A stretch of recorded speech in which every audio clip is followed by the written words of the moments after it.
There's so much anxiety in this game. Fuck.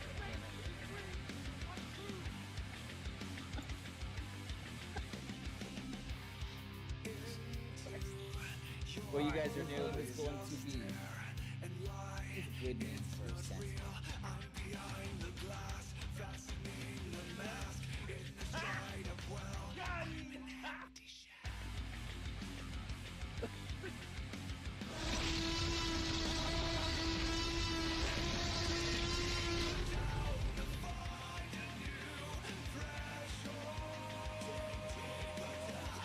Bro, I was seriously so focused.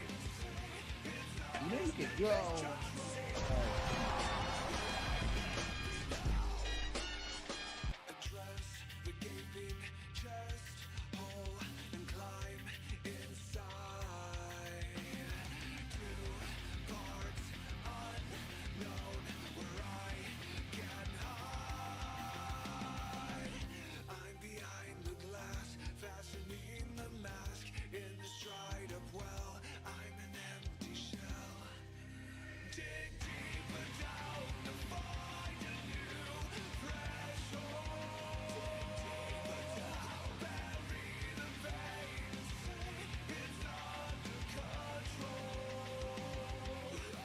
No, we're not ending. We're not ending. Fucking goddamn start screen, you fucking motherfucker. Go home, you're drunk. Oh god, I'm getting doubled up. The fuck is that? It was at this moment he knew. Yeah, I did. That's why I just immediately, I was like, oh, fuck, I'm gonna let it play out. I actually kind of like that song, and then I was like, oh, fuck. Fuck, it's not over. People log in and be like, oh, what a fucking doucher. It's over. And I'm like, no, wait. Wait, he wasn't ready. He wasn't ready. What's up, boys?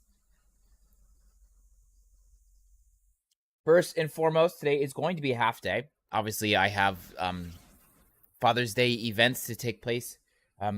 My wife and I were doing something good for the kiddos. So, truth be told, I'm actually doing it for her. She deserves a lot more than I can actually give her. And so we're just using this specific day for all of us. Happy Father's Day. Thank you very much. Andrew, afternoon. What's up, brother? Let's just make sure we get a check in on everybody. Everybody check in. Everybody check in. All right, so I don't know who are bots and who are not. Shiny, I see you in chat. Andrew, I see you in chat. Tarse, I see you in chat. Marks, I see you in chat. Raven, I see you in chat. Reg, I see you in chat. Drap, I see you in chat. Den, Donk, Blue, Ashley, Ro, E-Girl, I see you all in chat. I don't know which ones are bots at this point. I don't know. Definitely a bot. Okay. All right, let me ban that really quick here. Ban. And banned. Okay, good. All right, now that the bots are gone.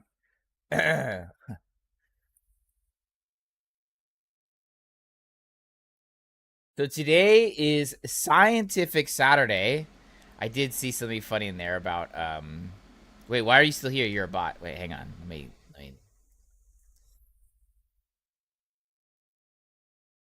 You were talking about robots. Robotic is science is not actually my science. Obviously. Not to say that like some engineering's. Can I ban these nuts? Can I ban these nuts?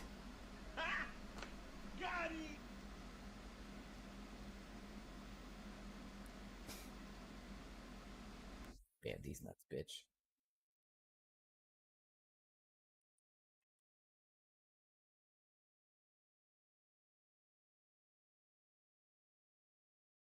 Bam to the bone.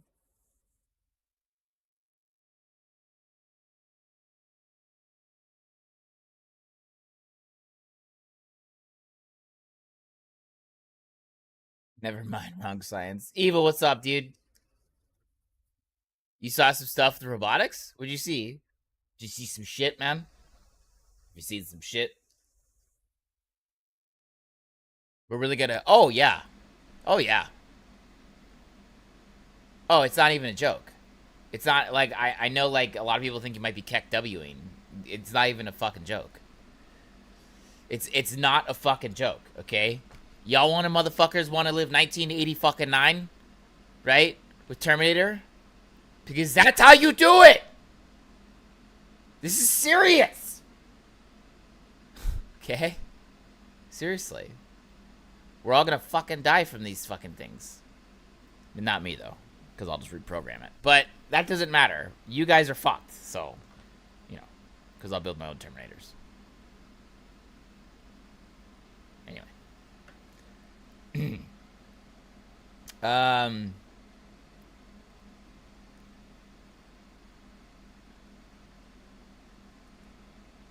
I'm looking for, there was something specific about quantum entanglements.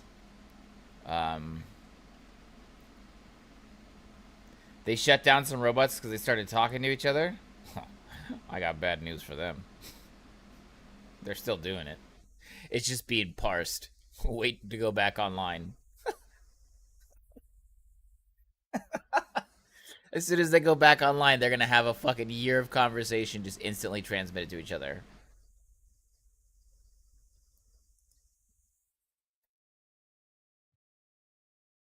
I'm gonna go John Connor those motherfuckers. Skynet when? Technically, Skynet's already here. We just call it Chat GPT. The only difference between Skynet and Chat GPT is used for communication and information. Skynet was used for Department of Defense or defensive modifications. That's the only difference. We just call one for the purposes of defense, and the other one we use for information.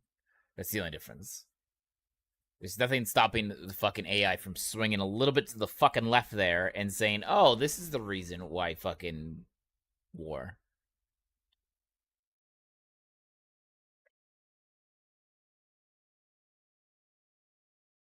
Oh, look. I've been playing a game that you've been trying to get Aaron to play for weeks. Weird.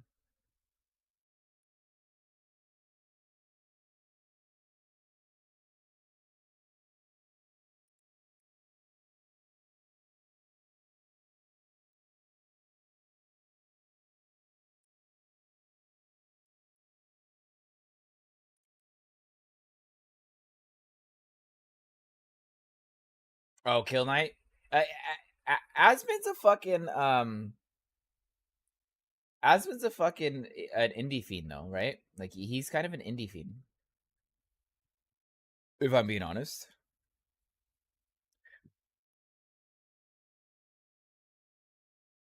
All right.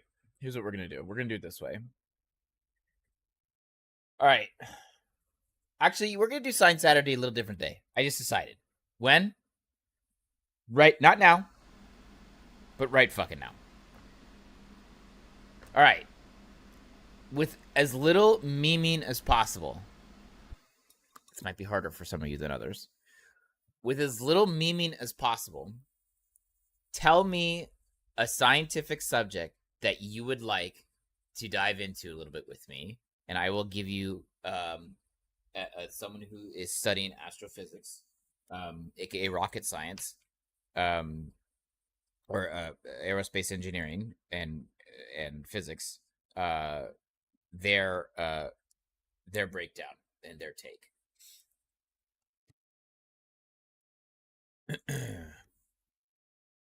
What's up, Blue? ChatGPT and Starlink are going to the fusion dance into Skynets. Yeah. Warp drive theory. That's actually okay. So that's actually been hot on the charts recently. It's called the Alcubierre drive. Let me see if I can find anything about it.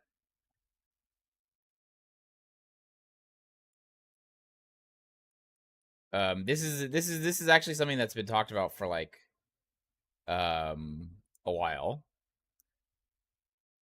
At least like 8 years, 9 years. Okay. So it's called the Alcubierre drive. Oh, it might help if I can fucking show you what the fuck I'm doing Fucking. Sometimes maybe good, sometimes maybe shit. Okay.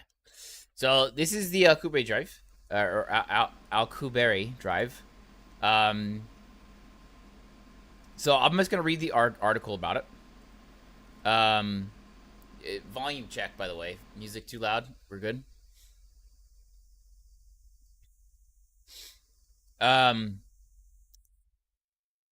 We're good there. Okay. It's always a welcome thing to learn that ideas are commonplace in science fiction, have a basis in science fact. Cryogenic freezers, laser guns, robots, silicate implants, and let's not forget warp drive. Believe it or not, this concept, alternately known as FTL, which is known as faster than light. Oh, ooh, antimatter, dark matter. Yeah, I can go with that. Hyperspace, light speed, etc., has 1 foot in the real world of science.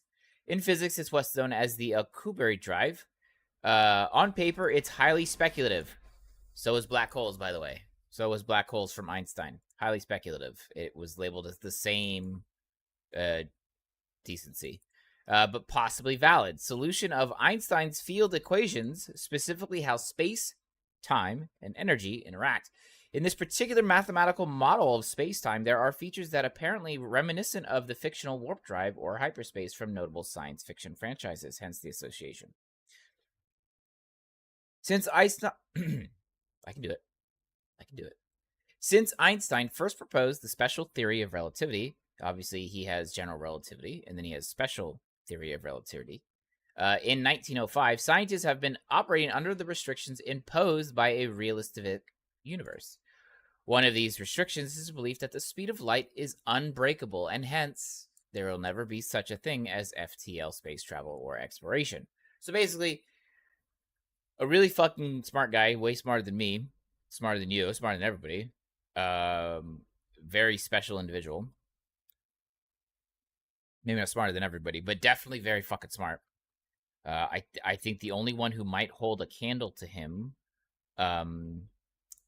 would be Hawking, Stephen Hawking. And that's my true belief. I think only Stephen Hawking would have a chance to be if there was like a battle of the brains, Stephen Hawking and Einstein, even though they were working together, that would be the race, and I don't know who would win.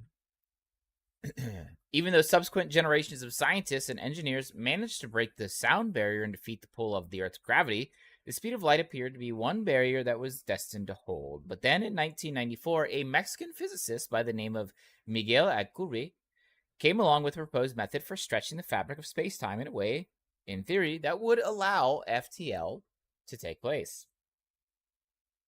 Here's the concept, okay? The concept is very simple. The method of space travel involves stretching the fabric of space-time in a wave that would, in theory, cause the space ahead of an object to contract and behind that object to expand. Okay? So in front of you, space-time got very condensed, and behind you it got expanded. This would now create a warp bubble, or the object that's traveling creates its own bubble in space-time. This is what's known as the Alcubierre metric. Interpreted in the context of general relativity, the metric allows a warp bubble to appear in a previously flat region of space-time and move away effectively at speeds that exceed the speed of light. The interior of the bubble is an inertial reference from a frame of any object inhabiting it. Okay, so let's see what this looks like. Let's go to the most scientific object I have on my PC, called paint. Okay, so this is space, all right? This is what space actually looks like. Nothing. It looks literally like nothing. Any things that you see, you may see like things like stars and shit like that. Okay, majority of space is literally nothing, but that doesn't matter. Okay, so anyway.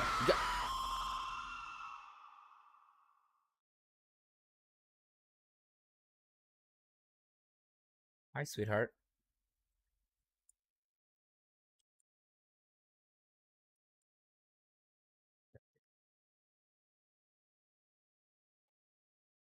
The fuck was I saying?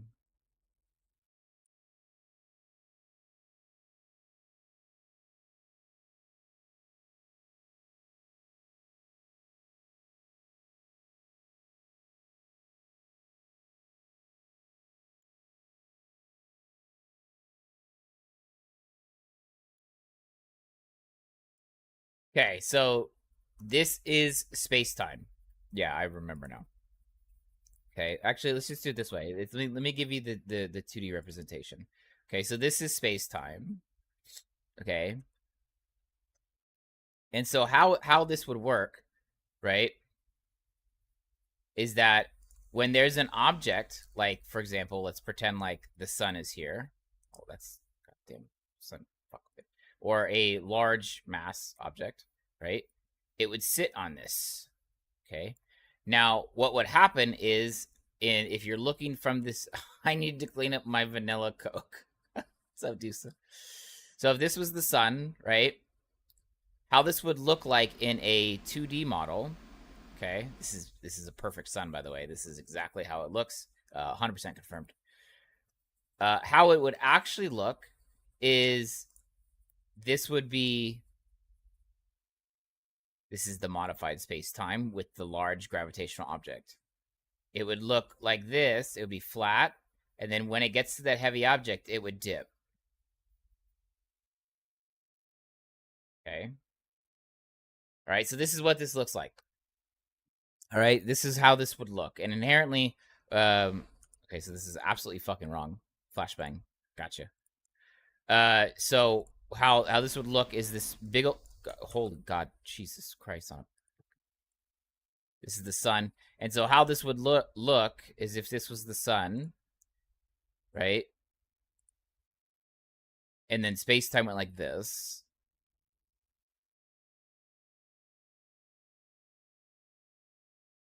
This is what space-time would look like. And so what this means, if you're looking at it sideways, right, that there is a not a rip, not a tear, but a inverted bulge in space-time, right? And so what that means is that anything that is on these areas near the space-time plane would naturally be pulled towards this, because you have this clear steeping angle that goes down, right? You had this clear steeping angle. Okay, so that's what this looks like. All right, that's what that looks like from the side. Now let's look at what that looks like on top. Well, good news is that I have models already that I can show you.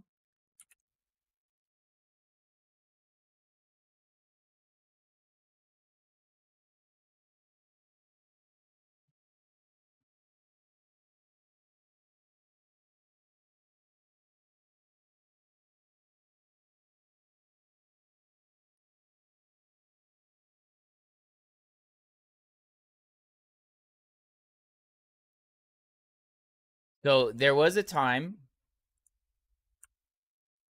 when these two individuals had different beliefs. Newton had a fixed space where basically it was just flat and it just sat there. Then Einstein's model came out. Okay. Then Einstein's model came out. Let me find a better representation. Hang on. I don't like the way that looks.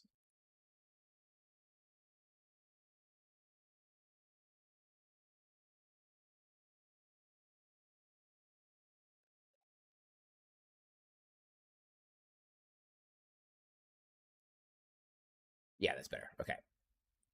So this is inherently what this looks like. Ignore the satellite here. Okay. So this space-time, it bends. This is a 3-dimensional model, right? Little man found the mixing bowls of, well, just like the little girls.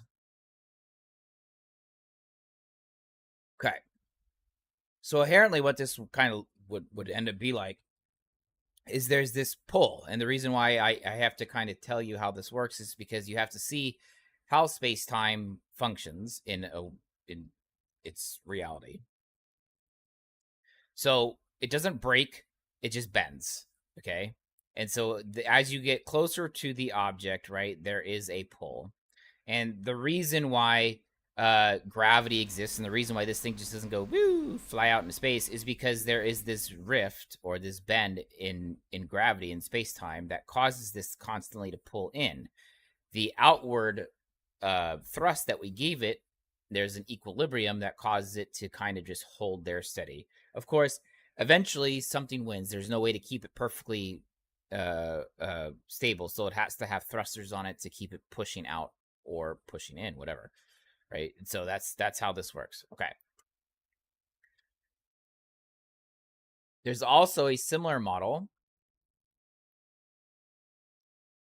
which is not necessarily any different. It's just a different view. Okay. Which is basically, oh, fucking bitch. Open image in new tab. Which is basically the same kind of thing. It's not just a flat thing. It's a, thanks, Maddie. It's just basically, that's just an easy way to represent it from the last picture. This picture shows you that it's everywhere. Time and space are just bending in a direction towards heavy gravitational objects. Okay, so no matter where you are around the Earth, you will still be affected by it. It's not just flat. Okay. All right.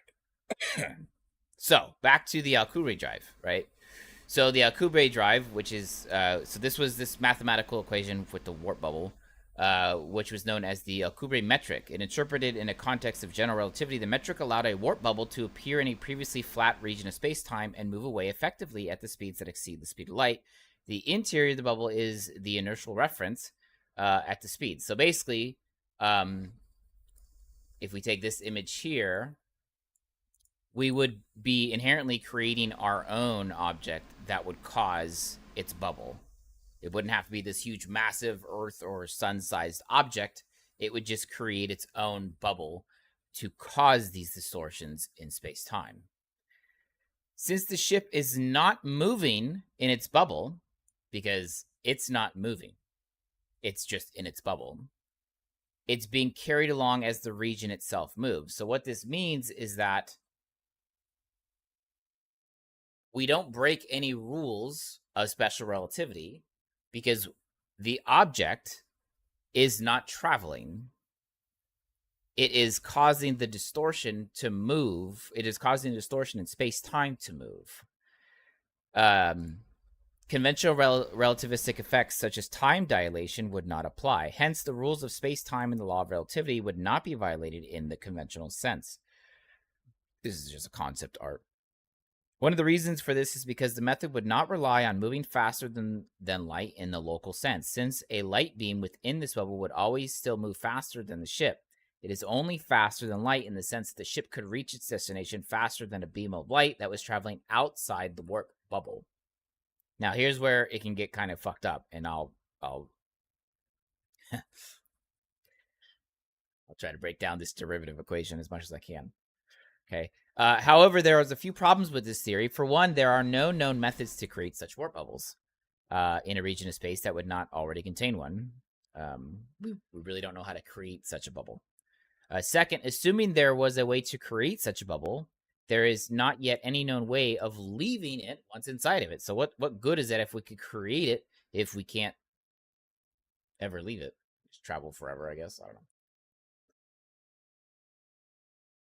That's actually a really good. That's actually a really good video, bro, and I'll probably play it. Mathematically, it can be presented by the following equation. Okay, this is basically a bunch of derivatives. Okay, it's a bunch of derivatives and antiderivatives. This is where is the lapse function that gives the interval of proper time between nearby hypersurfaces. Bi is the shift vector.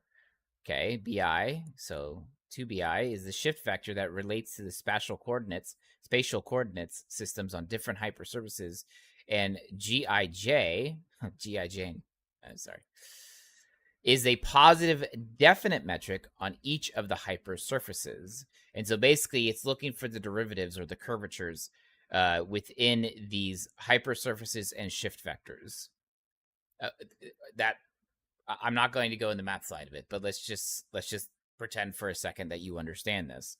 So basically what they're doing is they're taking the mathematical equation of the surfaces, the hypersurfaces or the planes of space-time, and they're using the vectors of the change from the front of the warp drive or the warp bubble to the back of the warp bubble. And so the back of the warp bubble is having one effect on the shift vector, and the backside, which is expanding space-time, is having a different effect on the shift vector. And so basically what ends up happening is you have motherfucker.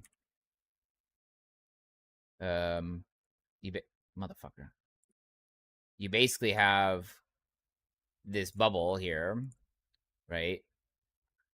Where this is space in front of you, and it's all being condensed in front. Let me do a different color. This is space-time in front of it, and then in the back of it, so this is the front.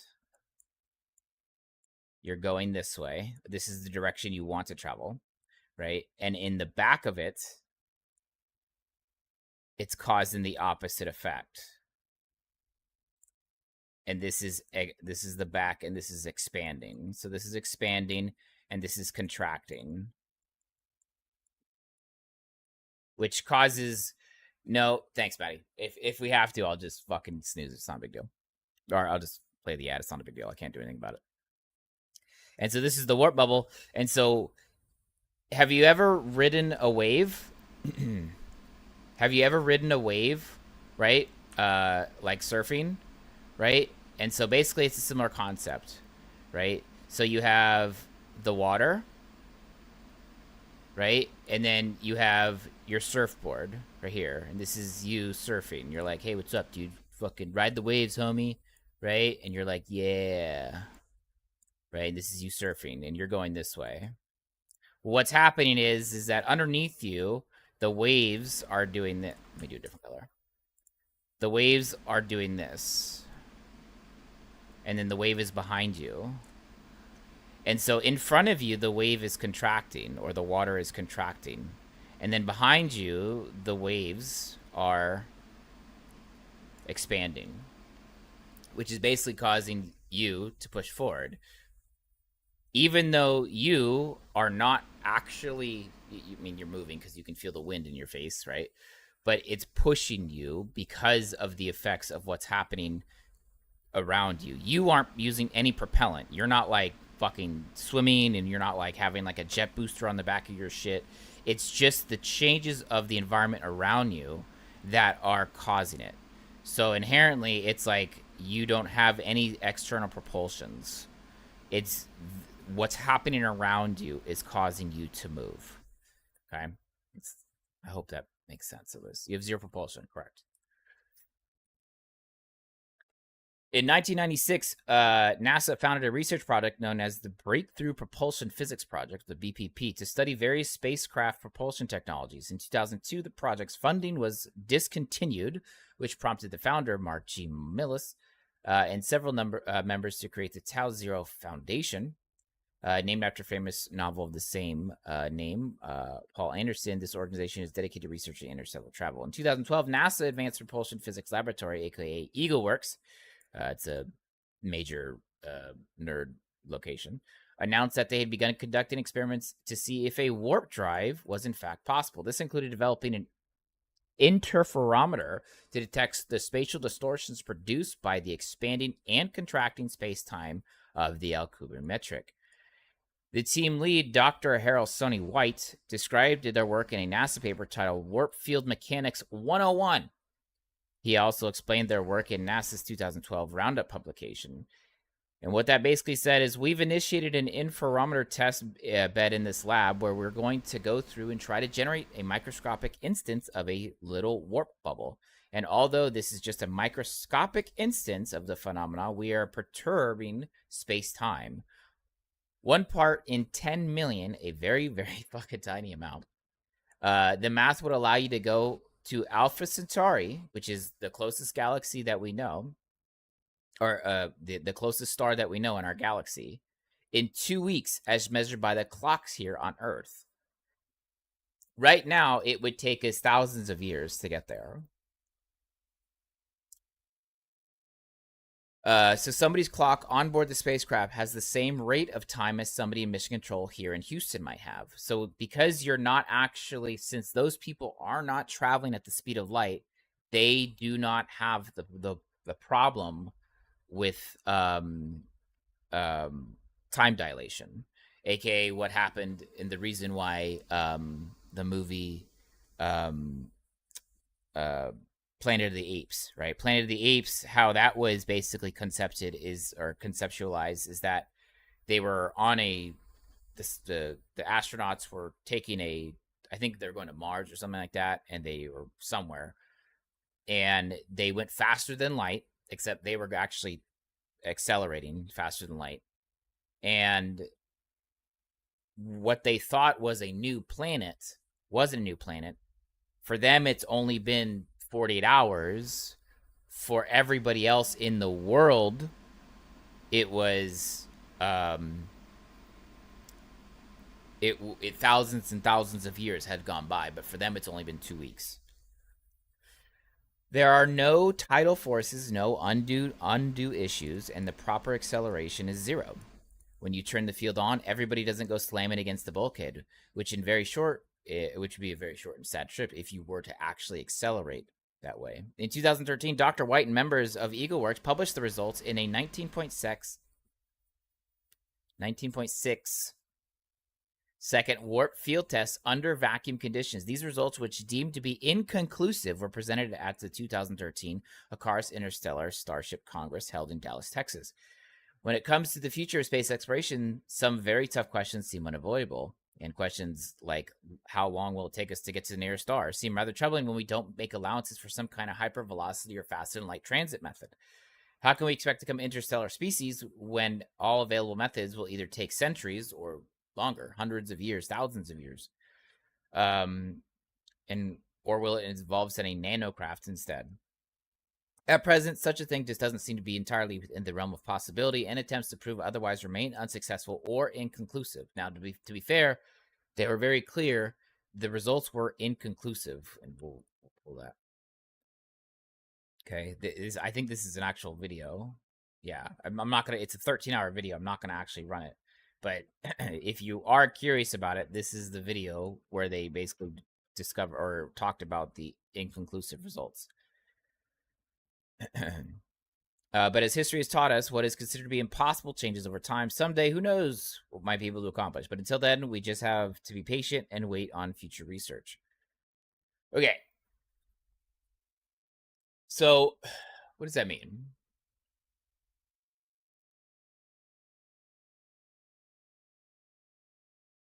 So the original question was warp drives, right? Warp drive theory. So this is the warp drive theory in its whole. Now, obviously, there's a lot more integral stuff that there's a lot of math behind it, but in the long run, this is where we're at. Right now, ads, no worries. Fuck. So no worries. The math still checks out. The theory is still available. We just don't have the technology advancements yet. That's what we don't have. We don't have the technology advancements yet. Don't worry, boys. We'll be off in Centauri in no time. So that is basically warp drive theory. That is warp drive theory. All right. What was the other one?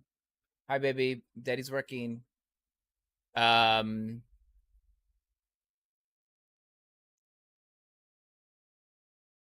Big Bang Theory. Okay, so Big Bang Theory.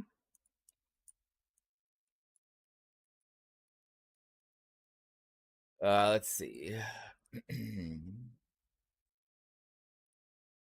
see if I can.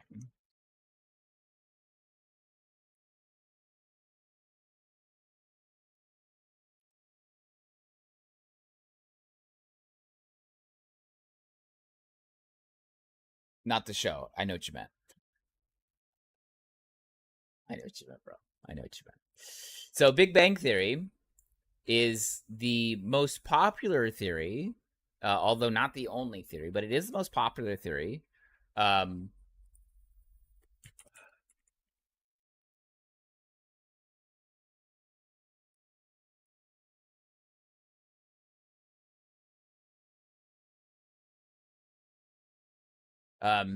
There's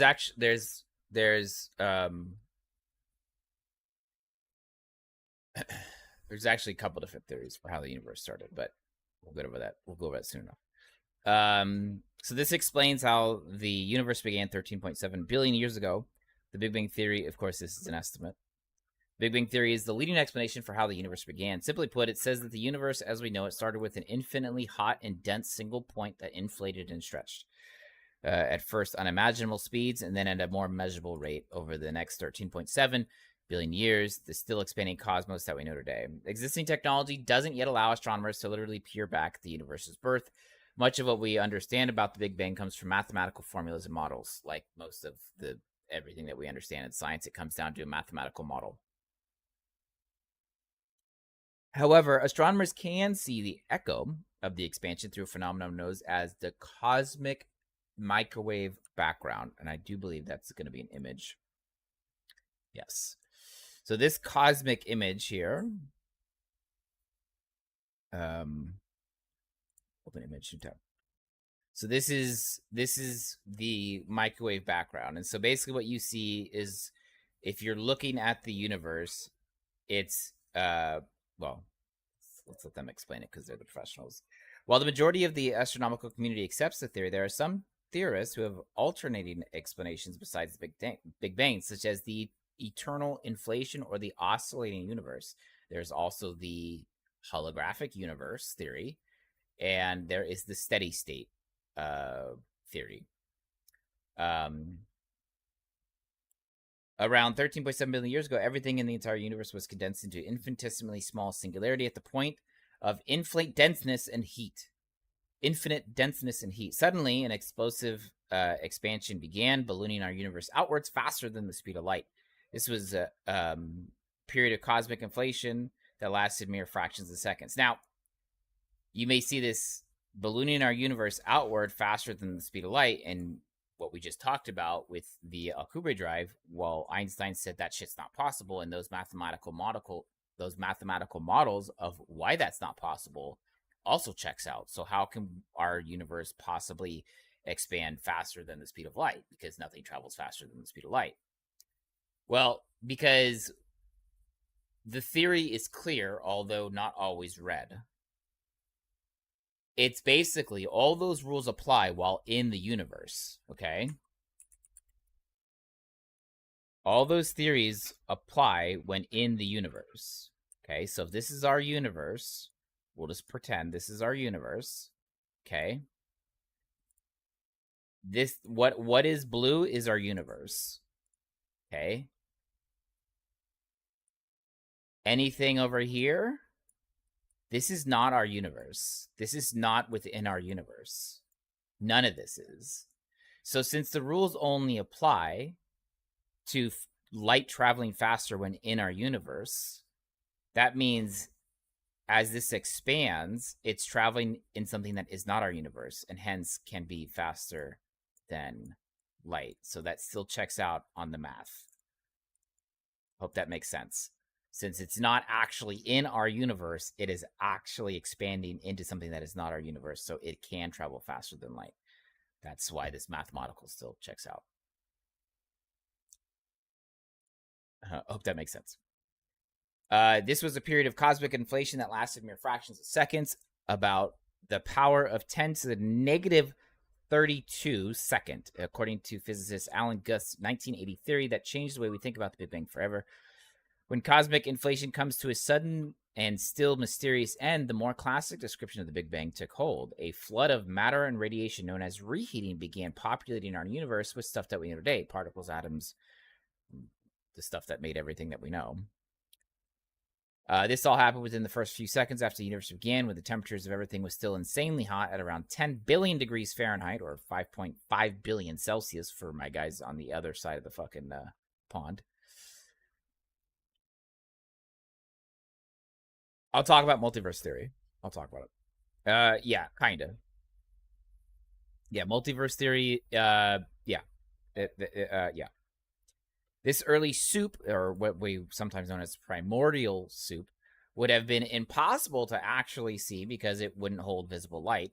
The free electrons would have caused light, or photons, to scatter the way that sunlight scatters from the water droplets in the clouds, NASA stated. Over time, however, these free electrons met up with nuclei and created neutral atoms, or atoms with equal positive and negative charges. That's why it's called a neutron, because it's neutral. It's got just as many positives as negatives. Sometimes called the afterglow of the Big Bang, this light is more properly known as the cosmic microwave background, or the CMB. It was first predicted by Ralph Alpher and other scientists in 1948, but was found only by accident 20 years later. And you're not going to believe who found it out. Does anybody know? It was guys working for the fucking phone company. The phone company found it out. And one of the ways that they found it out is because they kept getting interference, and they weren't understanding why they were having interference. Turns out,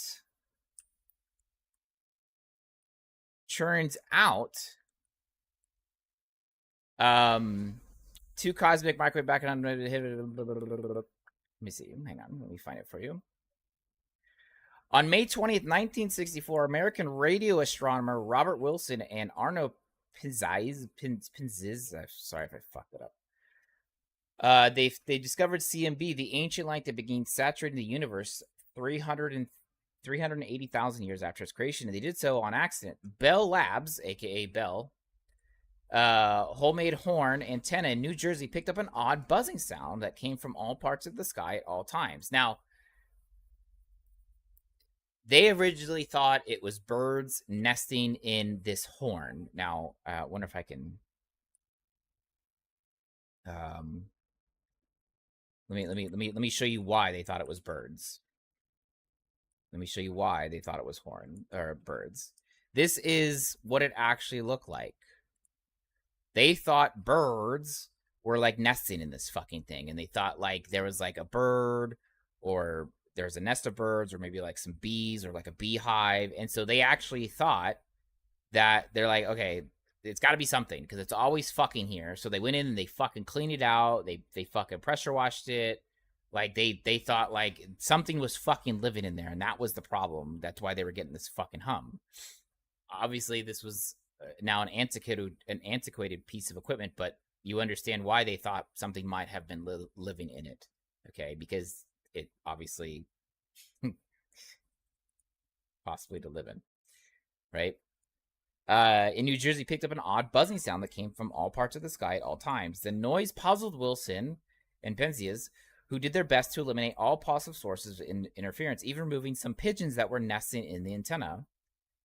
When we first heard the inexplicable hum, we didn't understand its significance, and that we never dreamed it would be connected to the origins of the universe. Penn said in a statement, "It wasn't until we exhausted every possible explanation for the sound's origin that we realized we had stumbled upon something big," and it was indeed big. Penn and Wilson had spotted the CMB, the predicted thermal echo of the universe's explosive birth. The landmark find put the Big Bang Theory on solid ground, suggesting that the cosmos did indeed grow from a tiny seed, a single point, around 13.8 billion years ago.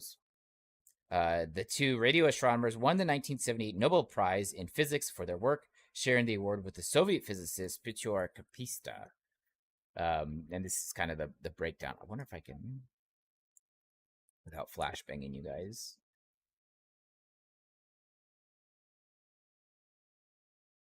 Well, if you guys are curious. And this is basically what they discovered. They discovered this, but this is a much more detailed picture.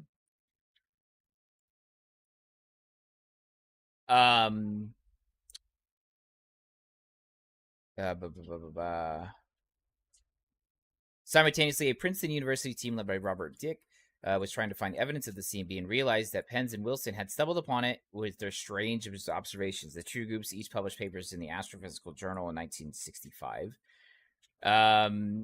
Let's see. Has the Big Bang Theory been proven? Well, it's like they say, this isn't a statement that they can make in general. The best we can do is say there's strong evidence for the Big Bang Theory, and that every test we throw at it comes back in support of the theory. We have yet to have really been able to disprove the theory. Now, obviously, not being able to disprove something doesn't mean that it's not true. For example, just because we cannot prove that it wasn't created by God, it doesn't mean that that's not true either.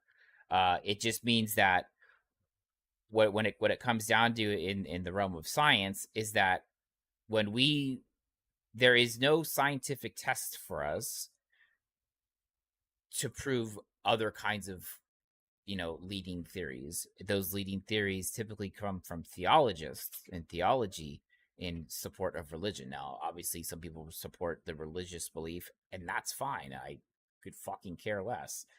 I always say it's totally fine to have a different belief other than what's popular with science. That's totally acceptable. In a short answer to a slightly different question is that all of the observational evidence that we gathered is consistent with the predictions of the Big Bang Theory. Now, when they're saying this, it's very important to know that these predictions and these models and these mathematical models, okay, these predictions, these models, these theories came well before we were actually able to test them, okay? For example, we were talking about black holes, and Einstein was predicting black holes a long time before we even had the ability to detect or even see them. The fact that he was able to make mathematical models, and those mathematical models end up being proven correct, not for since 15 years ago. Only 15 years ago did those end up coming to fruition. The three most important observations are for Big Bang. The Hubble law shows that distant objects are receding from us at a rate proportional to their distance, which occurs when there is uniform expansion in all directions. This implies a history where everything was close together. So, mathematical model. Okay, so I will do my best to give you a quick look. Fucking bitch. Okay. This is going to be easy to understand for some of you. All right, words are hard. Okay. So if you are standing right here, this is you right here. And you're waving at me because you're friendly. Okay. You're standing right here. Okay. And there's a road here. And this is the road, right?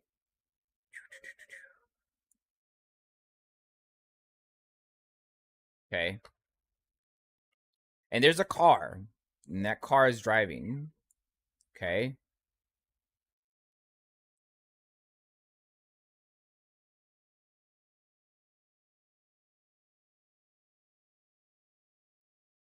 And it's going this way, right? You look both ways, Randy, and it's going this, and it's going, right? Can you run the ugly guy off? Yeah, the Hall effect.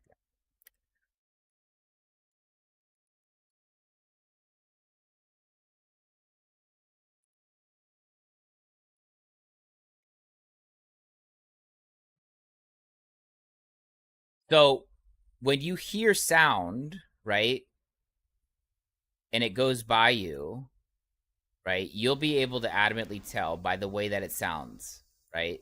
It grows and then it recedes. Now, this actually, the Hall & Oates effect, good band, actually.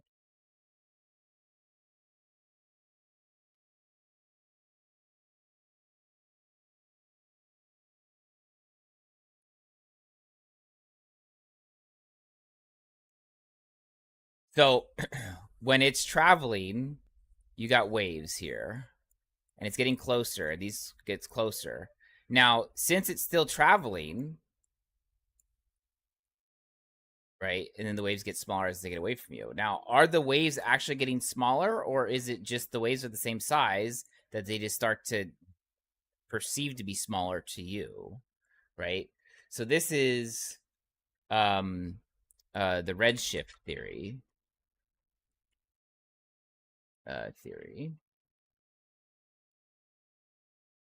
And of course, we have the redshift theory. Let me see.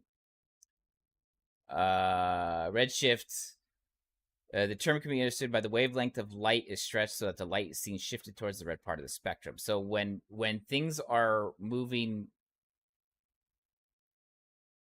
toward, let me make sure I get it right.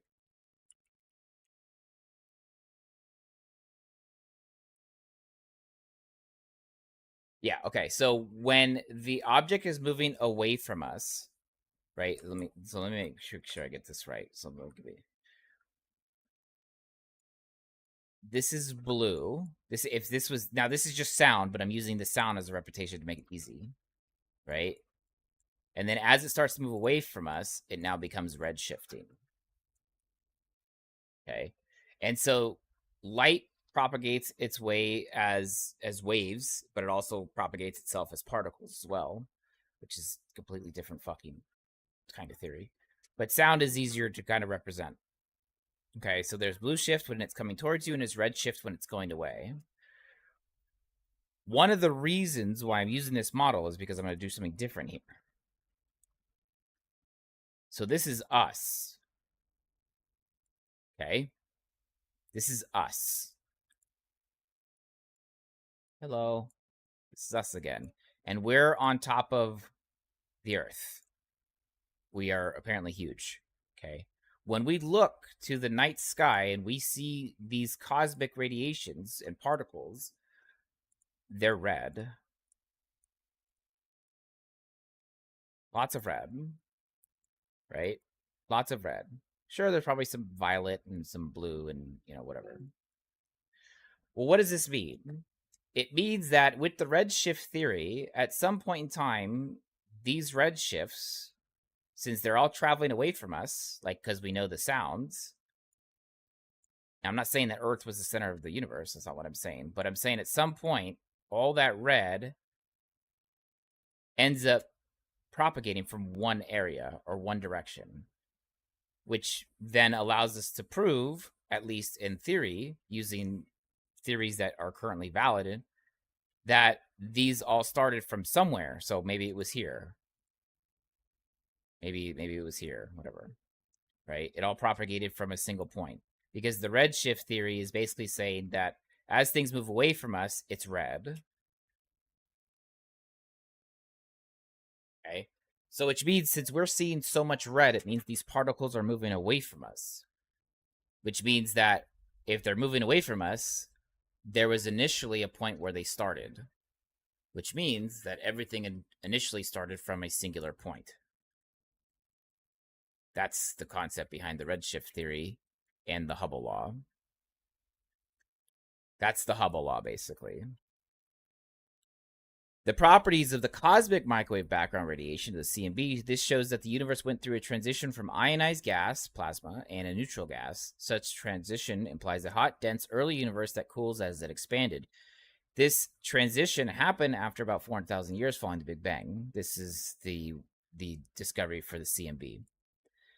3, the relative abundances of light elements, like helium-4, helium-3, lithium-7, and deuterium, these were formed during the areas of the Big Bang during nuclear synthesis in the first few minutes after the Big Bang. Their abundance shows that the universe was really hot and really dense in the past, as opposed to conditions when the CMB was formed. This was just hot and dense. There's about a factor of 1 million difference. 1 million. 1 million. That's not a little number. In the temperature between when the BBN occurred and when the CBM occurred. Right? Big Bang nuclear synthesis and CMB. Is there any occurrence that contradicts the Big Bang theory? He's not aware of it, and neither am I. Although I will say this wasn't my principal particles of study or properties of study, but I will say that I'm not aware of it either. There are some issues that arise with the simplest model of the Big Bang, but those can be resolved by invoking physical process that is still consistent with the basic premises of the Big Bang theory. Specifically, the fact that the CMB temperatures is the same as everywhere, that the universe does not appear to have any curvature, and that density fluctuations from quantum mechanical predictions do not produce any galaxy clusters of the right size and shape today. These 3 issues are resolved within the theory of inflation, which is part of the broader Big Bang theory. Modeling the Big Bang. We're trying to. That's basically the Big Bang. If I go on any further, I started getting into a different can of worms. They found galaxies that they can't explain too close to the Big Bang event to get to their state. Possibly, but because we don't have exact models or representations of where the Big Bang was located, we we can't necessarily say, well, just because we found a galaxy, it doesn't mean the Big Bang can't exist. We have instances in our galaxy. You know what? Let me see. Can I find my? Hang on. Let me see if I can. I actually had to make a PowerPoint presentation for something like this. Correct. Yeah. Which is what I'm going to show you here in a second. If I can find it. I should be able to find it. School files, projects.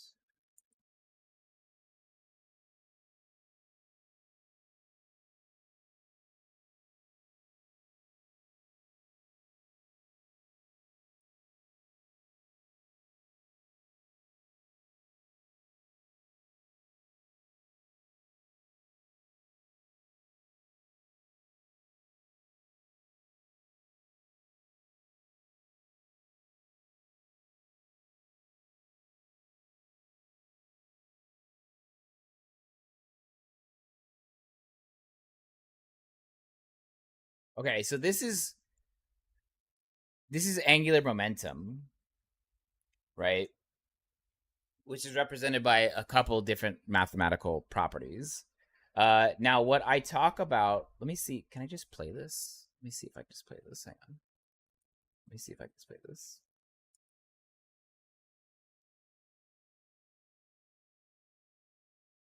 That would need to be followed. Okay.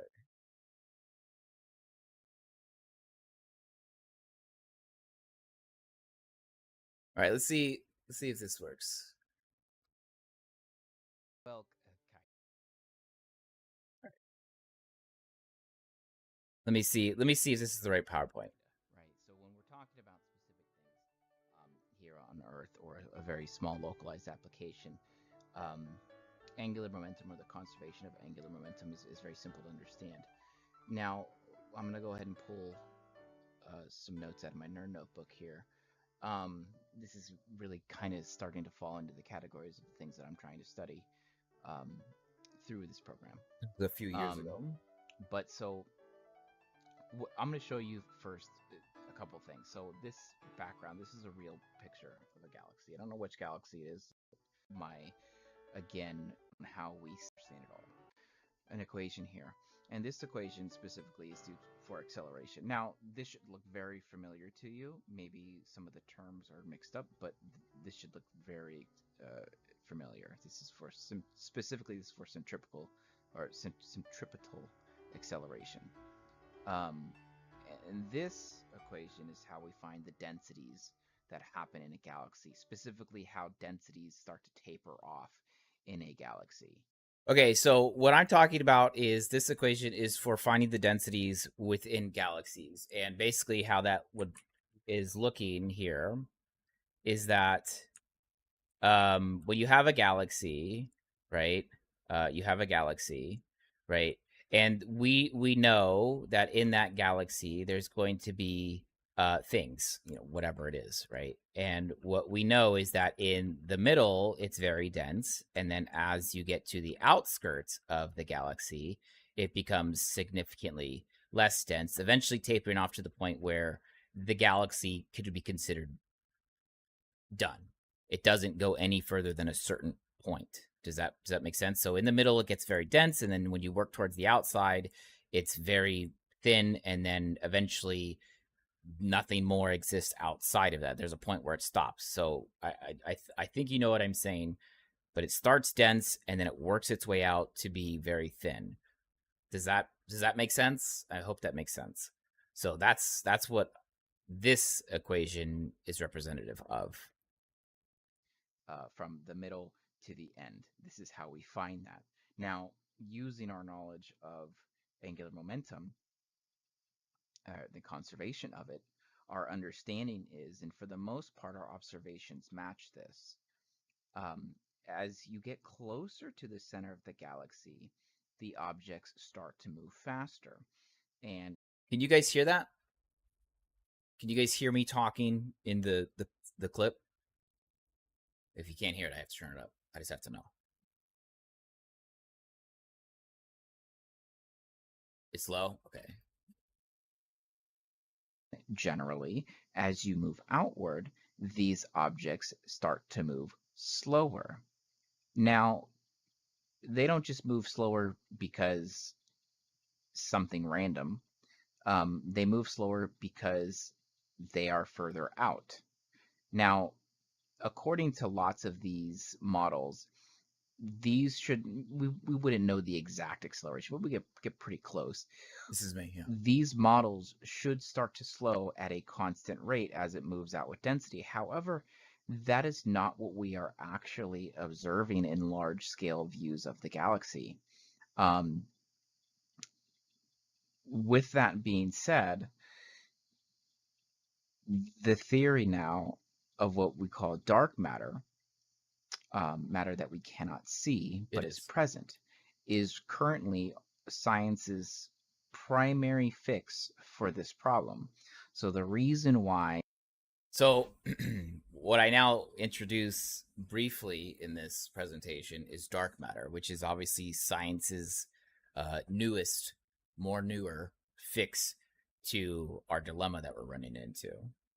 Because as I stated, although this model is accurate in the large scale senses that we're viewing galaxies, we are seeing that is common. However, there are instances where this is not working anymore, and so we can't say, hey, this works 90% of the time, and then 10% of the time it doesn't work. That means this is wrong. We're not comfortable doing that just yet, and so what we did is we said something about dark matter. These galaxies have objects that are further away still moving at a high rate of speed isn't because physics fell apart. It's because there's mass there that we have yet to been able to identify, and that's where we get this idea of dark matter. There's also dark energy, but that's a whole nother can of worms that I'm not really going to get into. But so this over here on the right-hand side, this is regarding density. And the left-hand side, this is centripetal acceleration. Now, specifically, what is that? Okay, it's the pull. And I'll pull up our original model that we originally used, right? So there's our mass going this way, and this gravitational pull that's causing the acceleration of our mass, right? So this is where it's important to understand your application of conservation law of angular momentum. And because of this law of angular momentum is where scientists and engineers, I'm sure, have come up with this theory of dark matter in order to get a hold of this current enigma. Okay, so basically what I'm trying to say is because Bit was talking about this, right? There is only a small amount of the mass that in the universe that we can readily and easily explain. This is not to say that there is not going to be an easier application or an easier understanding at a later date. It just means that at this current point in time, we don't really have like, we're like, oh, that's fucking, helium and that's fucking hydrogen. Like, well, that's easy for us to do through using light to represent certain elements. But what he was talking about is that they've found galaxies that they can't explain, or can't, not necessarily just galaxies that they can't explain, but galaxies that we also cannot explain why they are showing the densities that they are, considering in comparison to the Big Bang, and how he said that they shouldn't be there if it's following the models that we're talking about. So what it is that science is now says, well, there's mass here somewhere that we just cannot see. And the reason why we call it dark matter is matter is mass. And the reason why we call it dark matter is because it's dark. It's not emitting light, or it's emitting light that we cannot see visually, which we know there's light that we can't see visually. Obviously, the one that you probably would know the best of would be infrared. We can't see infrared. Now, our telescopes can see infrared, but there's instances of light that we might not be able to see. There are also radio wavelengths that we might not be able to see. We see a large spectrum of radio.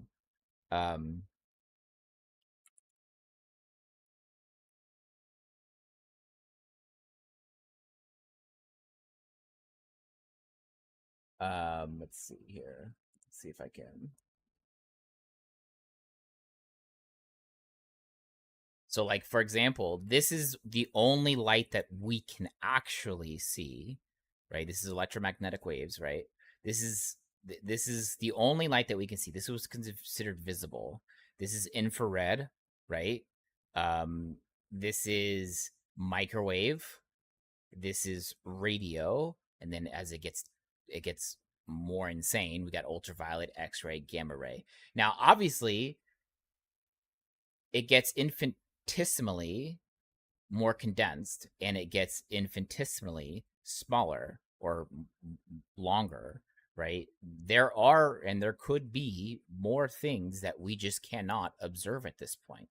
This is just the things that we can't fucking see, okay? And so in comparison, to make it easier, they're showing you a size comparison. So the size comparison would be radio waves would be as big as buildings, microwaves would be as big as houses, infrared, as you move towards infrared, it would be houseflies in a pinpoint.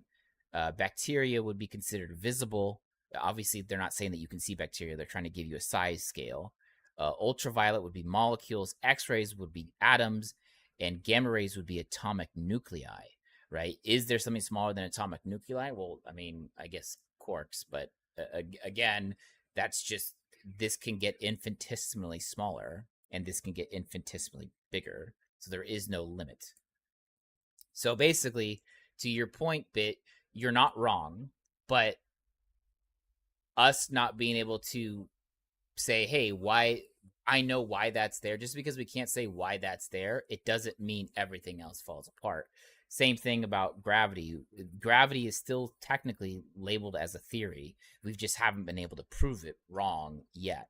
However, we do know that gravity, as we know it as a mathematical model, falls apart inside black holes. Shit just stops working in black holes. We do know that. We do know that. But you're not wrong, Bit. You're not wrong. Go too far out, you might find fucking Mario.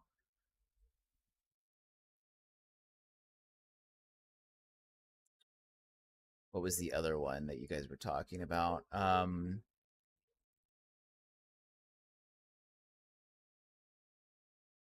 Jake, let me push you off a cliff. Let me just prove.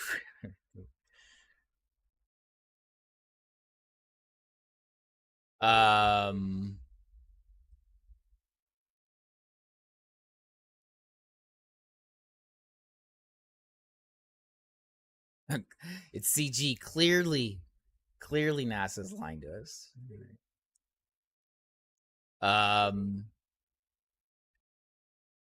There's another good one that you guys were talking about. All right, we did warp drive theory. We did Big Bang theory. Consciousness transferred into clone bodies. I know you're not memeing, Andrew. I know you're not memeing. I know you're actually concerned about this. And this is actually something that has been seriously fucking discussed.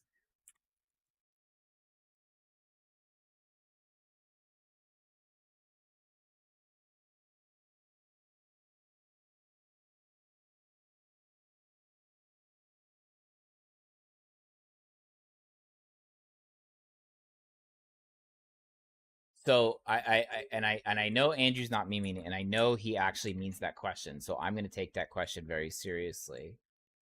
This has been discussed. I can see what I can find very quickly. But in short, In short, what I will tell you,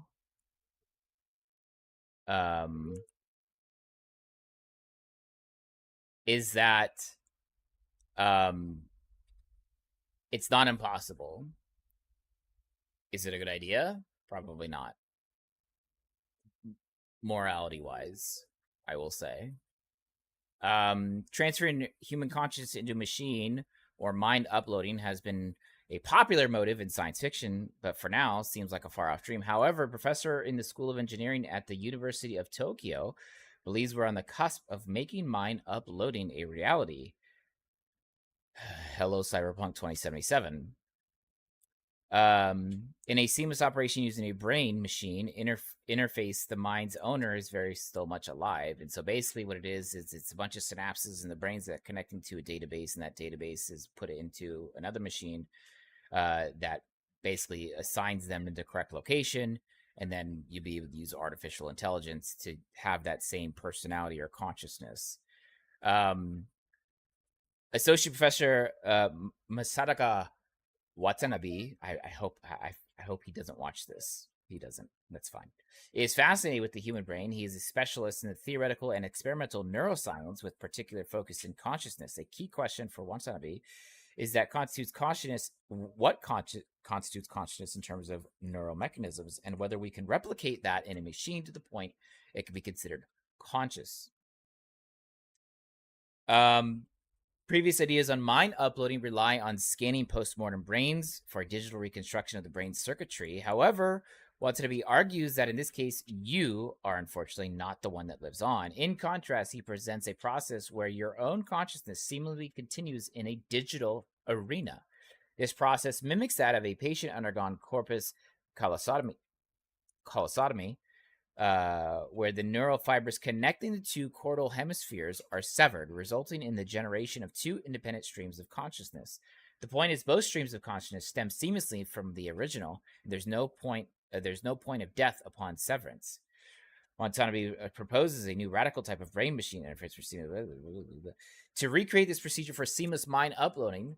Watanabe suggests that a transition state must be provided where the left biological hemisphere is connected and consciously integrated into a device that plays the role of the right hemisphere, and vice versa. He puts forward a 3-step procedure to realize this transition state.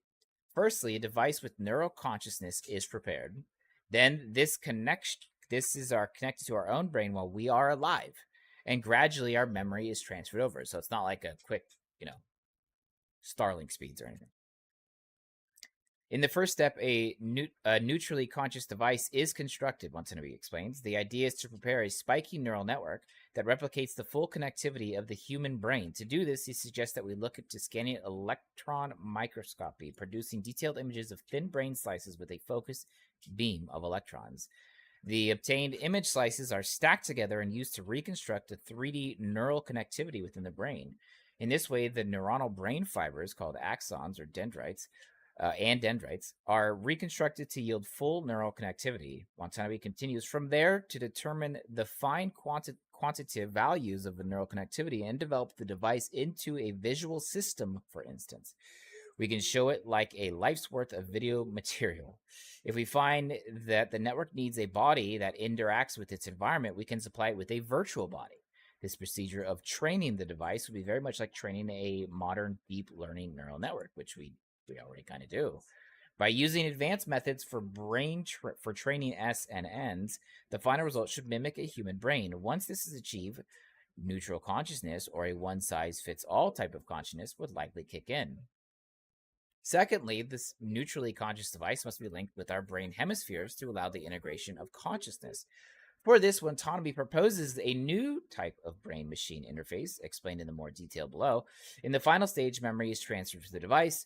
This step includes a natural and forced microstimulation memory retrieval in the biological hemisphere, leading to the synchronized retrieval in the artificial hemisphere due to the integrated consciousness between the two. Finally, memory consolidation is achieved in the device side with the brain-like mechanism. Once the consciousness has been fully integrated and sufficient number of memories have been transferred, we would be ready to face the inevitable closure of the two biological hemispheres. This closure would be similar to the surgical procedure of a corpus callosotomy. But in this case, the consciousness will be seemingly continued in the two mechanical hemispheres to be integrated later. Transcendence? A little bit. Science fiction always plays on science fact. Autonomy believes this is the best part of the brain to tap into is three neural fibers that connect the two cortical hemispheres, namely the corpus callosum and the anterior commissure and the posterior commissure. The objective is to read and write into all the axons required to integrate the two potentially independent streams of consciousness. Roger Sperry's Nobel Prize-winning study proved the existence of two independent streams of consciousness in a split brain subject. That's new to me. While modern evidence show that we, too, with intact brains, are not far from that configuration. So, in short, Andrew, it's not impossible. Is it a bad idea? Probably.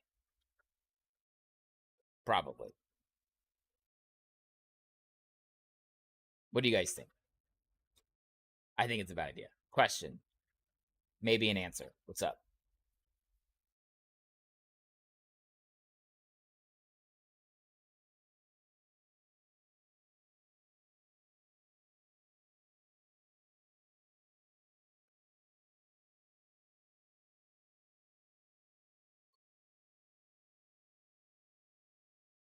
If someone does that, am I the person that I am melding with, or am I still me after the meld? So he does say one of the first things that he says in the article.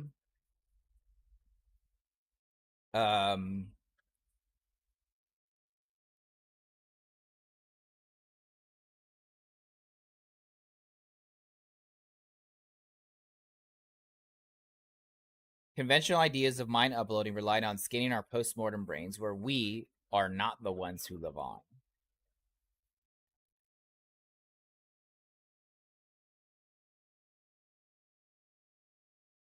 What it sounds like is that, and there's no way to know how this could psychologically affect us, really, to think, because you'll know you're dead, but now you know you're alive, but you know that you're dead. And so you know you're living on, but you're actually supposed to be dead. I don't know how that could fuck people up. I don't know how that, I mean, psychologically, what would that do? Right? You know you're fucking dead because your brain went through the death process. But now you're alive. Who knows what that could do to somebody psychologically? I think there's a good application for this. I'm not saying this is a bad application, like 100% theory goes out the fucking window, fuck this shit, don't touch it. That's not what I'm saying. What I'm saying is that if you have a mind, for example, Einstein's mind or Stephen Hawking's mind, how many things could we benefit from to have their minds virtually still active? Obviously, they're dead. Einstein and Hawking died more recently, but how actually Hawking died the day of my birthday a few years ago. But like, bro, to still have their minds doing what they do, but at an accelerated rate inside a artificial consciousness,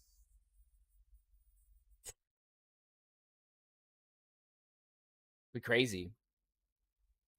So I'm not saying that this should be trashed, but I'm saying that I don't think it would be a good idea for us to clone ourselves and go into consciousness, because then here's what you would have. You'd have the richest people in the world with a god complex. The richest people in the world with a god complex. This isn't going to be available for me and you. Okay. The richest people in the world would have the god complex. And they would go on to live forever while us peons, live and die our regular lives. And one of the reasons why I believe that greed is so powerful is because greedy people like to live these greedy lives.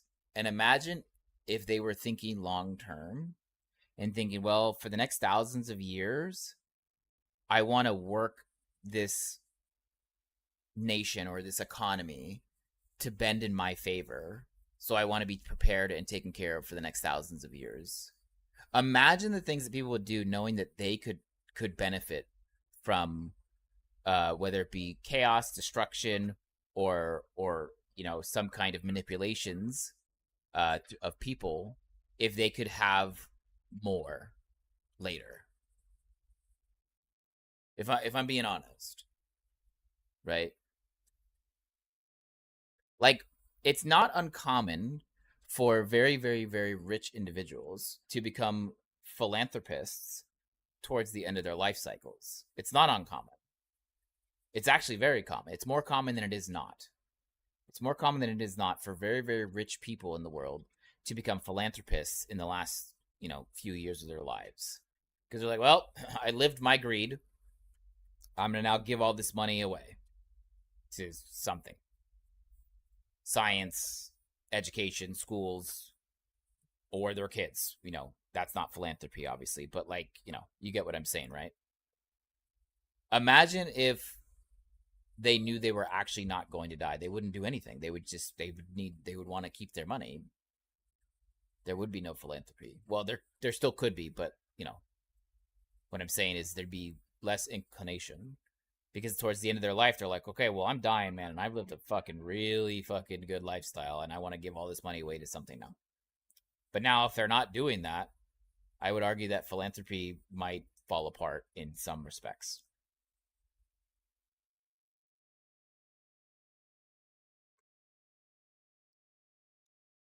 Imagine the possibility of my consciousness transferred into a completely healthy version of your body.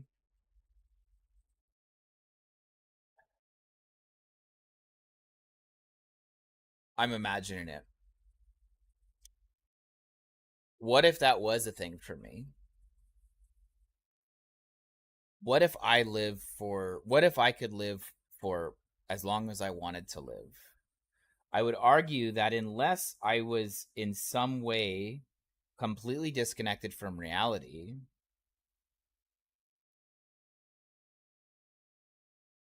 I would have to live on to see my wife die, my kids die, my grandkids die, their grandkids die, anybody I ever knew or cared about die for life. Everything I have ever known or ever loved, I would see die continuously. That, I don't know how you could psychologically deal with that.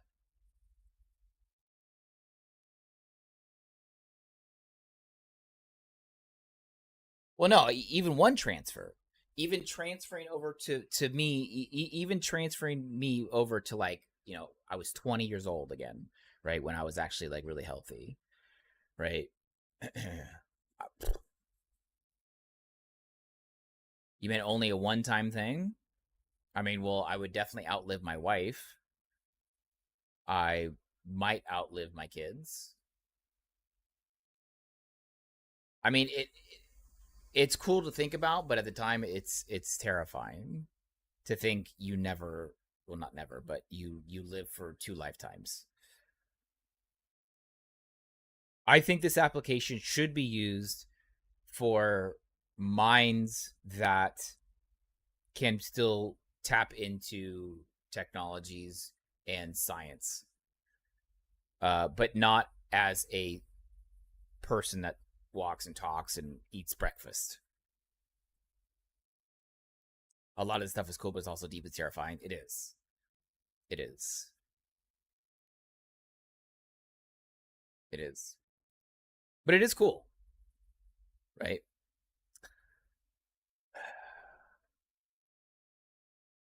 I think it's a punishment for anyone that had a fulfilled life. Yeah. But now we're starting to get into the realm of theology, right? we're getting to the realm of theology. We're getting to the realm of morality, right?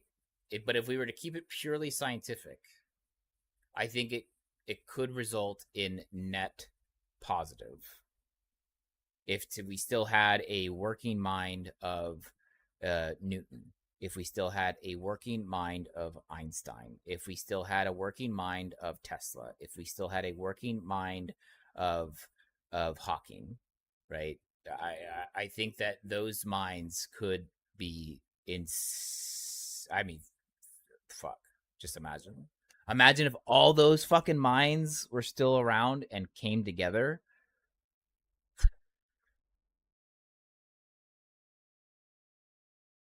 And if the technology became available, imagine the tyrants of the world.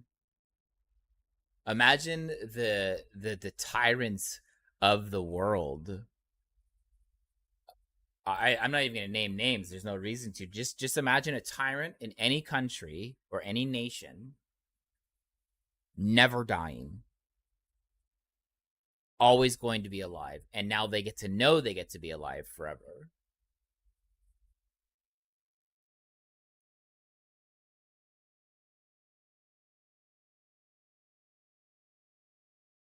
Kind of crazy. And they would absolutely keep them tech. Yeah, if they had that tech, they would keep it to themselves. Imagine Einstein as a computer AI caught up with everybody saying, it's crazy. That is crazy.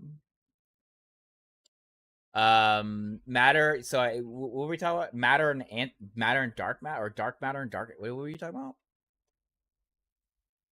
about? Dark and antimatter.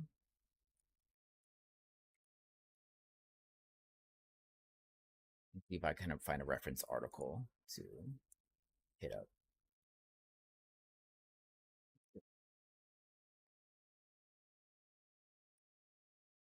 See if I can find a reference article for us.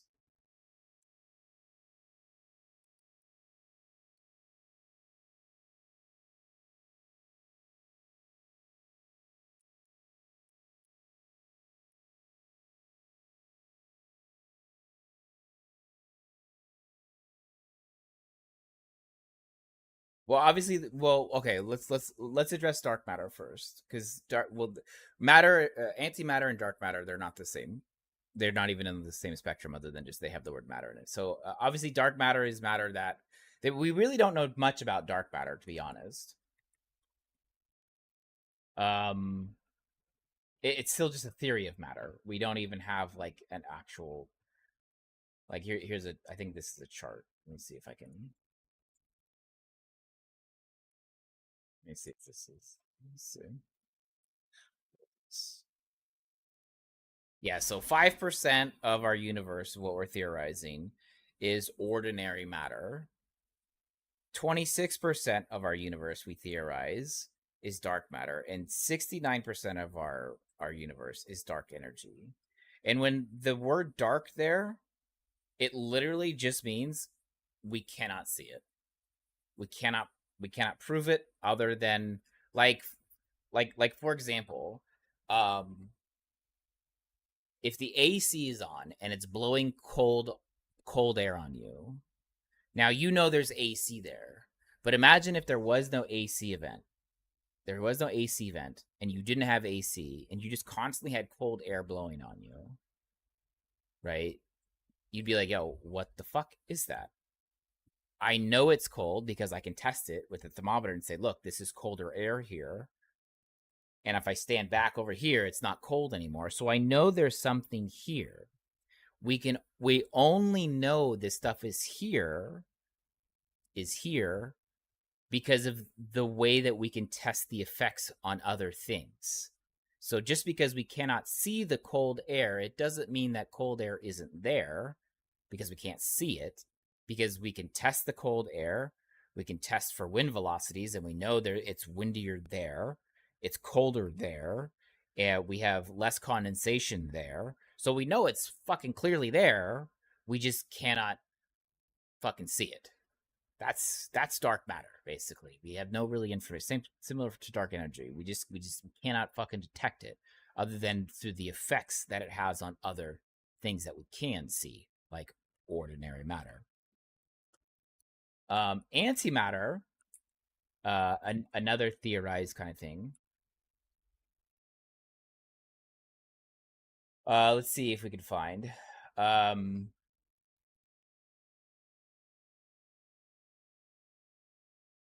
It's basically matter in its opposite form.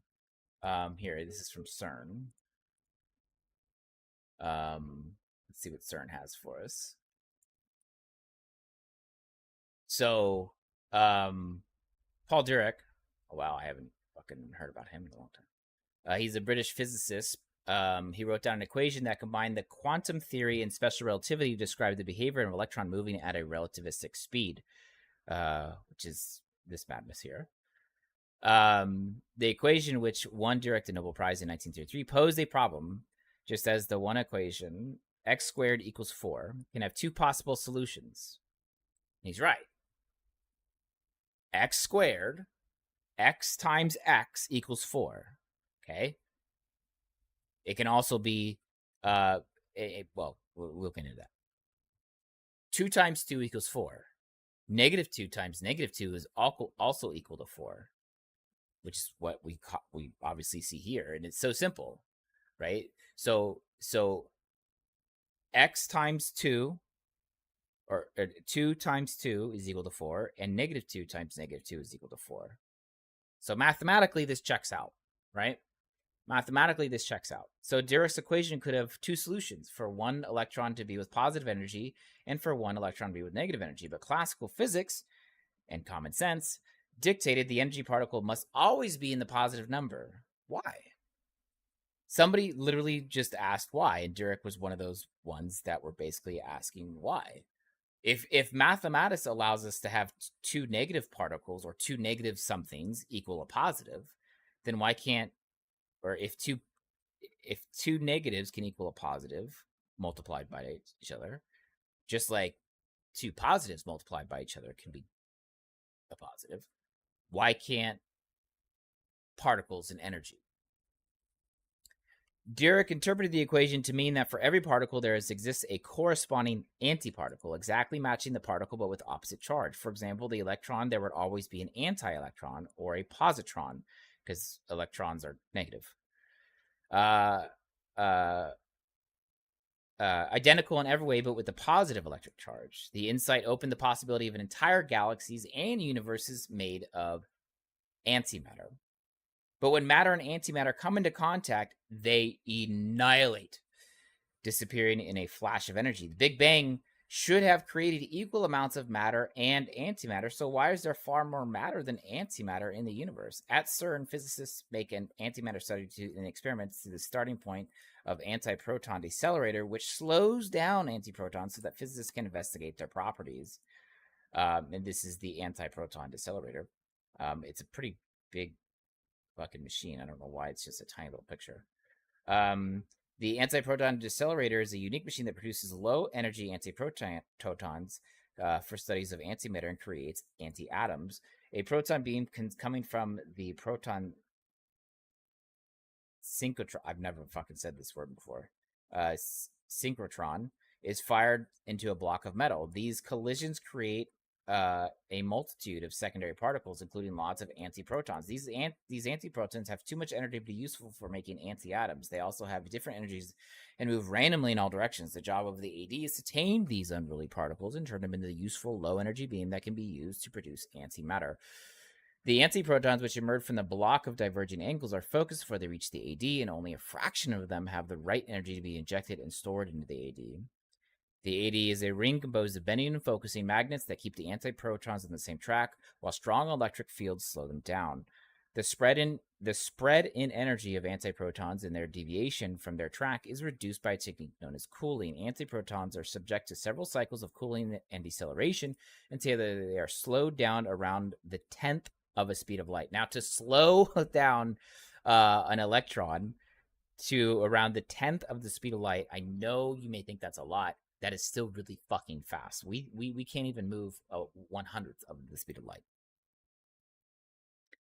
A newer decelerating ring, Alina, which is the extra low energy antiproton, is now coupled with the AD. This synchrotron,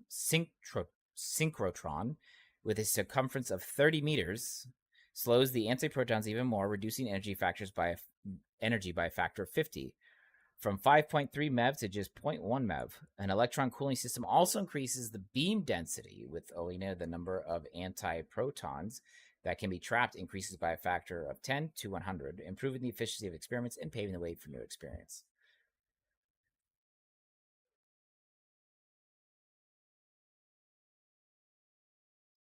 So antimatter. Well, I guess basically what you're asking is, what is it?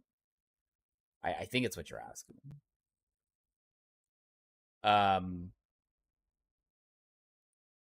It's basically matter that you know, just in its opposite.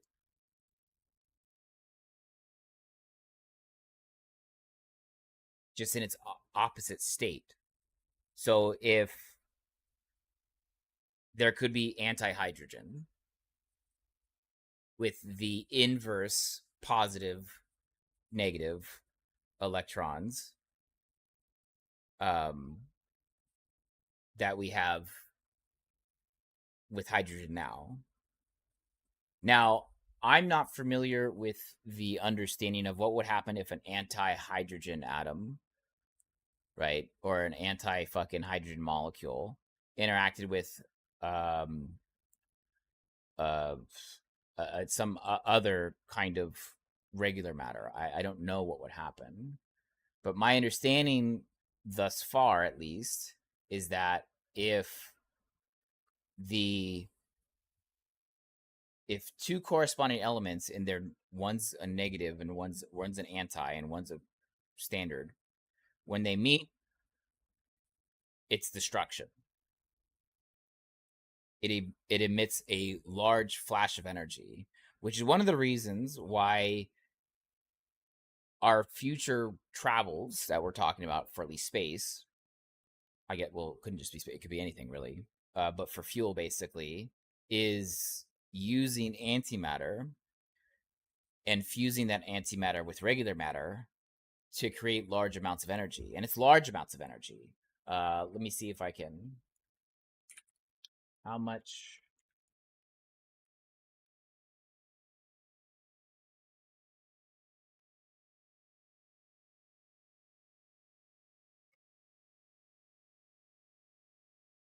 So the reaction of 1 kilogram of antimatter would produce approximately 180 petajoules of energy. This is roughly to the equivalent of 43 megatons of dynamite, slightly less than the yield of the 27,000 kilogram SAR bomb, which was the largest thermonuclear weapon ever detonated.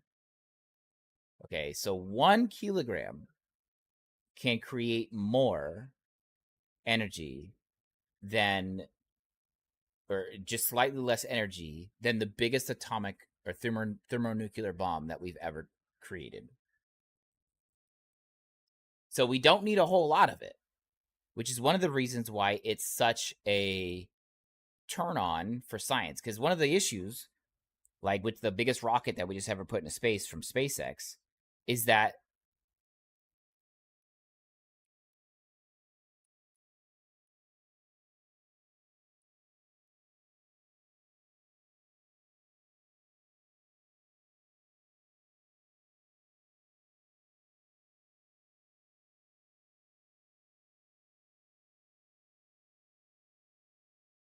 it had 11 million pounds, or about 5,000 metric tons. Okay. Now, how much of the super heavy SpaceX rocket was fuel? Let's see if we can have that info here. Sorry for the flashbang.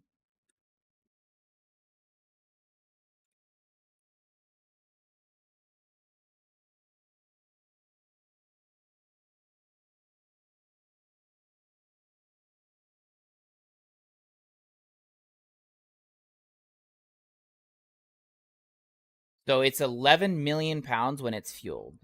When it's not fueled, it's 300,000 pounds. So 11 million minus 331,000. That's over 10.5 million pounds of fuel. You understand why having little or no weight of fuel is a big deal? Is because to launch the biggest rocket we ever put into space, which was the Super Heavy, was 11 million pounds. 10.5 million pounds of it was fuel.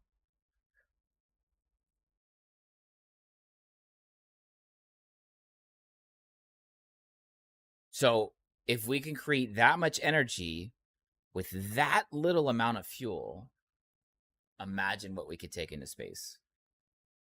Imagine what we could take into space. We can go further with less, bro. We could go. I don't even know if further is the right word, bro.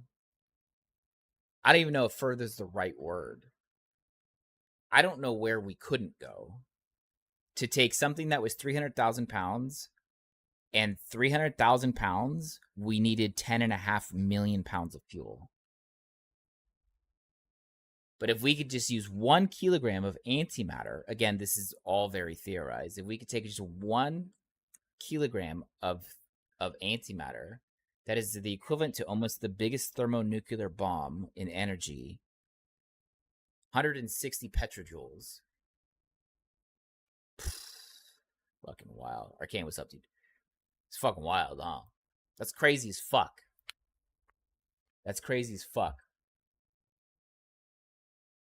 What was the other thing you were talking about? You had a question about Raven, maybe?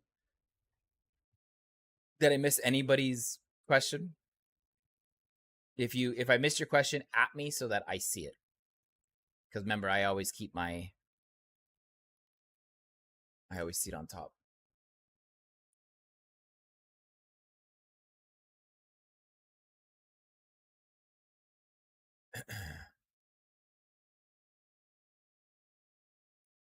Fucker. Yes, I see you. Sociopathy and psychopathy compared to regular brains. How do you do the new power? How did the new power up? What do you mean? How do the new power ups work? What do you mean? I don't know of any power ups. What do you mean? There's power ups? What do you mean?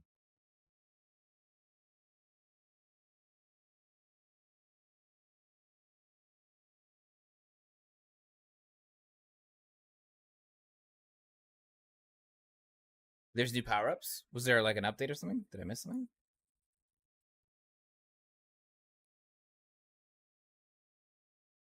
Fuck with me?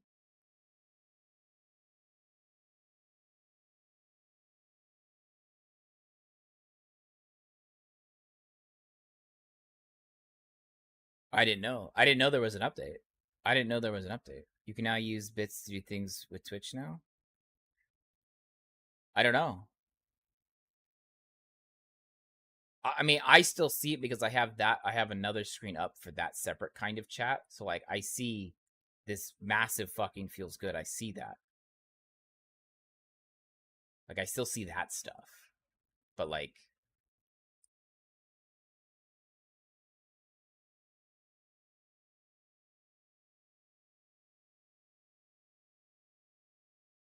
but I wouldn't want that. I wouldn't want to see that on my generic chat just because I want to be able to go through the chat. Like I still see the fucking madness when it's happening.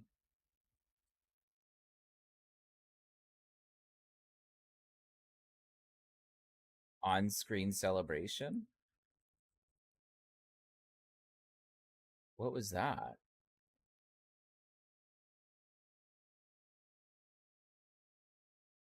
What the fuck is that? What the fuck is on-screen celebration? Was that this? Was that this massive fucking feels good? A bunch of emotes go on my screen? Did you guys see emotes go on my screen just now?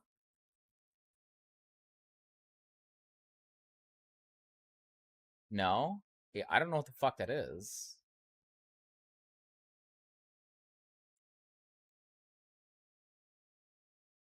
Are you guys fucking with me?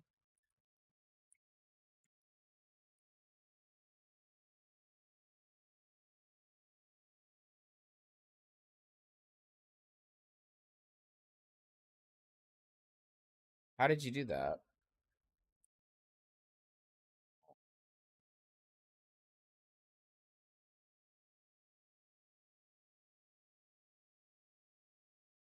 Oh, oh, I'm still seeing this stuff.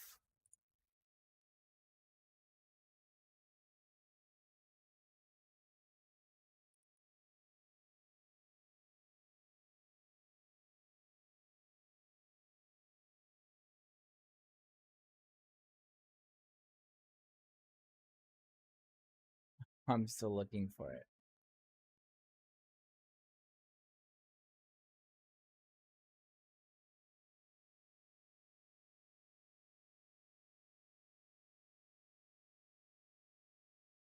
Yeah, no, that still works. Now do screen celebration.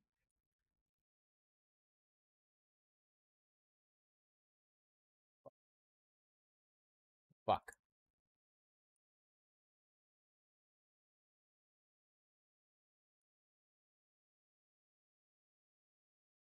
Oh, yeah.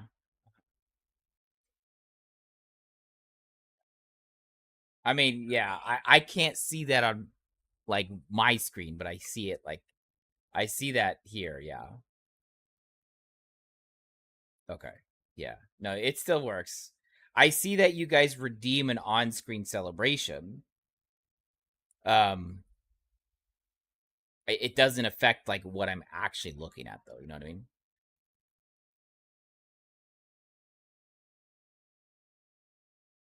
That's kind of cool. I didn't know that. That's a new one. That's new.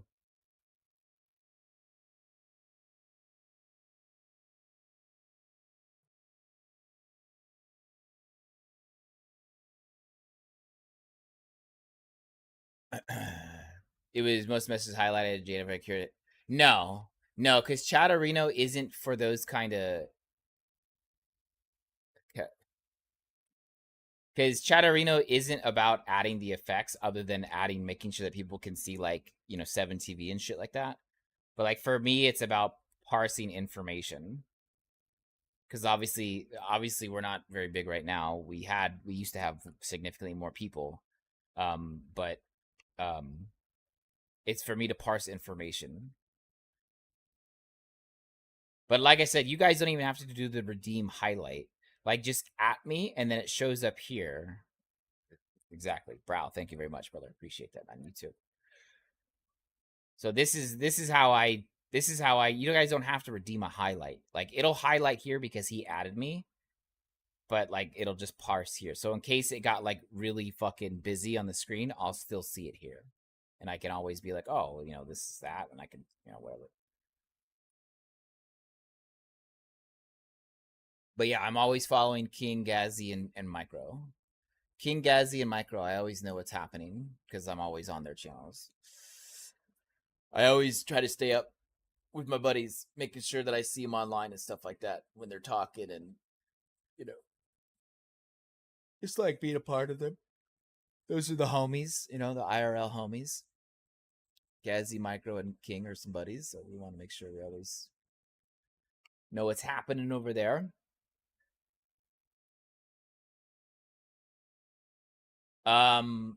Anyway, so you were asking. Okay, wait, hang on. You usually only add people, but I assume on my end message the streamer is a great community channel. Yeah, so like if you were in Gazzy's channel right now and you added me, I would see it here, and it would show pound Gazzy TV. Like if I go to, for example, go to King real quick. I'll go to King and I'll go at and I go at EMP1241 testing, right? Okay, it won't work because I can't at myself. But if you added me in King Congress channel, it would show up here and I would be able to see it.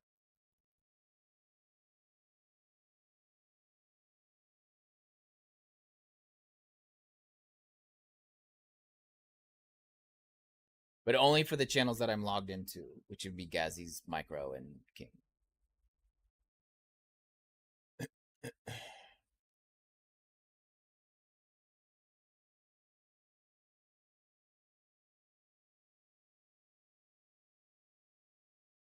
All right, what was the other one? Yeah, exactly. See, Cran Eater. It was in King Congress channel 1157. Blue Frost said Cran Eater. So that it allows me to communicate in multiple different chats at the same time and still keep tabs on whatever is happening. It's probably one of the most powerful tools a streamer can use, and I don't know why streamers don't use it, to be honest.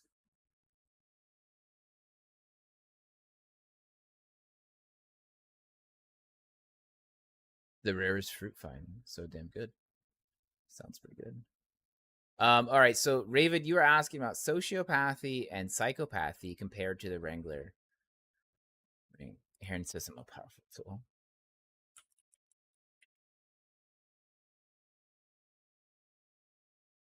So I do know that there is a difference. I do know there is an actual difference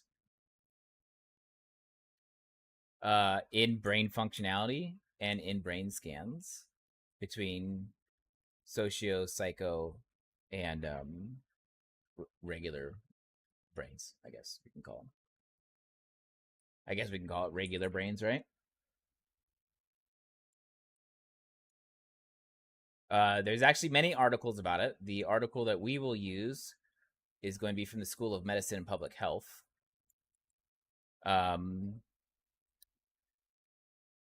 The study showed that psychopaths have reduced connections between the ventromedical prefrontal cortex, or the prefrontal cortex, which is kind of right here, and the part of the brain responsible for sentiments such as empathy and guilt, and the oblongata, which mediates fear and anxiety.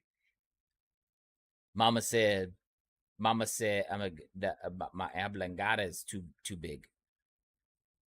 That's why crocodiles are so angry.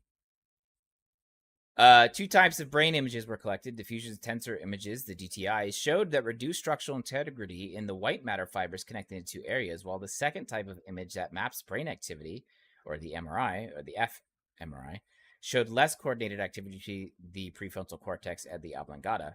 So there is an actual disconnect, physical disconnect. It's not just like, you're a fucking psycho. There's an actual physical disconnect between the oblongata, and the prefrontal cortex. This is the first study that shows both structural and functional differences in the brains of people diagnosed with psychopathy. Sometimes interchangeable communications of psychopath and sociopath. Assistant professor of psychiatry in the University of Wisconsin School of Medicine and Public Health. 2 structures of the brain, which are believed to regulate emotion and social behavior, seem to not be communicating as they should. The study, which took place in a medium security prison in Wisconsin, is a unique collaborative between 3 laboratories. Madison psychology professor Joseph Newman has a long-term interest in studying the diagnosis, those with psychopathy, and has worked extensively in the Wisconsin correction system. Dr. Kent Keel, the University of New Mexico, and the Mind Research Network. You're just having deja vu. Has a mobile MRI scanner that he brought to the... Well, we talked a little bit about sociopathy and psychopathy the other day as well. Coins and his graduate student, Julian Motzkin, led the analysis of the brain scans.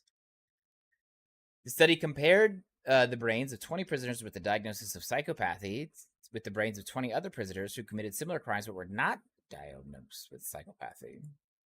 The combination of structural and functional abnormalities provides compelling evidence that the dysfunction observed in this crucial social emotional circuitry is a stable characteristic of our psychopathic offenders.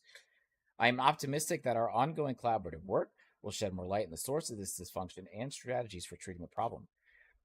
Newman, and I do have a very moral dilemma type question for you guys. Newman notes that none of his work would be possible without the extraordinary support provided by Wisconsin Department of Corrections, and he called the silent partner in this research. What a great fucking song, by the way.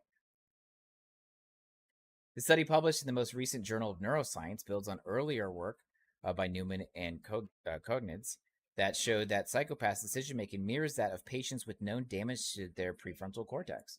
This bolsters evidence that problems in part of the brain are connected to the disorder. The decision making study showed indirectly what this study shows directly, that there is a specific brain abnormality associated with criminal psychopathy.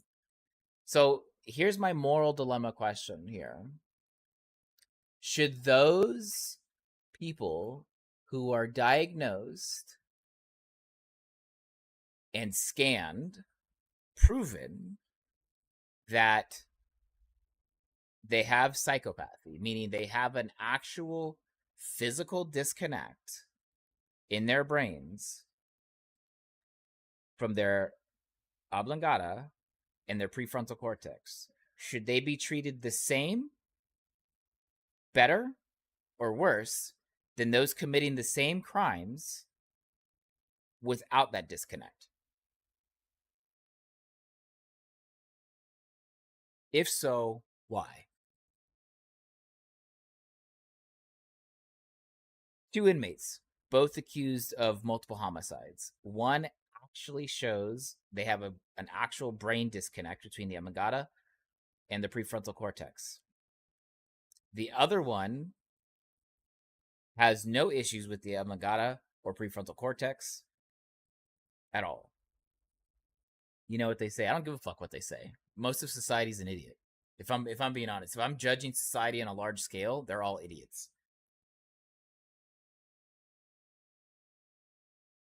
Okay. Fair.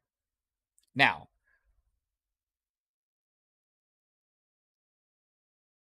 what if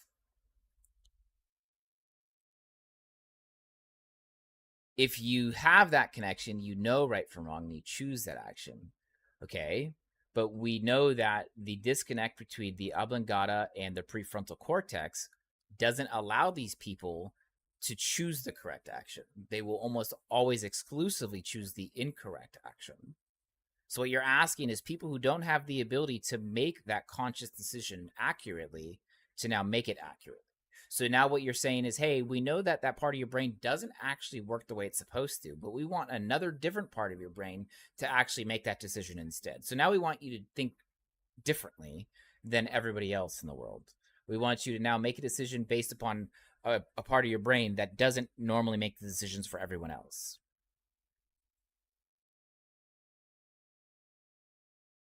Like if you like, okay, here let me give a less ambiguous scenario. If you don't know you have narcolepsy, you've never been diagnosed with narcolepsy in your life, and you go for a drive and you fall asleep in the wheel and you kill somebody,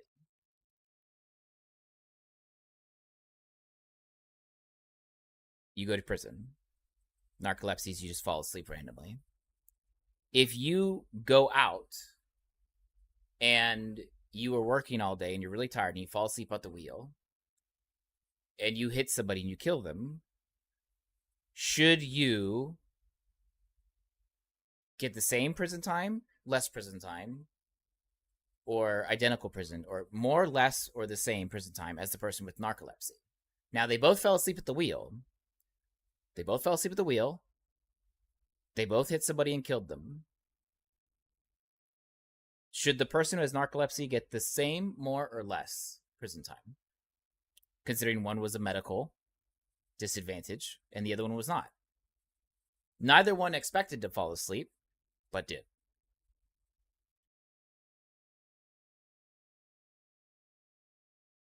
They should get less. So the person with psychopathy should get less because they can't control it.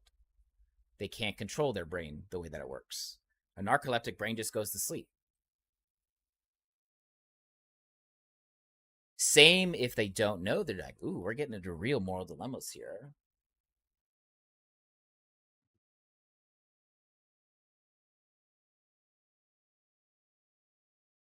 Well, yeah, but we gave the prefix that they didn't know that they've never been diagnosed with narcolepsy before.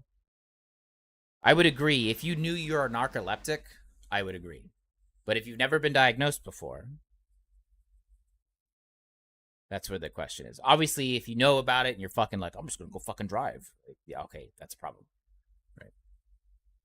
But I would agree if that was the sentiment. But we gave the prefix that they've never been diagnosed with narcolepsy before.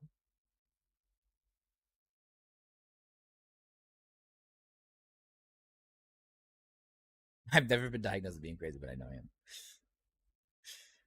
Well, we can make any kind of arguments that we want, but we're just going to look at it at face value. If they've never been diagnosed with narcolepsy and they fall asleep and kill somebody at the wheel, and somebody who's just been working all day falls asleep and kills somebody at the wheel, neither person meant to kill anybody. Neither person meant to fall asleep. It just happened. Same, more, or less as a narcoleptic person. This is heavy. This is a heavy moral dilemma. Don't worry, we're not part of a fucking law study. I'm just curious to get you guys' take on it because I'm obviously using this as a segue into psychopathy. Oh, of course, that's different from drunk driving. Drunk driving, fucking rotten fucking pieces.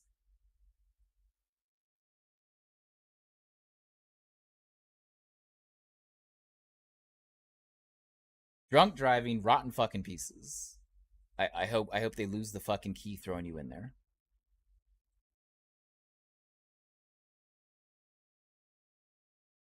So same.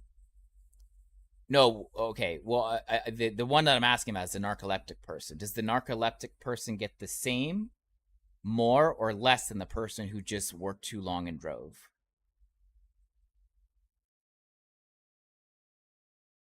Yeah, but we know that's typically not how it works. Typically, someone's going to go to... Okay, we won't say prison. We'll say same, less, or more punishment. Whatever the punishment may be. We'll just say it like that, then. Same. Okay, so what you guys are saying is that somebody with a medical diagnosis should be held liable as the same person without a medical diagnosis. That's your guys' take. I'm not saying it's a bad take. I'm just saying I want to make sure the takes are clear. We've already give the prefix. They don't know they're narcoleptic.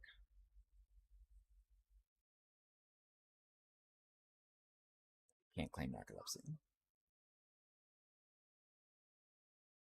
You can add whatever detail you want for the person that's not narcoleptic. The question is, what happens to the narcoleptic person? Is it the same, equal, or less punishment?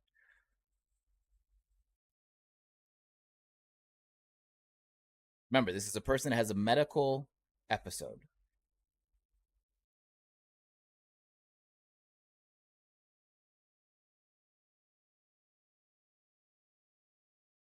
On the basis if they don't, it is hard to judge. You guys are not going to be the end all be all for this. Okay, this is not obviously in your hands. I'm just trying to get your opinion, your take. You can get a, I don't know if you can get a license with narcolepsy, which again goes back to our prefix of this person was never diagnosed as narcoleptic. Society decided this already, right? I don't know. Let's see. Can you get a driver's license as a narcoleptic?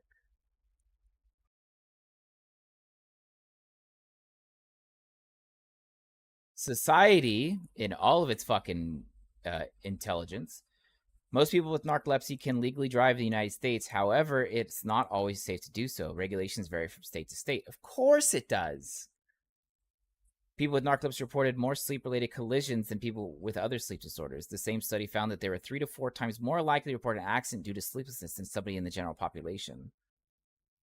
So we have data that says people that have narcolepsy get in more accidents than people with not narcolepsy, but we're still letting them fucking drive. Okay, do you think this is correct then with the data that we have? That people that are narcoleptic get into more traffic accidents than people who are not narcoleptic? Do you think that this is correct? I don't think that's correct. I don't give a fuck. If you're narcoleptic, I'm sorry, bro. You should be fucking driving, home slice. All right? Take a fucking bus, dog. Okay? Call a homie. Okay? Go get married when you're not asleep and have your wife drive you around. What do we tell you, man? No fucking shot. No fucking shot should you be narcoleptic and fucking driving. California and Pennsylvania have the strictest laws for driving with narcolepsy. It's mandatory for medical professionals in these states to report any condition that may impair a person's ability to operate a motor vehicle. This includes narcolepsy. The Federal Motor Carrier Safety Administration's Medical Review Board concluded that even people receiving proper treatment for narcolepsy are atypically sleepy in the daytime. They recommended that all people with narcolepsy should be ineligible for driver's license. Yes! Yes! Yes! Imagine that.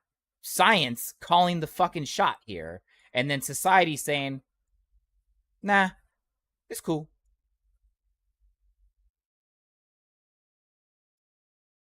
Imagine science calling the shot here, giving the accurate take that say in the medical review board that they said that they recommend that all people with narcolepsy should be ineligible for driver's license.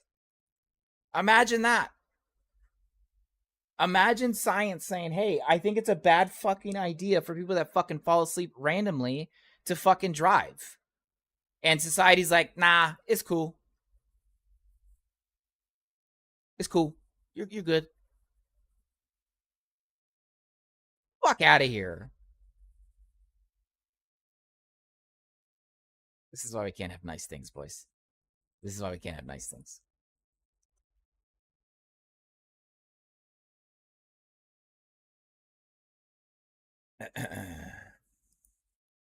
I just thought about a different light, have changed my view. Narcoleptic people get less because what if it's a seizure? Like if it's your first seizure as an epileptic? Ah, I see. So you're as the moral dilemma begins to cook into your brain, you start to basically say, wait, hang on. Maybe this isn't right.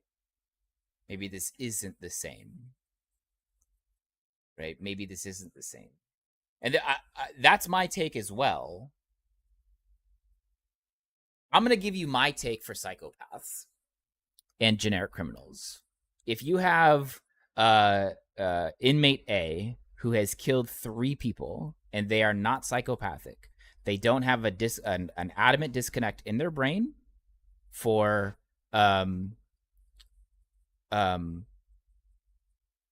their oblongata and their prefrontal cortex. They don't have any of those traits proven to have significant issues between brain functionality and functioning normally in society. And then you have an inmate B who has adamant signs of a disconnect between oblongata and prefrontal cortex. The person who is psychopathy should not be in the same fucking location that is happening in this study. So the inmates in the Wisconsin medium security prison, they should not be in the same locations. The persons that are, and look, this is society. We have to take care of our society. Even the fucking people in society that are fucking garbage people, we need a place to put them. People that are psychopaths, like, I'm not just saying, like, you're a fucking psycho. Like, actual people that have a disconnect between prefrontal cortex and oblongatas, they should not be sharing the same fucking cells, the same locations as people who are just generically killing people.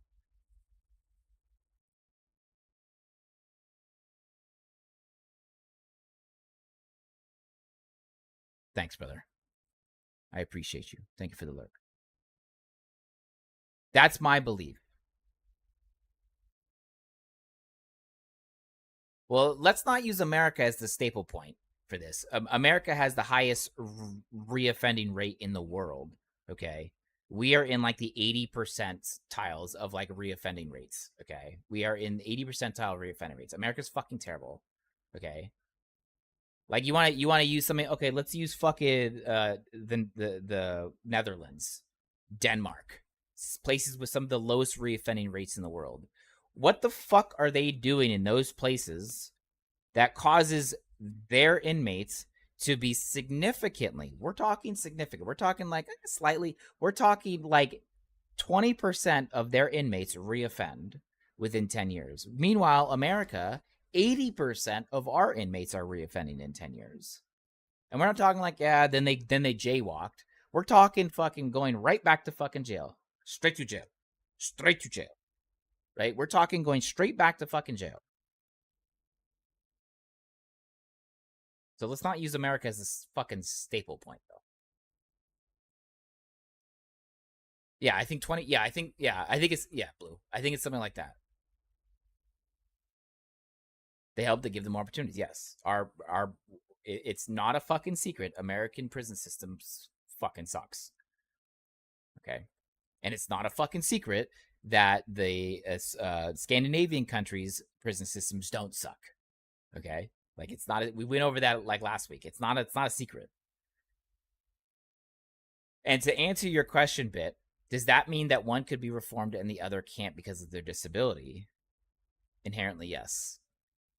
Yes. Does it mean that they should be fucking locked behind fucking doors their entire life? No. But perhaps because of their inability to have a functional brain, in the way that it works in cohesive society, they should live in a more controlled, coordinated circumstance.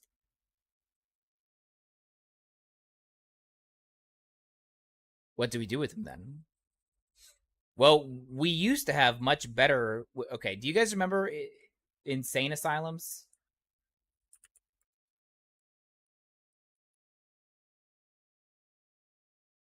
Like assisted living, yeah. That's what I'm thinking. Now, obviously, I'm not saying insane asylums were the fix, because that's what it was back then. You just put people in a fucking hospital that was basically just, you used them as experiments all day, and you had them bite a fucking steel bit and you electrocuted them. Okay, that's not what I'm saying that's what should happen. But I'm saying it should be more of an assisted living lifestyle. Now, is that going to be easy? No. Is it going to cost money? Yeah. But why is someone who is actually having a structural, not just a structural disconnect, but a functional disconnect between the parts of the brain that we have mapped accurately between social behaviors, empathy, and guilt?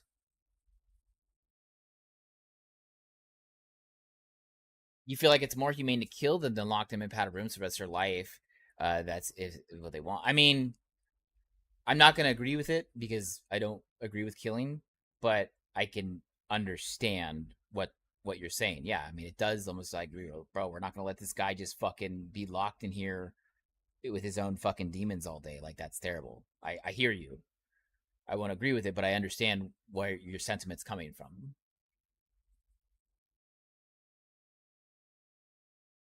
Well, that's a good question, Maven. That's a really good question. What if they don't want to be controlled by you?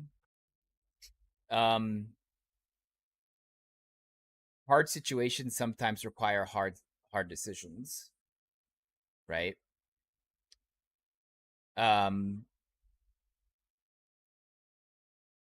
It is not a secret that nurture and nature play a part in the creation of psychopaths.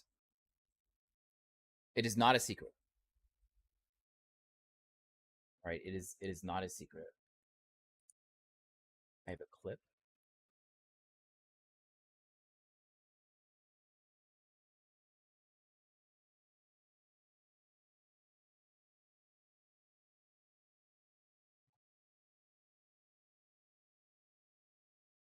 Did you guys make a clip? It says this is new. I've never seen this before. It says I have a clip.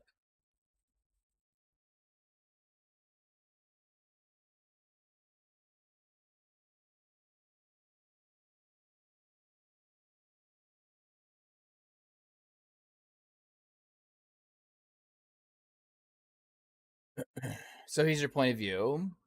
Your older brother was diagnosed with schizophrenia when he was 17 and has issues for the last 30 years in and out of assisted living programs at jail streets, completely unable to cope by himself without causing issues for other people. I love him, but what can you do for that? I think it comes down to, okay, so this is a unique situation because he has family that actually cares. And although um I sympathize with the situation, what I will say is that that comes down to a family kind of decision. Now, it's not your fault, Bit. You didn't do it, right? You didn't do it. But I don't think your brother, if he did commit crimes, I don't think your brother deserves to share the same cell or the same location of cells that these fucking inbred assholes do the same crimes as your brother. I don't think they should be in the same fucking spot.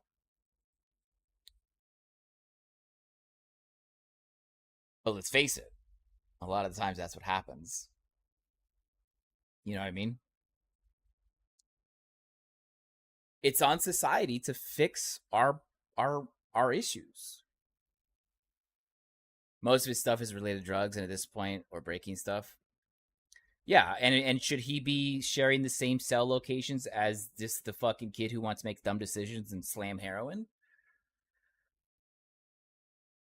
No, he shouldn't. Why? Because he has an actual fucking disability. He shouldn't be treated the same as these generic fucking assholes. And that's my point, is that the people with psychopathy are different. Why? Here's my generic concern. My concern is that they went to one prison and found 20 different offenders, 10 of them being diagnosed with psychopathy, and the other 10 did not. Why are they in the same fucking facility? They shouldn't be. They shouldn't be in the same facility, because the way you rehabilitate a generic criminal is not the same way you rehabilitate a mental patient.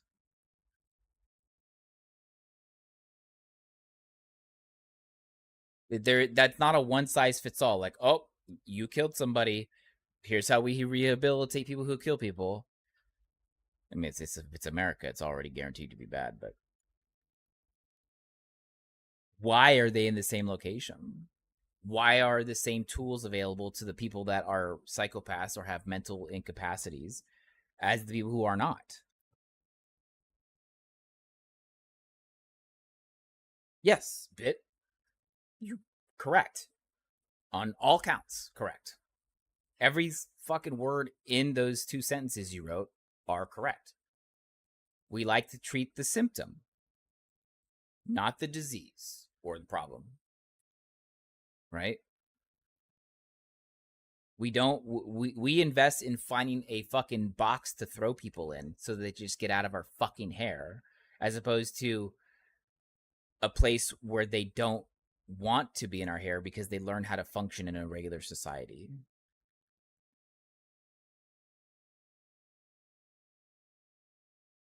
You would wager that if you take all the facilities and remove the ones with psychopathy, we wouldn't have overpopulation issues. It would probably reduce it. Let's see.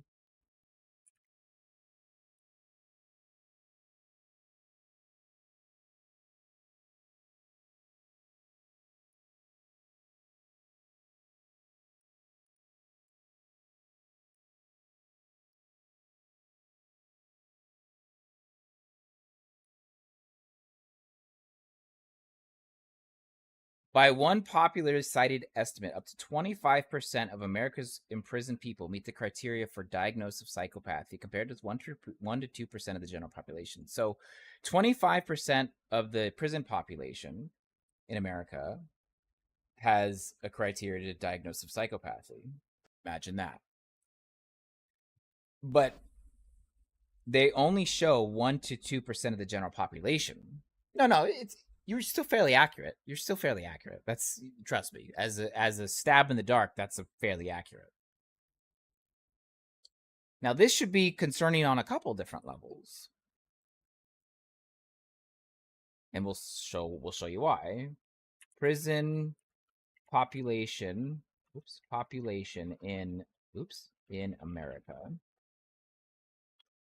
1.2 million people in prison. Okay. 1.2 million times 25.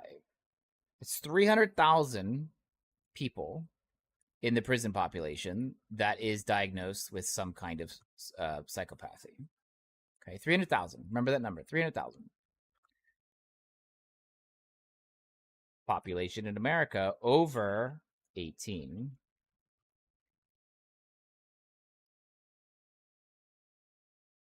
$258.3 million.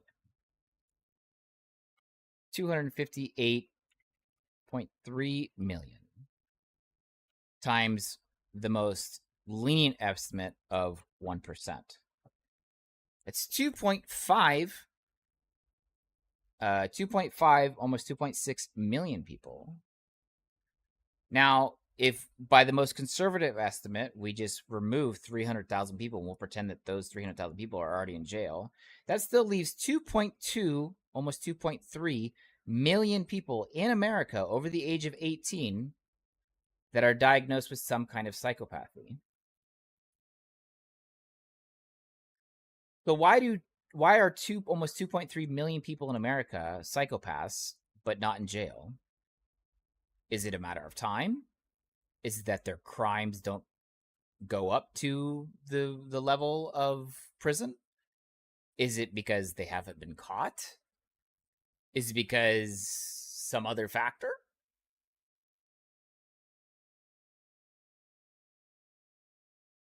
Or some people haven't been triggered yet. Yeah, these are all possible things. So what do? Just round up all these people and say you're going with me on a boat and we're going to an island called Shutter Island. You guys remember that movie, Shutter Island? You guys remember that movie? It's a good movie. Right? We're going to Shutter Island, you 2.5 million people. We tried that. So again, I'll ask, maybe some moral situations have changed. Should the person with psychopathy, clearly diagnosed psychopathy, okay, clear diagnosis of psychopathy, including the brain scans that show a functional disconnect in the brain between their oblongata and their prefrontal cortex, should they share the same punishments as those who kill people without psychopathy? That's what I'm asking. Should it be the same, more, or less?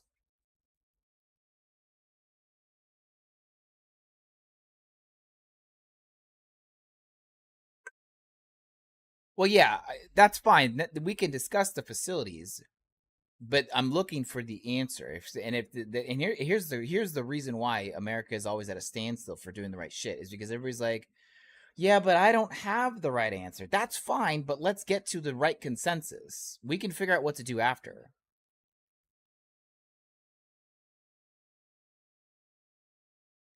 Bro, what are you talking about? America just prints money. You guys don't have a printer? What do you mean? Fine. It'll be fine. You guys just don't print money? Isn't that what everybody does? Don't you guys just print money? Isn't that the go-to?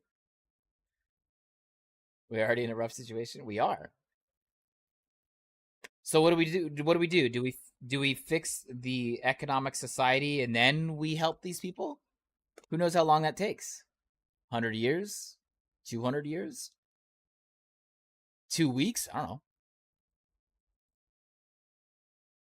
Do we just let these people fry in the back burner and you guys all share the same prison system until we figure out our shit? That doesn't sound right, does it? So my take is no, they should not be.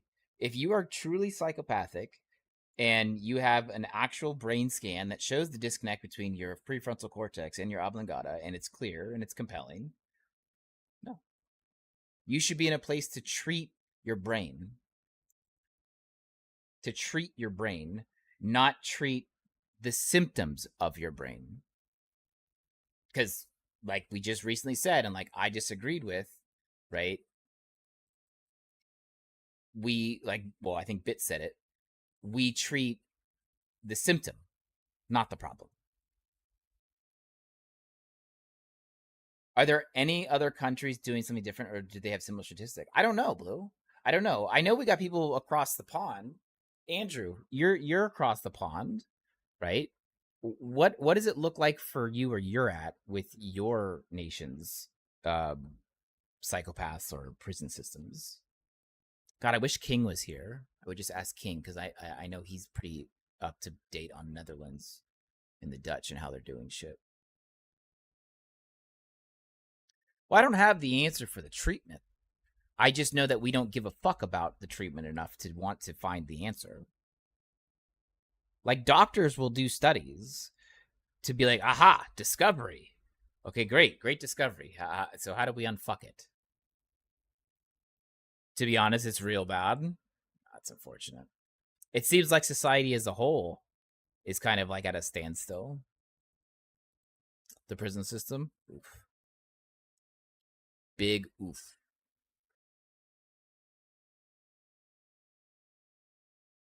When you're locked up, they don't give a shit. Yeah.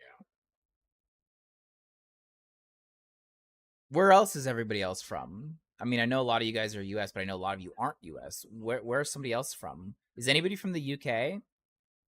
Or a Scandinavian country? Actually, is fuck. I had a Swede here. Let me look. Fuck, I think he left. It feels like pushing a rock uphill. Yeah, it's difficult.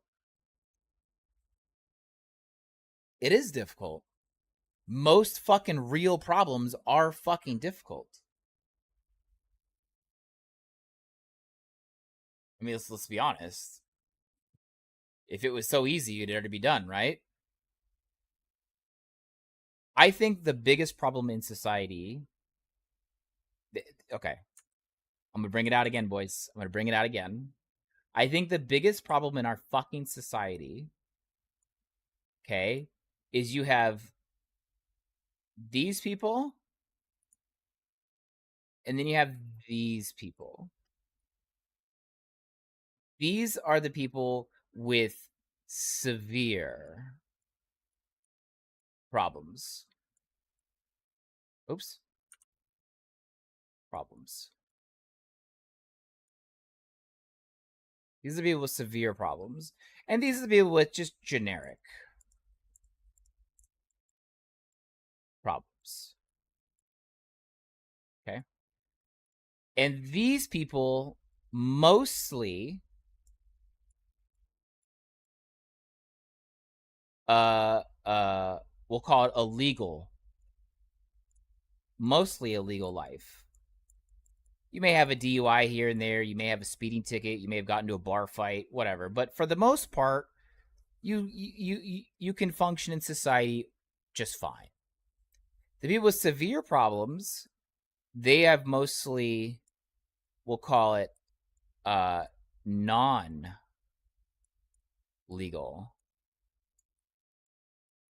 life. And these are people that struggle to live in a generic society. And I think the problem is that all these people here look over here and say, yeah, fuck that shit. Just get him not in my backyard. NIMBY. And so just put him in a fucking box. I don't give a fuck because it's not my fucking problem. Seriously. That's what I think society is as a whole, generically. This is the thought process. Because I think what Raven was saying also earlier, These are people who know right from wrong, and if they do a crime, it's because they've adamantly chosen to be wrong. So if they go to jail, it's because they've chosen to be wrong. These are people who don't know, or their brains don't allow them to function to choose the correct decision between right and wrong. And so what we say as generic society is fuck those people. Let's just stick them in a fucking box. Let's just stick them in a box and put all their problems in there and stick all those people in a fucking box. I don't think that's right, personally. But like we were saying, what the fuck do we do? What do we do? Like, what do we do? Do we make a much bigger box for these people or something? And we let them, we try to treat them in a system that has other, we'll call them, mostly legal people that are around to try to help these people. And they live in a controlled society, like call it like a fucking, like, almost like what was that movie where Tom Cruise, Jim Carrey, he was living in a fake world. Like, do we just let them live in like this preconceived world where, like, these people don't travel to, they're not allowed to enter it? The Truman Show. Yeah. Do we just let these people, like, do we let these people live like a Truman Show life where, like, it appears like a normal society to them, but like these people actually aren't allowed to go here, and anybody who's there just works there?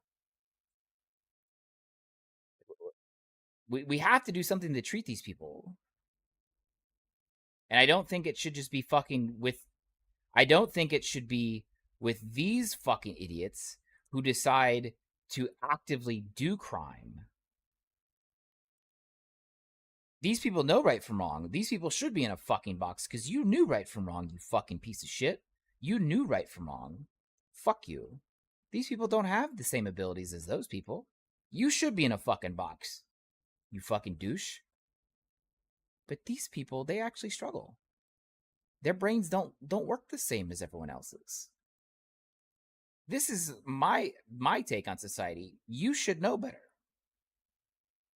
You should know fucking better. You burn in a fucking box because you decided to kill people and you knew right from wrong. There is nothing medically or fucking neurologically fucking wrong with you. You just decided that that money was more important than that person's life. Fuck you. Rot in a hole. This person, their brain isn't acting like yours and mine. They need different treatments. Because what if they were able to generically like through like some kind of therapy, whether it be scientific gene therapy or whether it be some kind of procedure to help repair that connection between the oblongata and the prefrontal cortex. Because this person doesn't have any severance of their prefrontal cortex and their oblongata. They're not psychopaths. The psychopaths, they have a clear disconnect between right and wrong and guilt and empathy. These things fail for those people. These things fail for those people.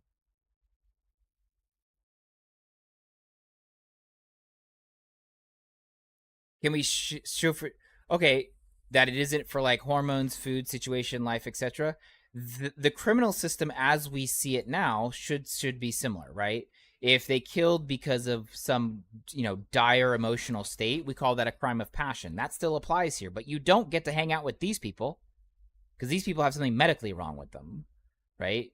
You just had an emotional break. We have things in play for that already, which unfortunately is how we treat everybody the same way, even people that actually have medical problems with their brain. Like we have that. Like, oh, you robbed somebody because your kids are starving. Okay, that's a dire situation. Yeah, we have criminal justice system in place for that. It's not perfect, but we do have that already, right? We already have that there. So I'm not saying that every person who robs the store because their kids are starving, right, should be in jail with the guys that are killing people for fun. That's not what I'm saying. We still have that criminal justice system.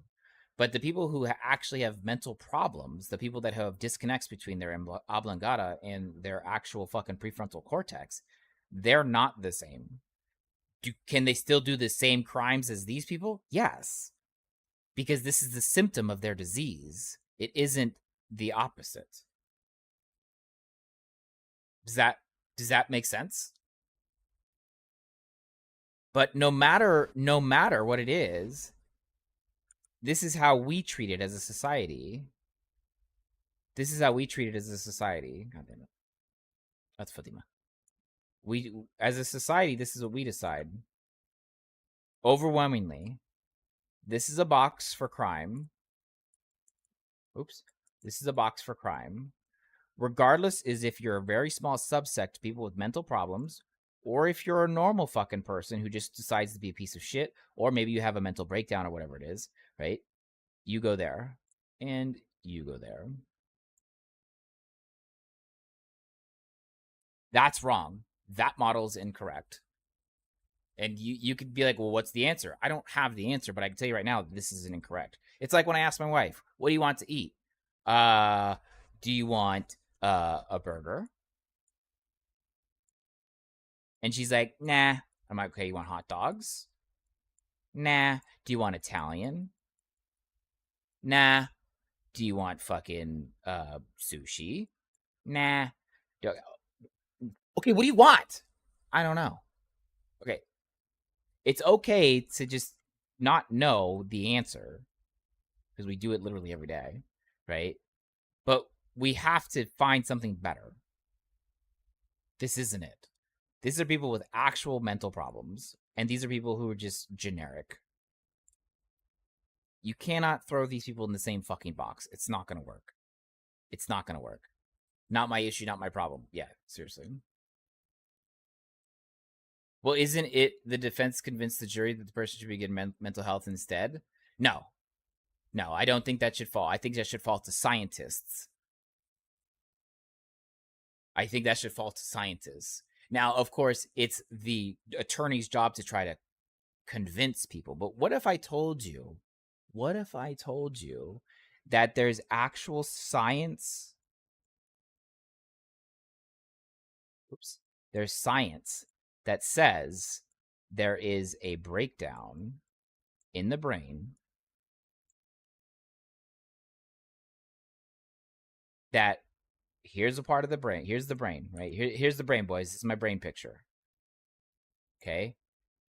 Right here and right here where the oblongata is in the prefrontal cortex, there is no connection there, or that connection is severed. And science can prove that.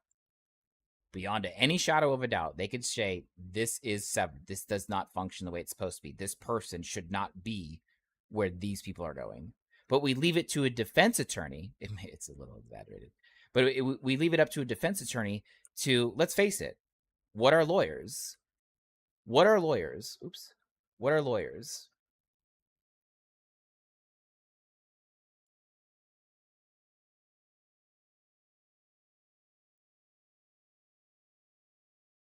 What are politicians?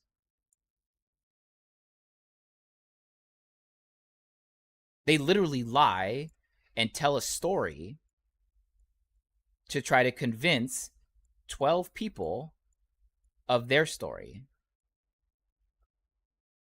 And the prosecution is using whatever information they have to show that this story is bullshit.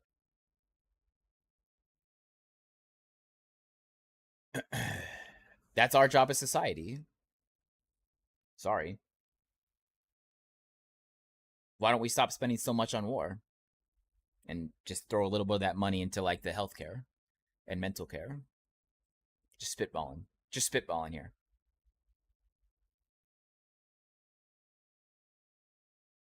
The second part is scientists often overestimate what they know. Possibly, which is why you have a consensus. A consensus is a group of whatever it may be that all come to the same or similar conclusion. Because you're right. Billy Bob Joe could be like, oh, bro, I know the answer. I know the answer. And Christopher over here is like, no.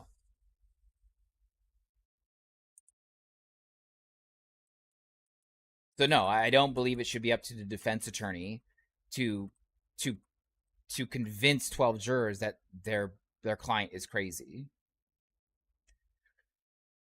Well, we were using that as an example, Eacham. We were using that as an example of why is America's system so fucked and the Scandinavian system significantly less fucked. Yeah, imagine if we started a new war, like the war on mental illness. Of course it's all about the money. Of course it's all about the money. Of course. And so this question basically came from basically this, is that we were asked for Science Saturday, is the science behind the brains of regular people and the brains behind sociopaths and psychopaths. And science has proven beyond any shadow of a doubt through many tests, and this is just one article out of many, that the study showed that psychopaths have reduced connections between prefrontal cortexes, and that is responsible for empathy and guilt, and the amygdala, which mediates fear and anxiety. We know that that is real, that there are waning connections between the two parts of the brain.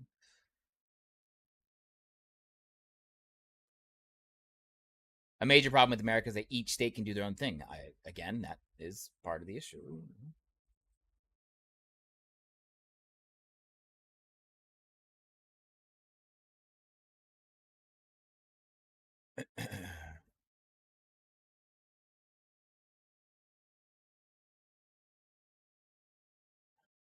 Measurement changed, inflation. Yep. Yep. What other science shit do we want to go over? That one kind of brought us into a little bit of morality and theology, but sometimes they're intertwined. Sometimes they're intertwined, boys. Is sociopathy interchangeable with sociopathy? So they're subtle.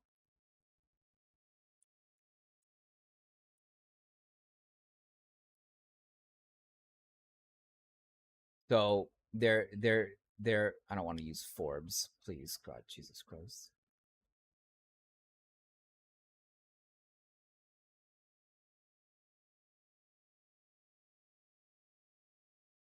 Okay. So this is a simple image to help understand. Psychopathy, they have a lack of guilt, remorse, and empathy.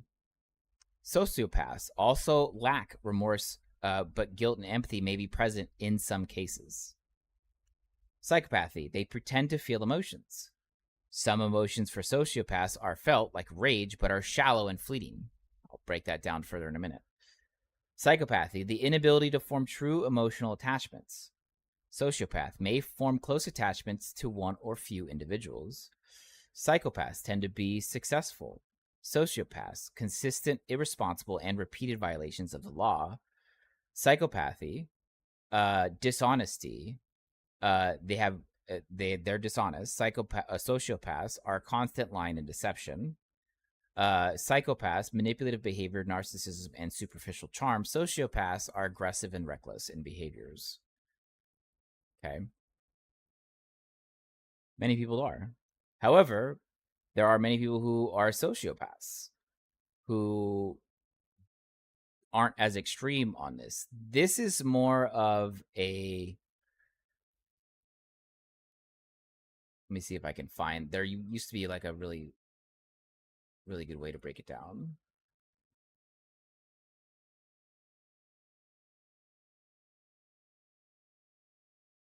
Okay, so psychopaths...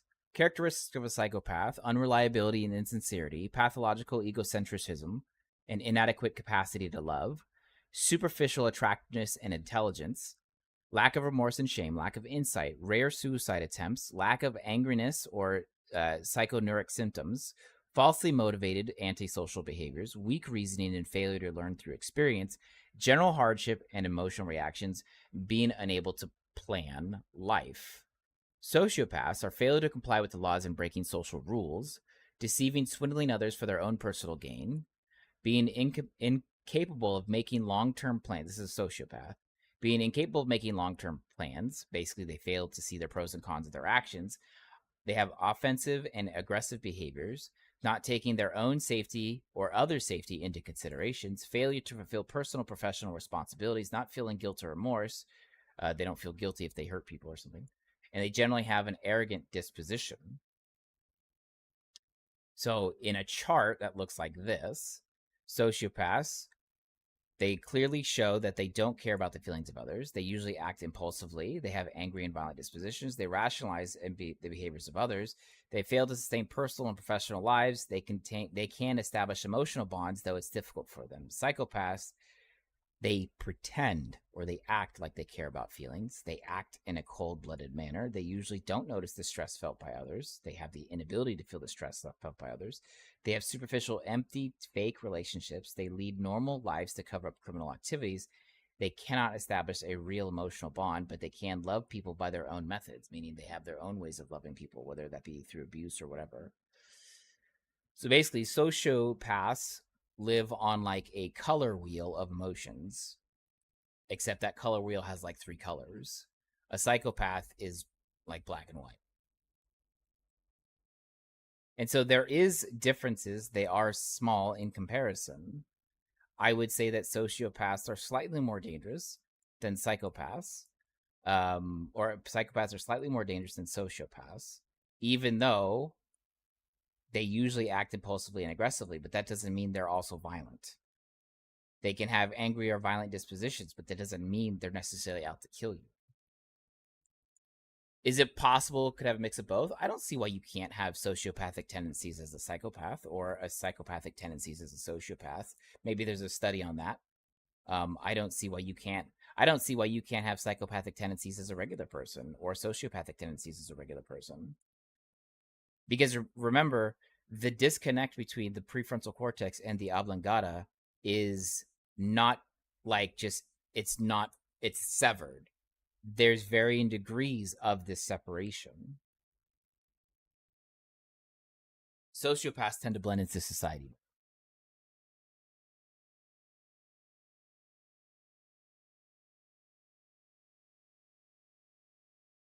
There are actually many famous sociopaths, which you may be surprised to find.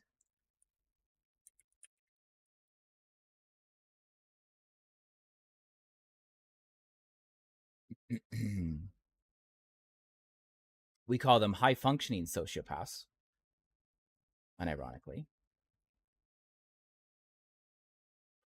We call them high-functioning sociopaths, which we also label as antisocial personality disorder. It's 3.5% of the population. Men tend to be more at risk of ASPD than women, which explain more common types of sociopathic or psychopathic men that you see in the media. I'll get into more specific people shortly. How do you spot somebody with antisocial personality disorder? Spotting high-functioning antisocial personality disorder traits or high-functioning ASPD. Many people with ASPD get high scores on IQ tests. They have excellent interpersonal skills. Their magnetic personality traits often not naturally draw others to them. People with high-functioning ASPD can be calculating and may show extreme patience when trying to lay the foundations necessary to work a situation for their benefit in the long term, obviously. A person with ASPD may hold a job, marry, to have children. They may also be actively engaged in cognitive behavioral therapy, possibly to help with their ASPD or treat co-occurring conditions. CBT has been shown to be effective treatment for some personality disorders. The research is still being conducted on its effectiveness with ASPD. People experiencing ASPD can be successful in life and lack conscience might give them an advantage of some business situations. So who do you think might be ASPD?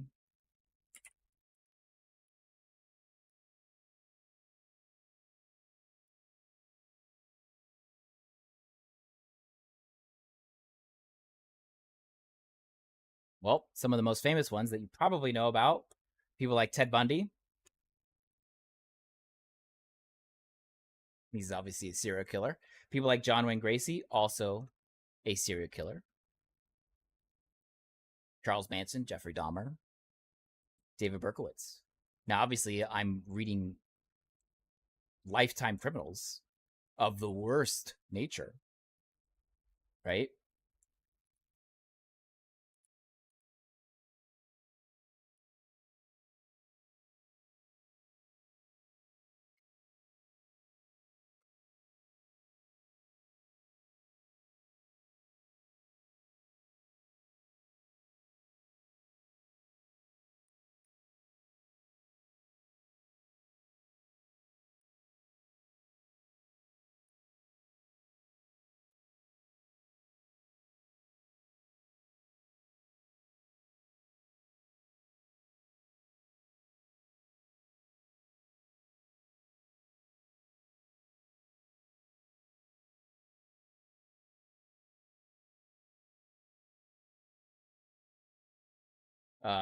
I'm trying to find this list. There was a list.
Would you say successful CEO, you have to have either of those? Yeah, it is argued that the biggest and most successful CEOs, as well as military generals, have to have traits of ASPD in order to be successful.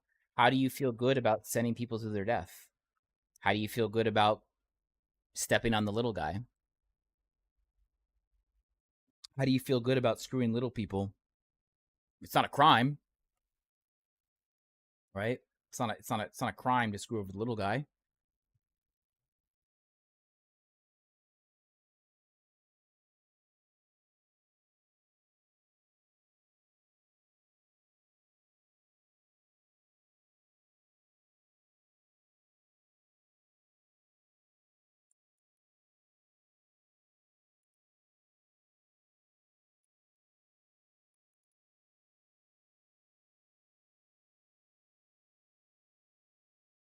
Um, God damn it, there was such a good list, and where the fuck is it?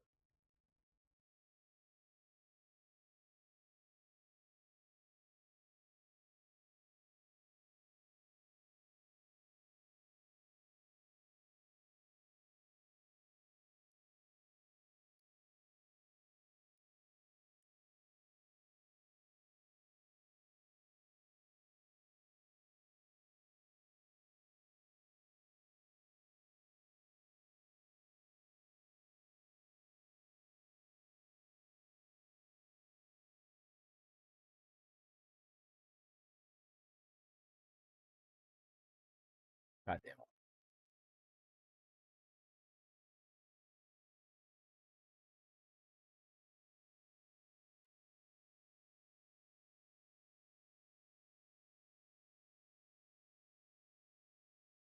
What is this new generative AI? Oh, God damn it. You gotta take the dog out? No worries, man. Have a good walk, man.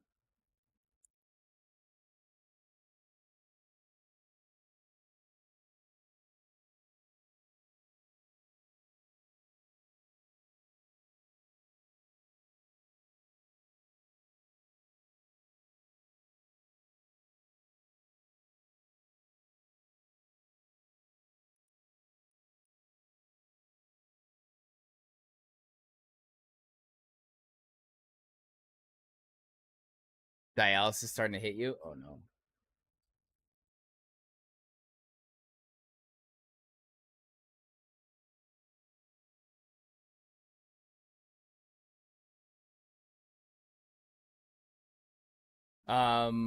Okay.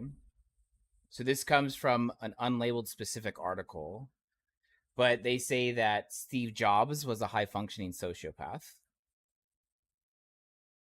Again, an extremely successful CEO.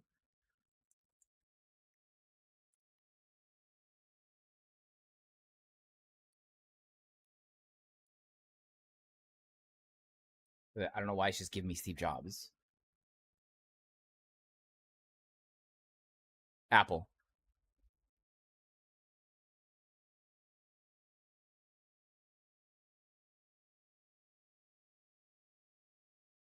Bill Gates.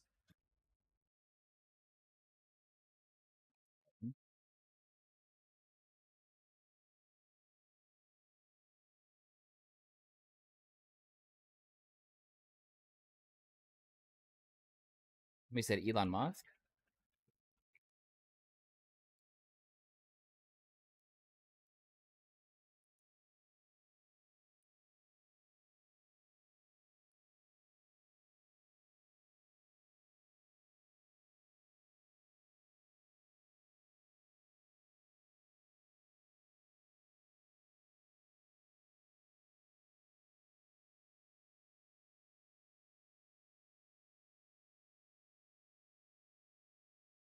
They say he has sociopathic tendencies.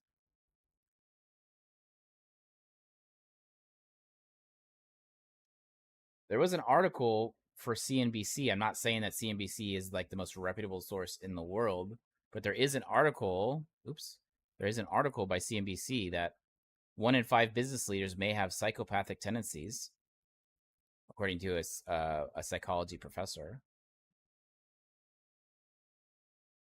Which again would make sense. How do you get so big, so successful, have so much money, and not and know the little guys are getting fucked? How do you do that?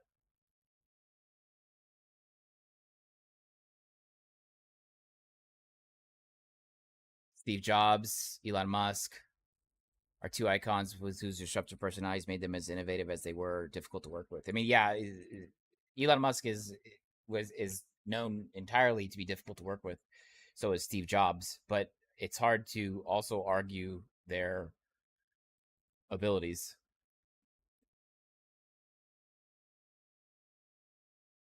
Actors, well, that's probably hard to tell because they're actors. It's in their blood to alter their emotions on the fly.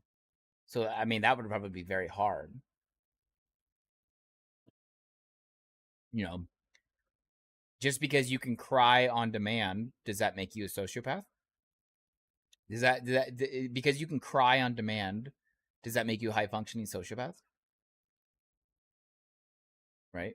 Because you can alter your ability to move your emotions fluidly in an open context, and then here cut, and then you're back to normal, and you're joking, smoking, and joking with the guy next to you, right? And then they say action, and then you're back to your super sad state. You could see it and read it on your body. Does that mean you're a high functioning sociopath? Some would say yes. Some might say that's what makes a good actor,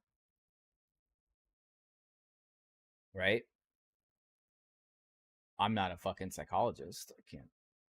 You think it's more an experience thing? It could be. It could be. It could be. They yeah, like they literally went, like, they went to Juliet's, right, or Juilliard's, right. They learned how to act. They learned how to dig within themselves to manipulate their emotions at the time. I mean, yeah, they fucking can learn this shit. Absolutely, absolutely. That's very good take as well. It could be an experience thing. You watch some B lot fucking film, and the actor's like, wow, it's like you're watching a fucking porn scene in Hollywood. You're like, wow, yeah, that's an exciting race. And then meanwhile, you got like, who's the guy that died from Fast and the Furious? The guy that everybody fucking liked, the white dude with the blonde hair. What was his name? Paul Walker, yeah, rest in peace. Paul Walker, right? And then he comes out and he's like, "Oh God, I can't even do it. I can't even pretend like his emotion of that fake race that never actually took place." Right? You know? So yeah, I agree with Kale there. It absolutely could be an experience thing as well. Psychology is cool, but the problem with psychology is that it's it's like the wild fucking west, bro. At least in my opinion, it's like it feels like it's the fucking wild west. Like you can have a psychological opinion in a certain direction. Well, Dexter is a fictional high functioning sociopath. He kills for moral reasons, right? Like he's a serial killer by the definition, but he's not out there. He's not killing randomly. He's killing rapists, murderers, molesters, right? He's killing people that, and when you always hear the show in Dexter, you hear his overlay, right? When he's talking, right? Is that he wants blood and he wants to kill. He gets the urge to kill, but he will only kill banes to society, banes of people who have escaped convictions, or people who have, what's up, babe? It's 110.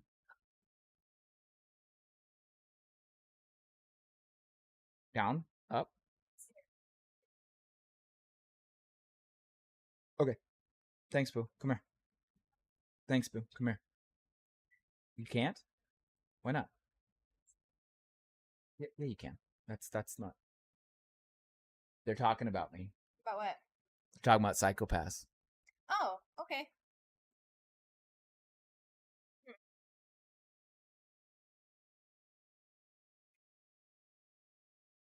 She forgot to wear pants, so she's afraid to come into the scene. What time is your dad coming? They know it's a half day, so. And we got Father's Day stuff, boys. It's a surprise for my wife. Hear that? Nope. Fuck. Yeah, they're downstairs. Okay. Thanks, love. I don't know, bro. I have fucking headphones on. I don't know what the fuck if I'm talking loud, bro. I don't know. It turns out entire chat are psychopaths, and we're all watching EMP. The King Psychopath. Whatever. It's fine. It's fine.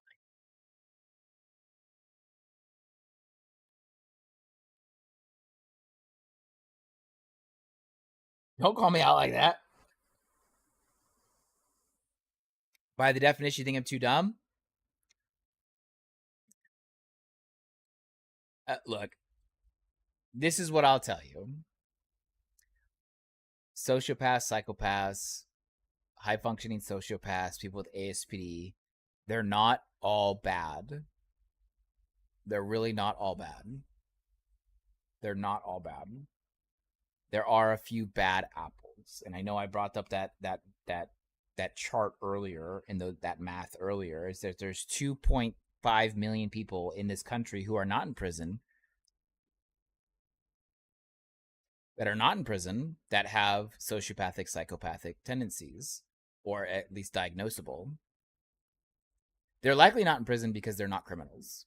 They're likely not in prison because they have some other kind of moral compass. Whether that moral compass is derived from society is completely arguable. They're not all bad, though. And I don't want you guys to see them as all bad. Just because John Wayne Gacy was a high-functioning sociopath, it doesn't mean Sherlock Holmes, who is obviously a fictional character, who is also written to be a high-functioning sociopath. Sherlock Holmes is written in the writings of the fictitious character to be a high functioning sociopath.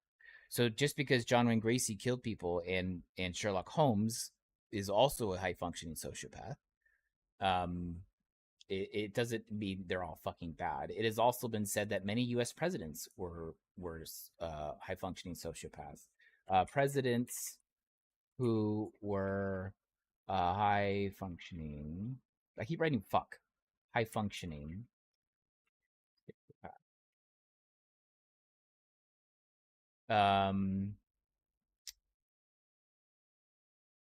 These psychopathic traits that the presidents had in common. Presidents like where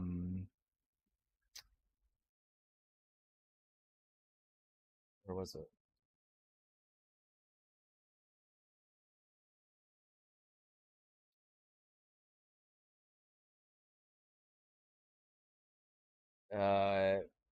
All U.S. presidents from George Washington to George W. Bush were included in the research. There was not enough data yet for President Obama. Researchers had 121 experts use standardized psychological assessment methods to rate the president's personalities based on their biographical information before they were elected. These evaluations were then compared, and I'm not saying all fucking presidents were good. Yes, even Lincoln. These evaluations were then compared with ratings of job performance compiled in 2 surveys of presidential historians. A 2009 C-SPAN poll of 62 presidential historians and 2010 Siena College survey of 238 historians. So this is a massive bit of information about presidents. Over 300 historians were used in this. Topping the chart in fearless dominance were Teddy Roosevelt and John F. Kennedy, with Ronald Reagan, with FDR, with Roosevelt, with FDR, Ronald Reagan, and Bill Clinton not far behind. So Teddy Roosevelt was the top of fearless dominance, which is a sociopathic trait. John F. Kennedy, FDR, Ronald Reagan, and Bill Clinton. George W. Bush came in 10th in this measure. Rutherford Hayes, Zachary Taylor, Martin Van Buren, Andrew Jackson were also in the top 10, illustrating fearless dominance isn't always associated with positive decision-making or success. It's a double-edged sword. If your boldness allows you to ignore both your own fears and the concerns of others, it can be easily veer off into recklessness, dismissing important problems that should rightly grab your attention. A recent New York Times opinion editorial on George W. Bush's refusal to heed early warnings from the CIA about Osama bin Laden's planned attacks on America suggests as much. Of course, circumstances and luck also play a large role in whether the decision is later seen as courageous or psychopathic. In whether the presidency is considered a success or failure. Probably the biggest determinant of the president is luck, says Linfield. Interesting, however, at least one survey includes the study suggests that fearless types can influence their own luck. Ratings of presidential luck were also linked with individuals' degree of fearless dominance. Linfield cautions that his study can't determine if the president's fearless dominance crosses the line of confident courage to recklessness. There wasn't enough data to determine whether with extreme high levels of fearless dominance may be counterproductive, though it seems intuitively likely, which I would agree. He also notes that the overall effect of such boldness on performance was small. There are numerous factors that go into the making of a president, and this was only one. He thinks the evidence increasingly points in the direction that these traits are all on a continuum of height and weight. They are things that all of us have to some degree. It's probably not all or none. So basically, what they're saying is that everybody has either some kind of sociopathic or psychopathic trait. However, what it appears in the studies through over 300 historians that presidential, or at least U.S. presidents, tend to have significantly higher levels of these traits than other people do.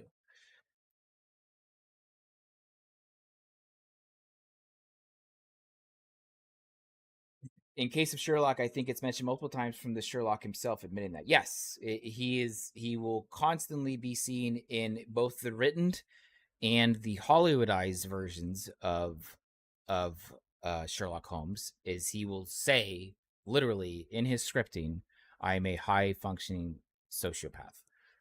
I think, let's see, Sherlock Holmes says.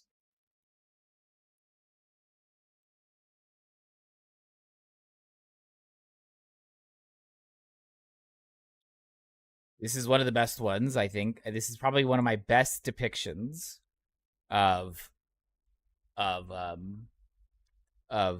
Sherlock. I love Cumberbatch in this. I loved him in this. I thought he was phenomenal.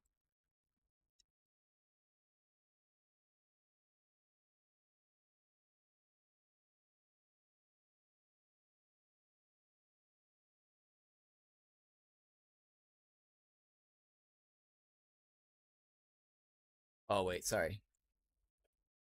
Here we go. Sorry, I didn't raise the volume.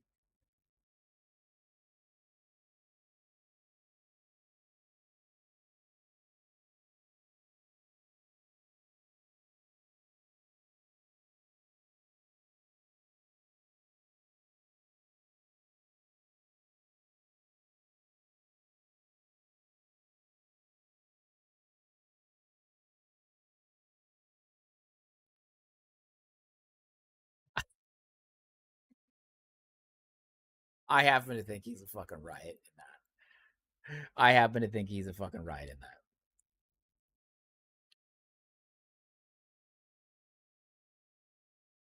The damn smile, yeah. I love Cumberbatch in that dude. I think he's a great actor, by the way. I loved him in Doctor Strange as well. He's phenomenal. I think he's a phenomenal actor. I also really loved him in he portrayed a very, very, very, very similar role called The Imitation Game. Where Cumberbatch again played somebody in that realm of high functioning sociopathy or Asperger's as well. Sometimes they can be seen as almost the same, but The Imitation Game of Alan Turing, or it's based on a true story with Alan Turing, Asperger's. Today's experts all have agreed that he had Asperger's syndrome and autism, obviously. Asperger's symptom or Asperger's syndrome, Asperger's syndrome and ASPD. um,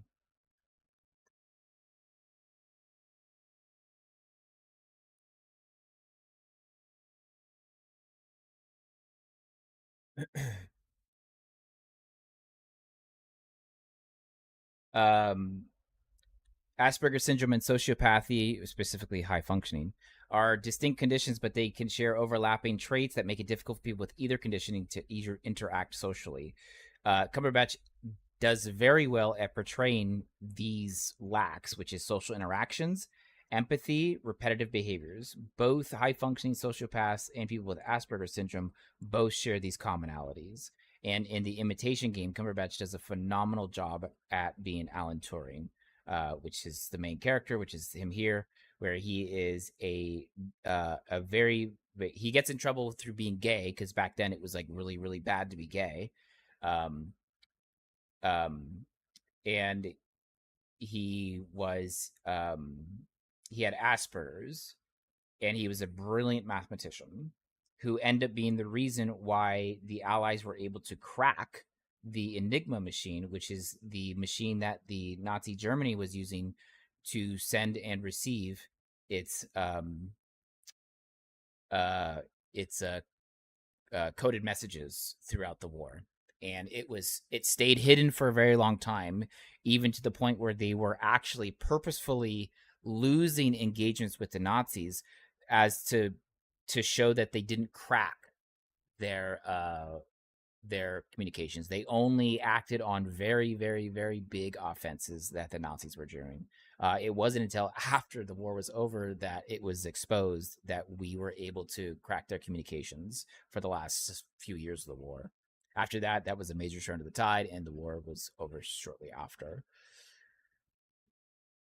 You bet he's just being himself on those roles. That's why he looks so good. I mean, maybe, but you look at him in a role like Doctor Strange. I mean, Cumberbatch constantly plays people that are fucking smart. I've never seen Cumberbatch play not Cumberbatch.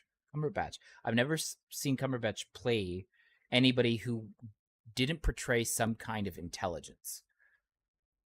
I've never seen it.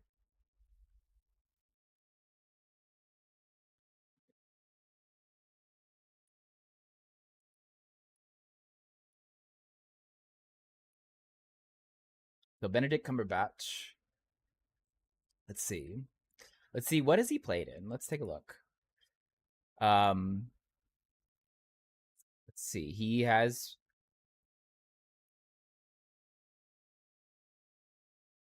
Imitation Game, Star Trek Into the Darkness.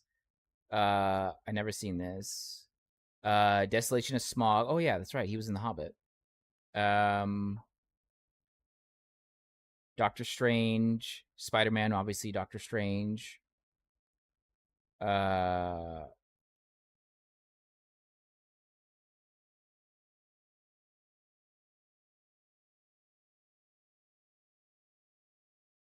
1917, he was a colonel there. Obviously all the Marvel ones, he's Doctor Strange.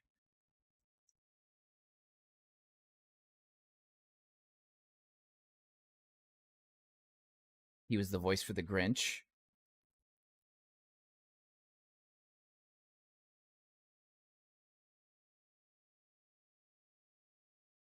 Black Mass. Smog, he was the necromancer.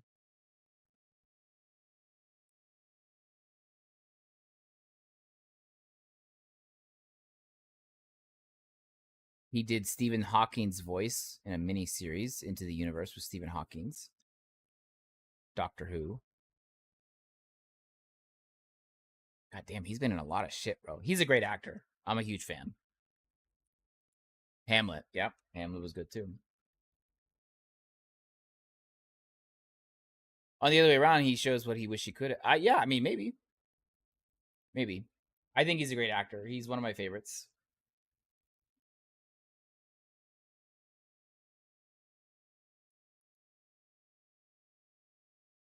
My favorite, unironically.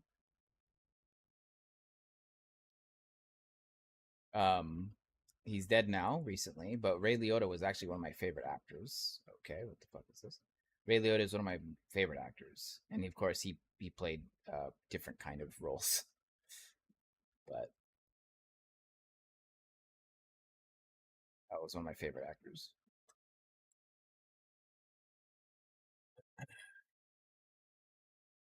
All right, we have a choice. We can either do a little bit more science for about an hour or so, or we can play a game. I'll leave it up to chat. We've been doing science for 3.5 hours, almost 4 hours. Or science derived questions.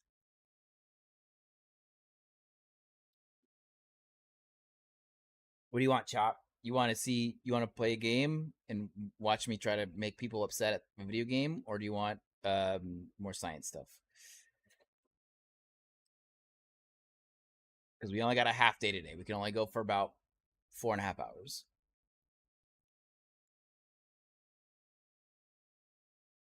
Piss people off. It's fair. It's fair.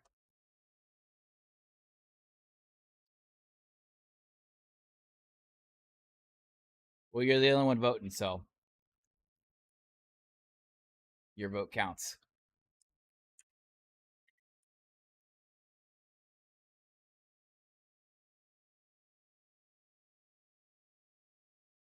Your vote counts. That was a cool Science Saturday. What do you guys think? What do you guys think of Science Saturday? Do you guys like Science Saturday, or is it kind of like a fucking meme? I mean, I like science, but I'm kind of a nerd, so it's kind of like whatever. I could talk that shit all day.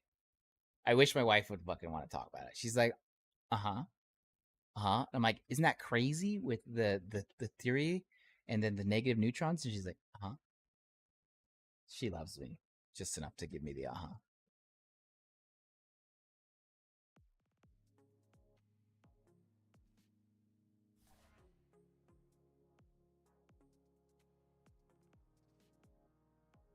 You wish it was on a day when you don't have dialysis? What time do I start in relationship to what time your dialysis starts?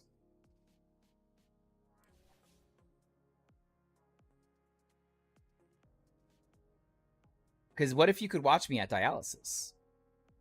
Would that make the time go by better? Because I know dialysis is usually not a quick event? You start at 5 a.m. Oh, fuck. Well, I guess that's reasonable because it's what, 3 hours?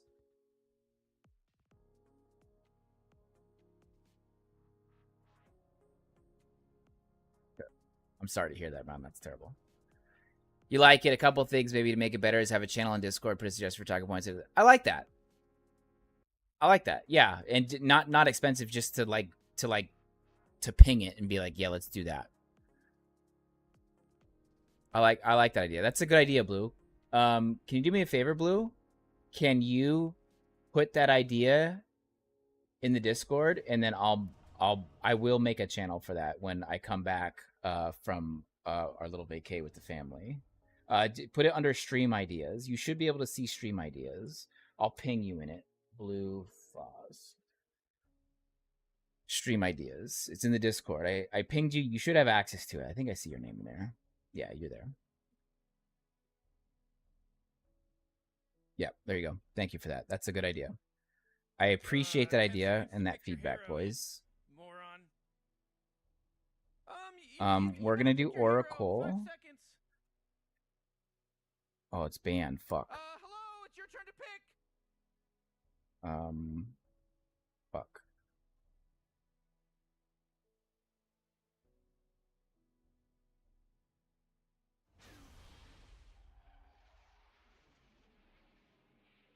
You're at unit for 4 to 5 hours, and you get home around 9:30. Then you get breakfast, and you usually sleep. Yeah, dialysis wipes you out, bro.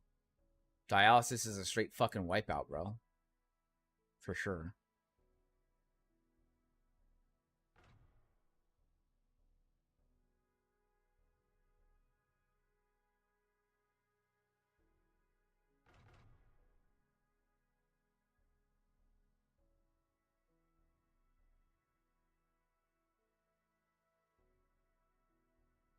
I don't know about this Ricky pick. Need meat. Need meat.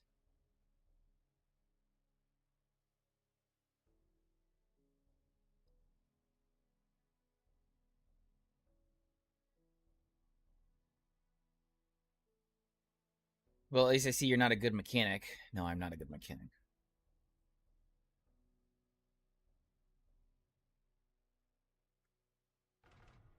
I can do just enough damage to my vehicle.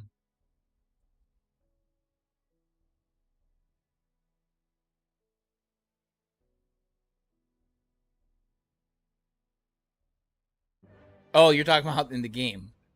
Because the rocket gets stuck and shit? Yeah. Bam!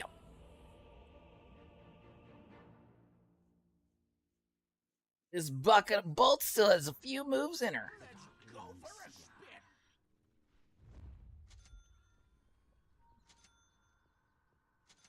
For the ward, I'm gonna put a ward up. She's and in wait for him. real trouble. I know, Morty. Just follow my lead. Sir.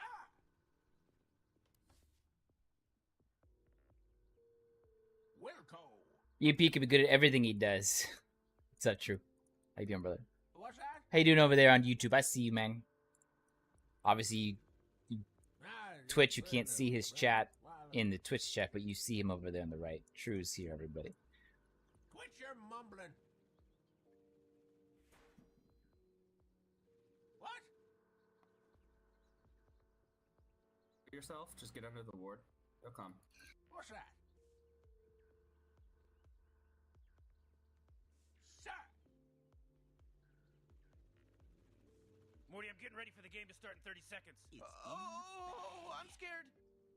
Talk to PCP. I mean, yeah, I mean, if it helps you, man, that's what we're looking for, man. Is in the bag.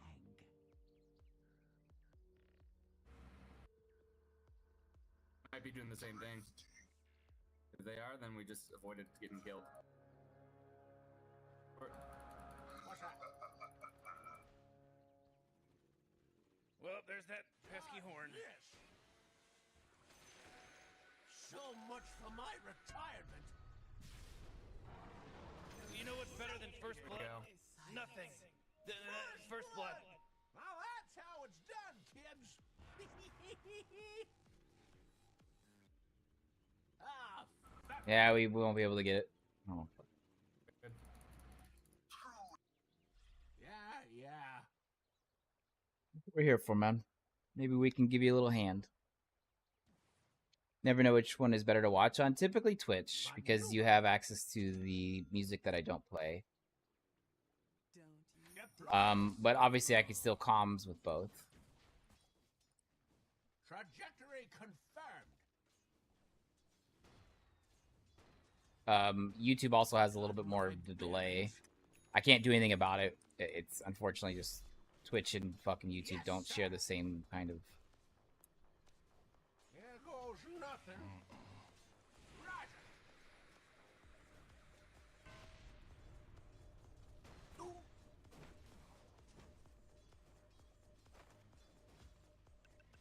Fuck in the camps. They can't pull. Denial is the heart. It's mine, I say. It's mine. Speak up. Repositioning. Taking ages to get ready. Yeah, a little bit. I dare you to run.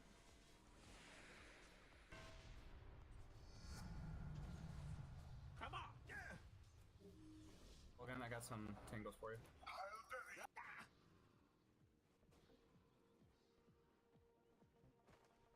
A bit slow. A little bit.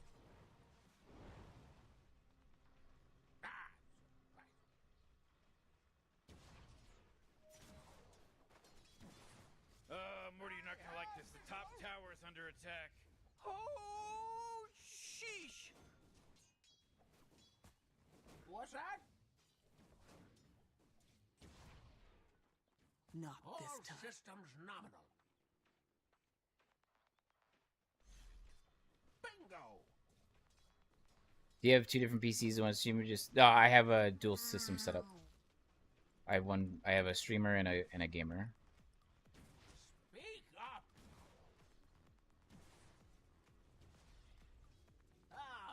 Firing and forgetting.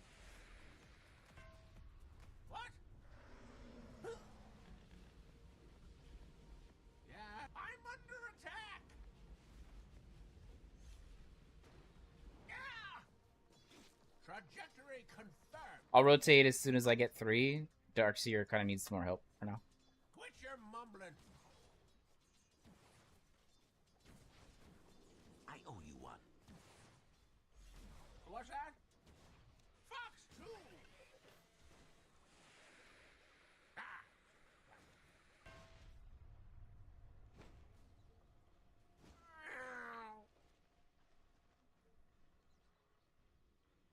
Come on.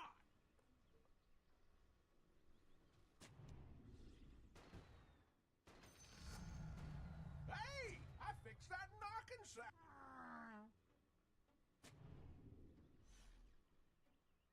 Yes, sir. Streamer mode, gamer mode. Yeah, I mean, it helps alleviate a lot of the pressure from both PCs. Because streaming is not easy on the gamer. And so it allows me to take a lot of the pressure off the gamer. Yes, sir. And then vice versa. Deploy. Here goes nothing. Fireworks. All systems nominal. Didn't see that coming, did you? Rotating. You gotta get What's that? serious. Top tower's under attack. Fuck. Repositioning. Bingo. Dodge this. Missiles on Dazzle. Sir. Yeah. Click it. Hey. Dive. He almost got me. Oh, thanks. Got my bearings. I got mana boots incoming. So which one of those pictures has ones for OnlyFans? The streamer. It's too dangerous to put that on the gamer. I could accidentally alt-tab it. Start You know what I mean? maneuvering. What's that? Fuck! Rocket barrage!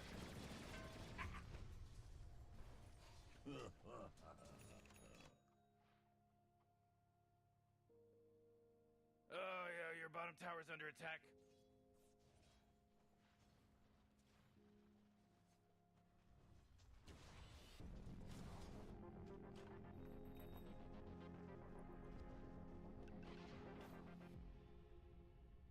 Roger! Or the one is Ricky. I'm the support for bottom, but they were getting dove, so I had to come help. Firing and forgetting. Out of mana. Repositioning. So. And they call me old timer.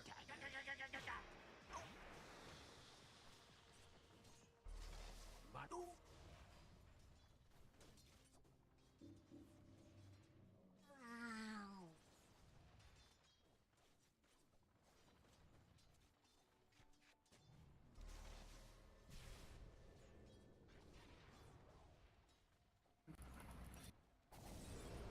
You gotta be faster to dodge that, dude. This is not gonna happen. I dare you to run. I owe you one.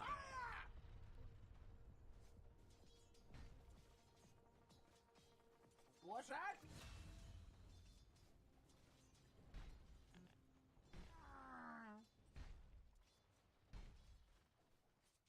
Hold. What's that? Bing!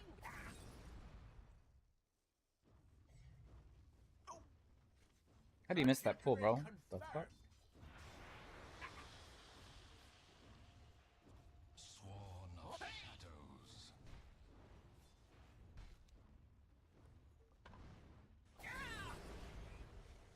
Speak up! I'm under attack. Got my Oh boy, bearings. your top tower's under attack. Diving. They're diving. Watch out. Mid, look top. Mid. Rotate. Yeah, mid. Now's a good time, man. Firing and forgetting. Oh jeez, Rick, your top tower's getting hit. Ooh, oh, not good. Yes, sir.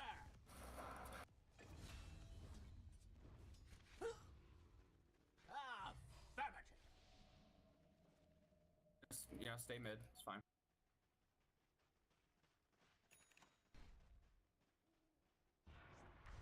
Come on. Here goes nothing.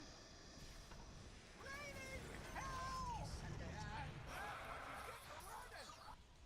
I didn't want to be seen. Cool. What's that? Got mid.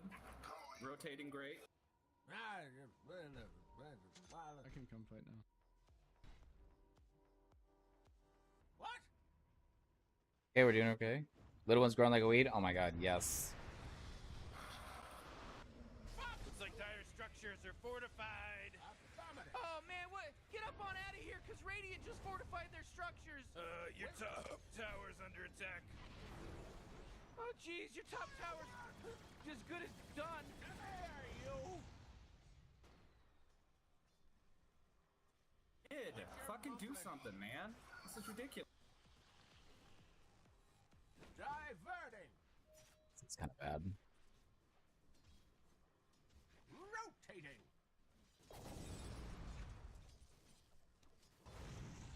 Dodge this. Deploying. Oh, your bottom tower's under attack. Roger. What's that? Yes, sir.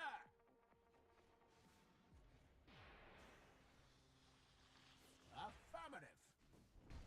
It's getting a little ridiculous here. Rotating. Your bottom tower's under attack. So far up, you could rotate at any moment. Invisibility. Surge is this? You know, Rick, I gotta tell you, my bottom tower. Go for the back line here. Go for the Bottom warlock. tower under attack. All systems nominal. God, rocket barrage!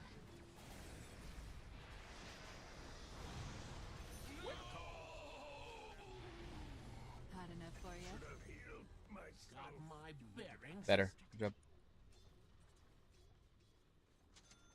Come on. You know, Rick, I gotta tell you, my bottom tower is looking pretty good. Morty, bottom tower under attack.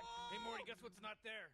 The bottom tower. What you're mumbling? A lot of pics of Ray Liotta. Hey man, I'm a fanboy. Okay, leave me alone. He was a great actor, man. But they took it to well, yeah, because they're force diving it. They're force feeding the fucking dive. So they wanted to take T1 to fuck the Ricky, so that they could rotate the other characters. What's that? And our mid didn't do anything to help, sadly. Trajectory confirmed. Goodfellas probably my favorite depiction of him. Sir. Dude was top fucking tier, bro. Repositioning. Sir.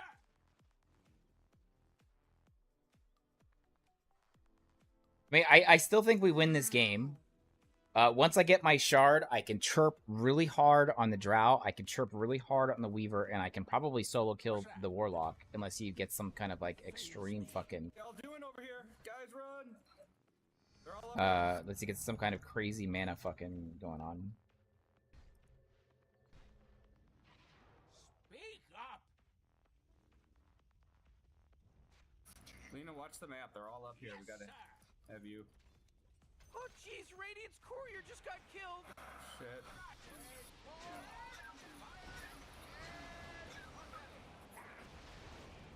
Gonna break your beak. I'm under attack. Your middle tower. Are you serious? He gets to live through that? Nah, please look at the map and rotate. Ah, he's so dead, boys.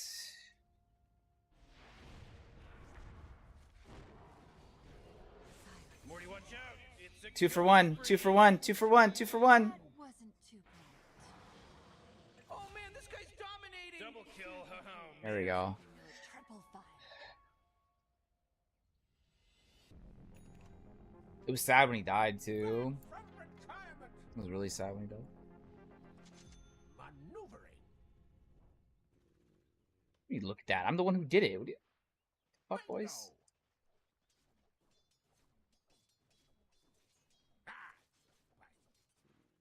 Yeah.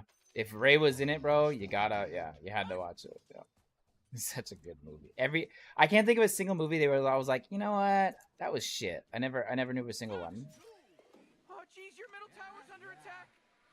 Oh man. What's that? Sir.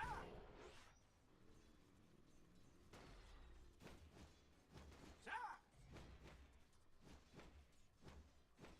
Feel like edge from up here. What's that? All systems. God damn it, I used my dust. Fucking bitch. Wilco.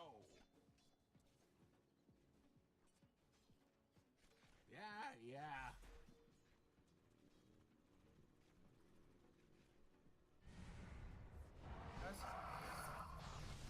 That force field leads me to believe that Dire just fortified their structures. Radiant just fortified their structures. You know what I'm talking about? Yeah, you to run. Take that.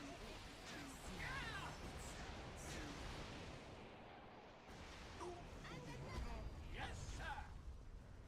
Rocket barrage. Mega kill. He just mega killed. Oh, you motherfucker. Your life's in tatters. Oh, middle tower's under attack. Careful. Morty, middle tower. You might want to look at it. Middle tower's under attack. Oh boy, your middle tower just really took a big crap. Hey, any crash you can walk away from is a good one. Once I get my shard, I can start ripping apart the Warlock and the Drow and the Weaver. I just need to get it. What's that?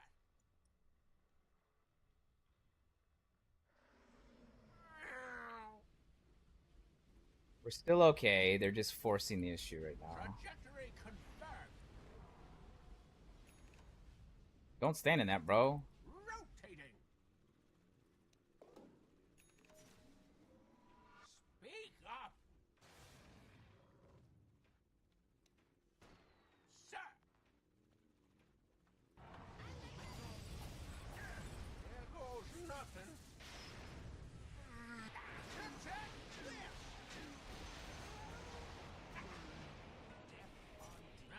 Raining hell! I'm under attack! Fireworks! Morty, who was that? I don't know. Oh, jeez, middle tower's under attack. That's it. Watch out, they're coming. Oh, come on. The middle tower's under attack. Oh my gosh, Morty. He's busted because he's wicked sick. Good. Very good.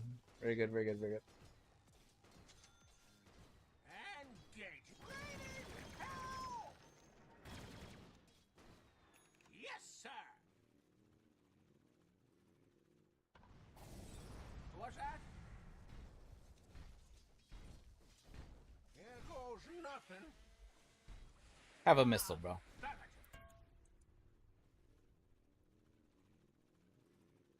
Roger. Come on, give me this fucking shard, man. Quit your mumbling. Don't let this fucking Warlock just try to fucking be cool, man. Slap this guy straight in his fucking dick. Reposition it. Affirmative. God damn. Come on. Raining hell! I dare you to run. Death's rocket barrage! Pula pula! This bucket of bolts still has Yeah, a few boards there. surprises in her. Maneuvering. I got smoke coming. Your bottom tower's under attack. Under vision. They have the triangle.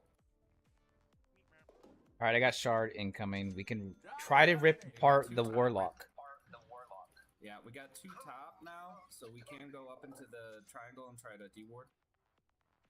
Together.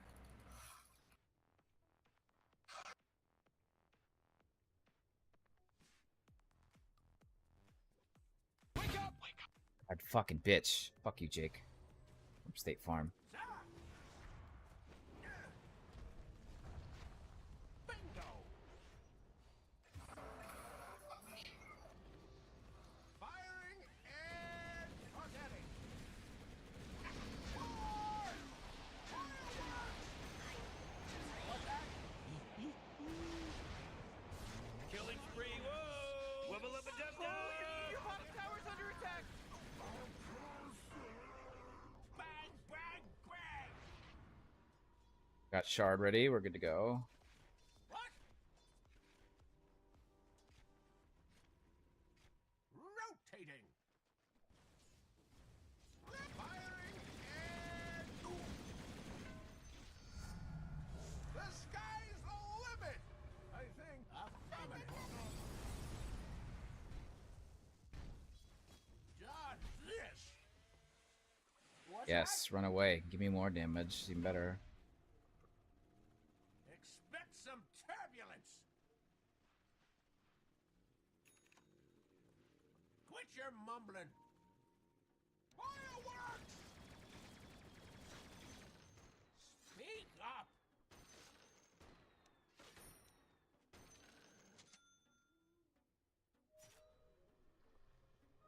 More fuel. Oh, jeez, your top tower's under attack. Come on. Oh, your top tower's under attack. Stay around our vision. They're getting aggressive again. for staff.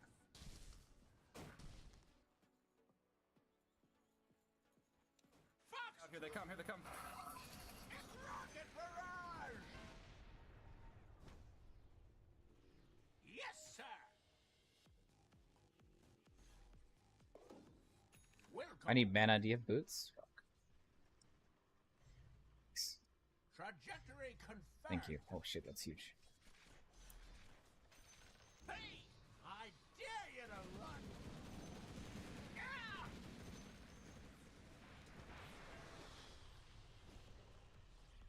What's that? I'm under attack. That fucks up that warlock. Maneuvering. The missile really fucks this warlock up.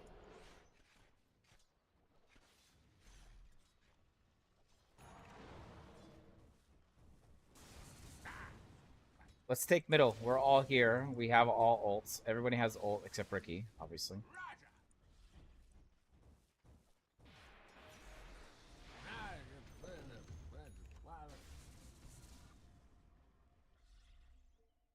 Affirmative.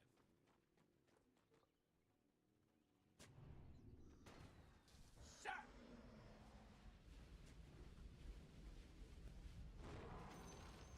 Locked and loaded.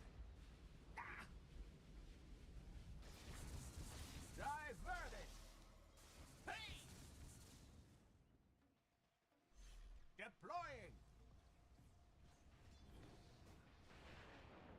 All systems nothing. Here goes nothing.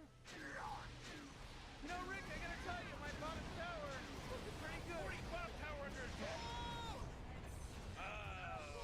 What a mess. Wubba lubba dub dub. My fever breaks.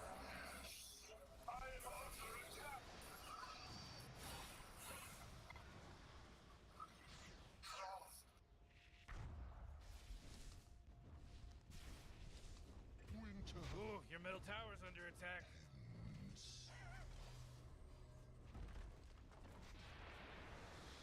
Ooh, Dyer, you gotta fortify them their structures. Good work.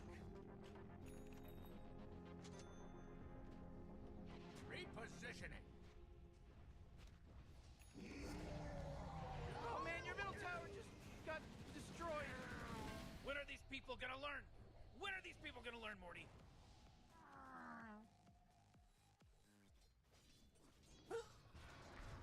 Fox 2. Oh my god! Four in a row! He's now dominating! He's Okay, good. dominating, Rick! Affirmative. Roger. Maneuvering. Diverting. Fucking words. I can't get one there. Sorry, dude.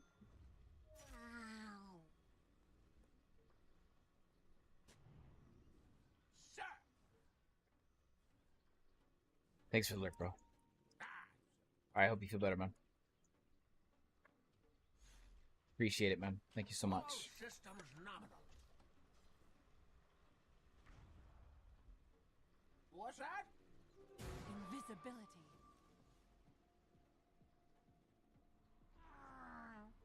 Who turned up the heat? You're alone. You're alone. You're alone. You're alone. You're alone. Bad idea.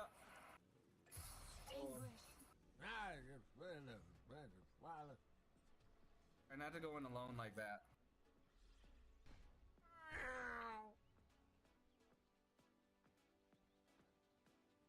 Speak. Back, play safe, guys.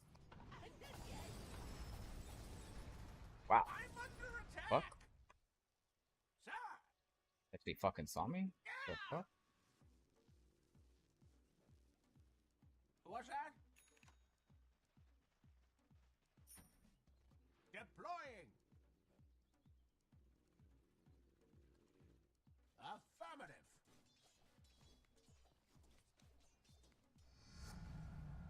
Fire. Raining hell. Trajectory confirmed. Quit your mumbling. Got my bearings.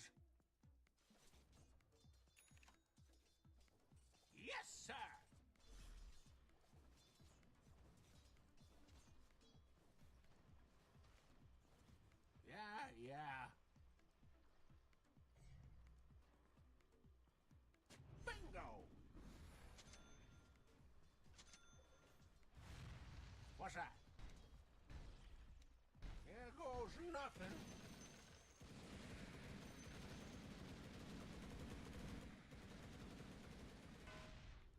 Come on.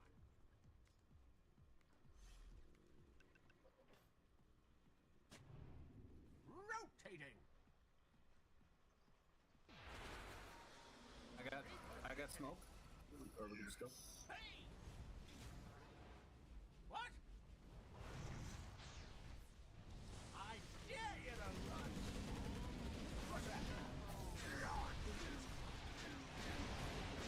Whoa, mega kill. Uh-oh. Mega kill. Double kill. You lack discipline. Now, Okay. Hello? Can anyone hear me? It's a killer. Alright, that's how we come back into the game. Let's get this tower. All systems nominal. Man, you might as well save that energy because Radiant just fortified their structures. Middle tower. You might want to look at it. Middle tower's under attack. Hooray! The enemy's bottom tower is destroyed. Hooray! Oh, middle tower's under attack. You see, Bubba, good job. Wilco. Yes, sir. Good job, yeah. Ah, damn it. I'm under attack. Whoa! The enemy's top tower has fallen. Wait, no, hold on. He's unstoppable. You're gonna do this. Good kill. Good get up. Good job. Yeah, just keep smacking the warlock around. He cannot hold his own right now. He needs to. He's trying to go full nut with his ags.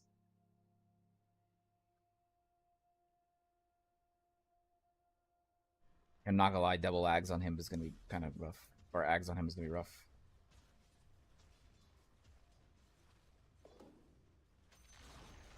Ooh, they took out the enemy's middle tower. Ha ha ha ha ha. Drow is jungling here.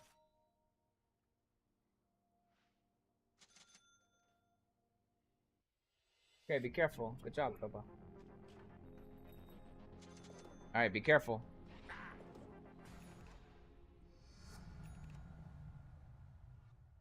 Rotating. We see Drow in this jungle. We see her, and she's probably alone. She's trying to solo farm. I got smoke. Rocket barrage. What? Firing and forgetting.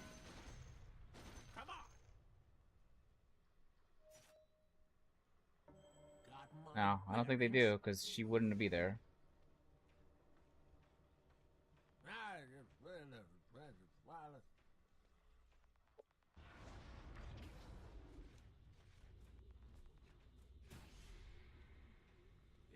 Yeah. Coming through the back line. That's ridiculous.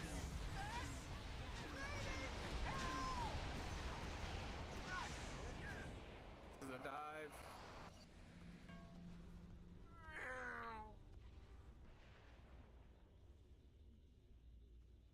What's that?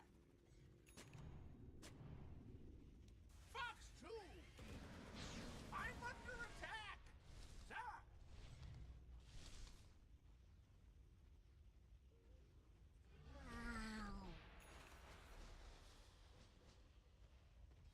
That's a wasted double golem. He does have ags now. That is wasted, by the way.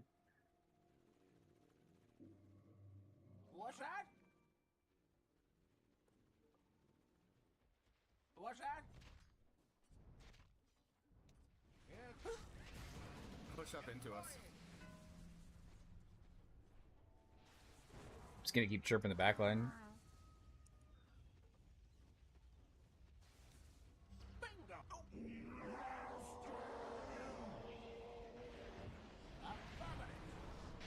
I dare you to run! I'm dead! Yeah, that guy's free fucking food, man. It's a buffet. What's that? Repositioning. Weaver's farming here or something? I don't know. What the fuck was that? I'll tell you something about the Radiant. They sure know how to kill Roshan. About time somebody took him out. Guy's a weirdo. Yeah, he's giant weird. Exactly where the arrow fired has fallen.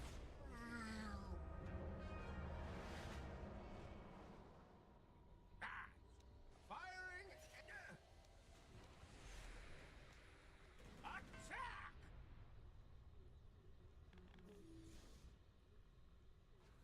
What's that? Fox fireworks! Got you, bitch. Nice ages, idiots. Quit your mumbling. Fox two. Yeah! Roger. Oh, the feed is fucking real. I'm hungry, boys. Let's go eat. Turn and burn. All system. Yes, sir. Take something. We need to take something. 4 died, technically.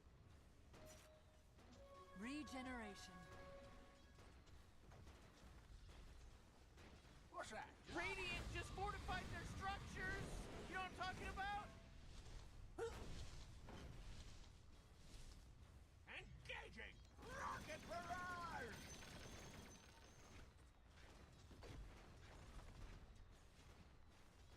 What?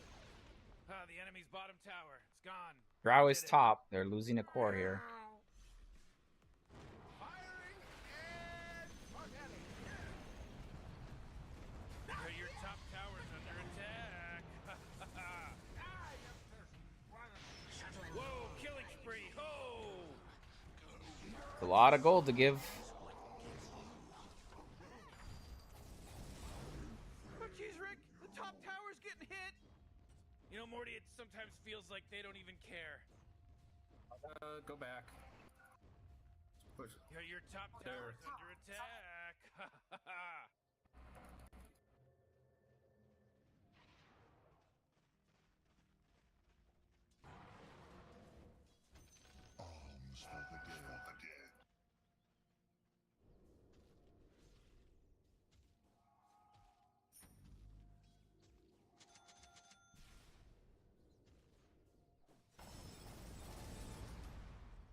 It's singing to me right now.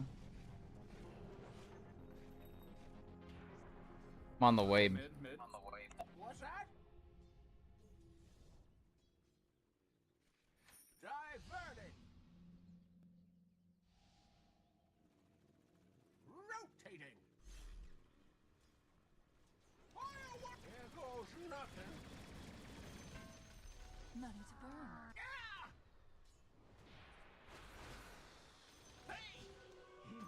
What's that? Invisibility. My bearings. Deploying. This fucking warlock is the food, man. He just keeps trying to do his dumb push strat here. Raining hell.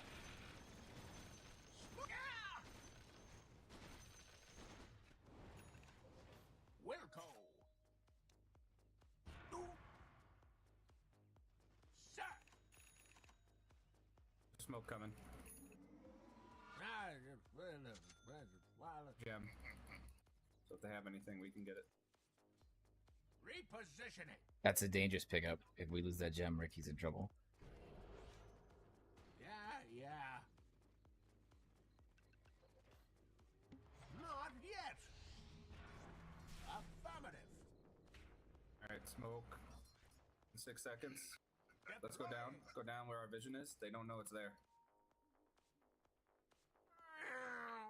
Roshin? No, they already rose. No, they already rose. Torn? Got my bearings. I dare you to run. Trajectory confirmed.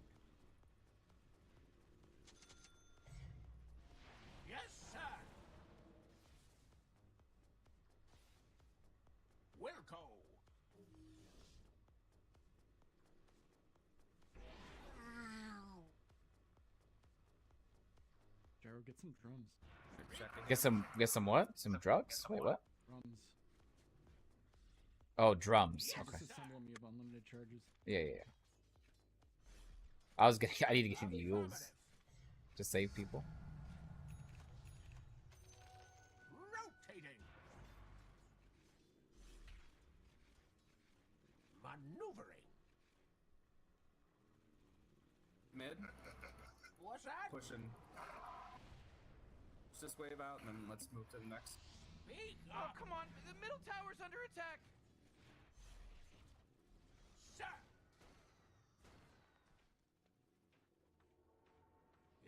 Yeah.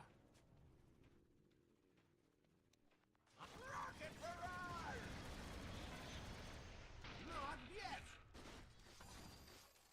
I'm under attack. Rough air ahead. Oh, there's 4 there. That's not just 1.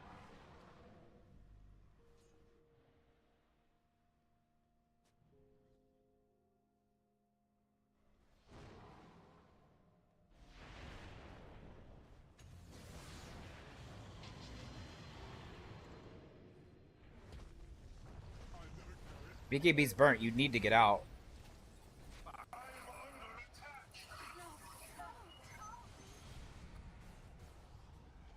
Man, you might as well save that energy because Radiant just fortified their structures.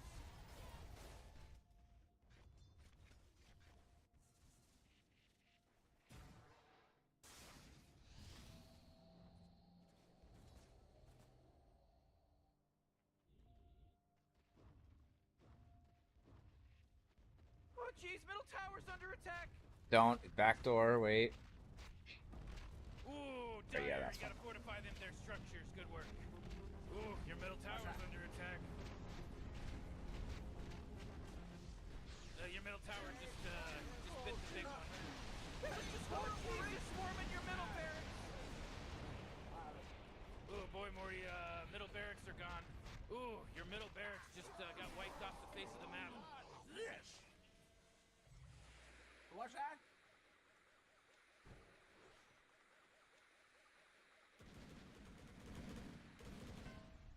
What?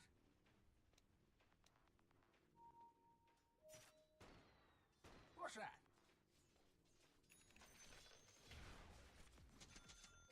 Roger. All systems nominal. Diverting.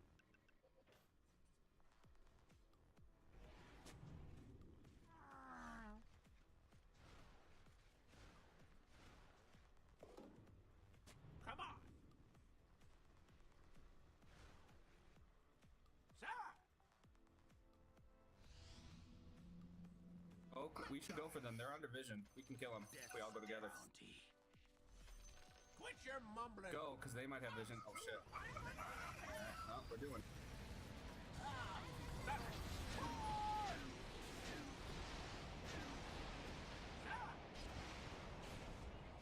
Firing and rocket barrage. Heads up! Fireworks! Yes, sir. What's triggering? Fox 2. Diverting. Silence all. Sir. Oh, jeez, he's dominating. I dare you to run. Your bottom tower's under attack. What? Good assassins never die. Try to smoke, guys. Don't just go. Trajectory control. Go together. You guys keep kind of going on your own, and it's killing us.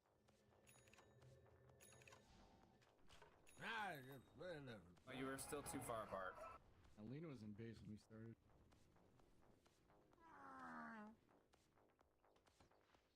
Notice how Lena came in late. Everyone kind of came in late. Maneuvering. Oh, your bottom tower's under attack. Come on, get with it.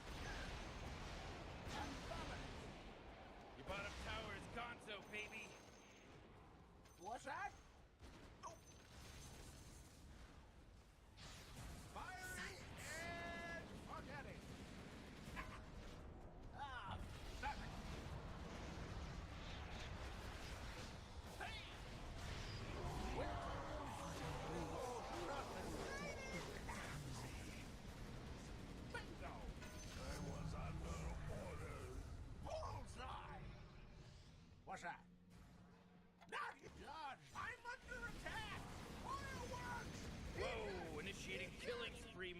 Pick the back line. He's there. Kill him. Oh, Rick, he's dominating now. Kill the back line. What are you doing? Not so fast, Morty, because he's just mega kill. It's a mega kill now.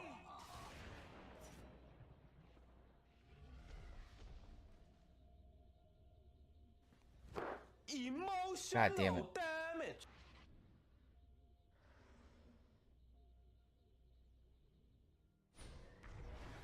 Your middle tower is under attack. God damn it. Always kill the rear. Just kill the rear. Like, fuck, man. Ay. Oh boy, your top tower's under attack. Oh man. That force field leads me to believe that Dyer just fortified their structure. Your top tower's under attack. Why do we fort that? Got fucking daggone. Oh, your top tower's fallen. All patched up.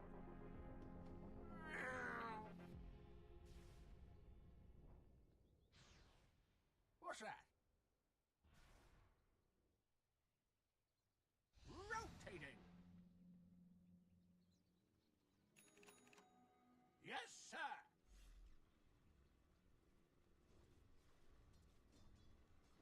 Deploying. All systems nominal. They're probably up on that hill. Be careful. Ward, I can't Jeez, get your middle vision. tower's under attack. Fangs out. What's that? Got my. Oh, there's the Roshan. Kill this Dazzle, then.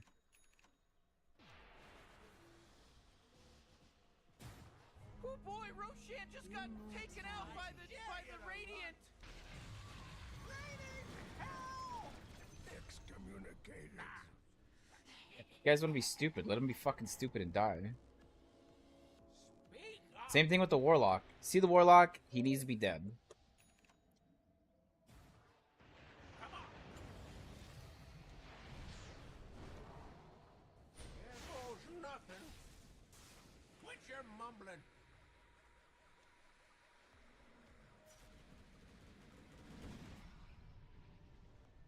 Bingo.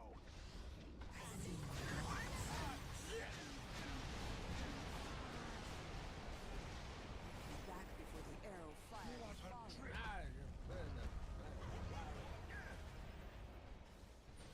Fox 2. What's that? Rocket barrage. Come on.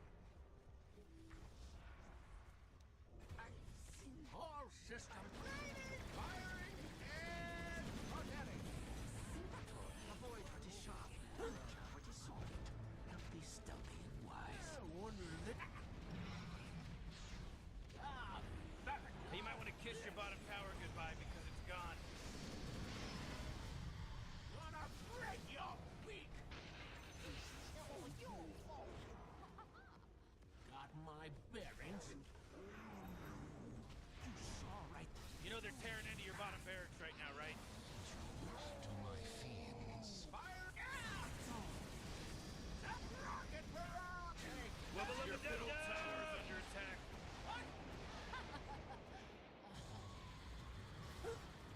Just for that. I found. Oh, middle tower's under attack.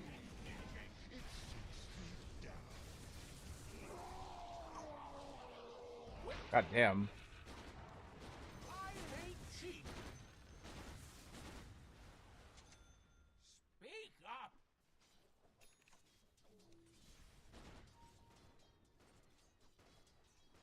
Sir, I dare you to run.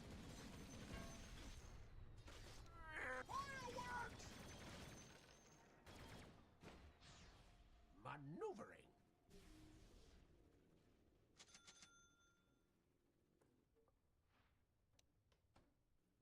Rotating.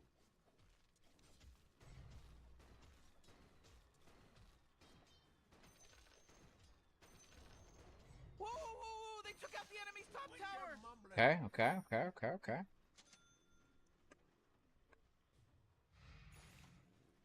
Affirmative. Here go fireworks. What's that? I have to be able to counter push a lane. Any lane, frankly. Trajectory confirmed. Yeah. Hot.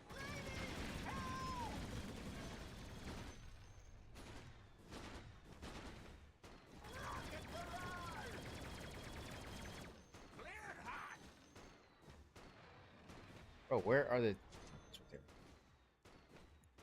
Expect some turbulence.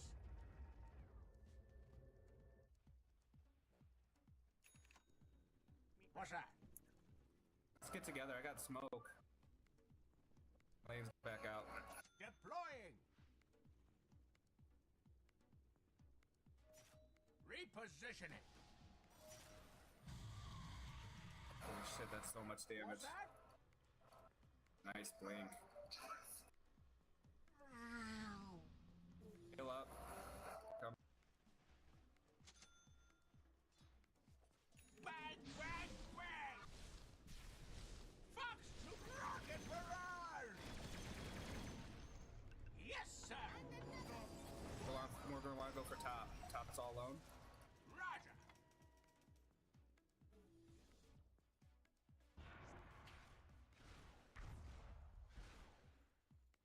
Go for top. He's all alone. Diverting! I mean, Dazzle's dead. We don't need more than him. Like, he's dead.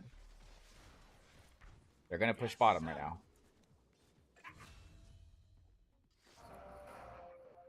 Raining hell! Firing and forgetting! Wilco!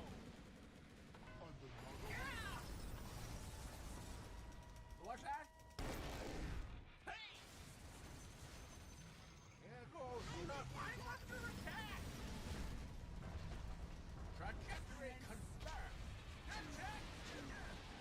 Morty, killing spree. Oh, Rick, he's dominating Double now. kill. He's Oh, dominating. man. Heat up! Oh, jeez, middle tower's under attack. What's Good. that? Good. What's that? Fucking stressful game. Holy shit, man.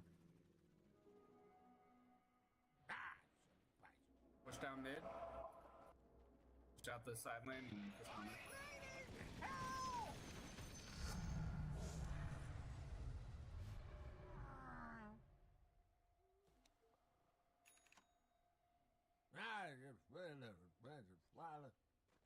Firework! I dare you to run! Got my bearings. Rocket barrage! Deploying! Oh boy, Rick, I'm sleepy. I'm sleepy, Rick. We gotta keep watching. Oh, the enemy's middle tower's gone. Serves them right. Oh god, he just instantly erased me. Yeah, you can't be alone, man. It's a split push. Now you guys are alone with him. He's out. I'm not exactly a building hitter.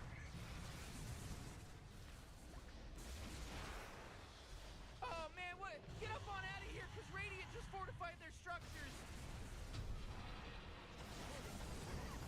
What are we doing so deep, though? That's really deep.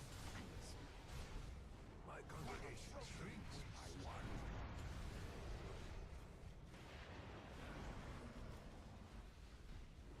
Run.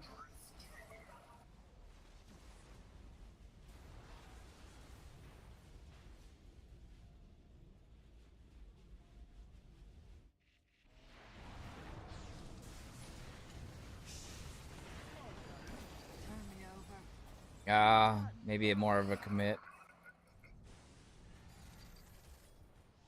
I'm the only one who has buyback. Only me and Lich have a buyback right now, so just careful.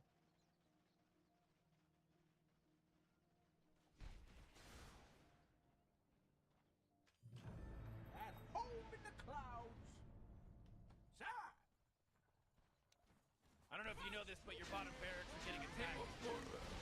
There's no bottom barracks anymore. Sorry, player.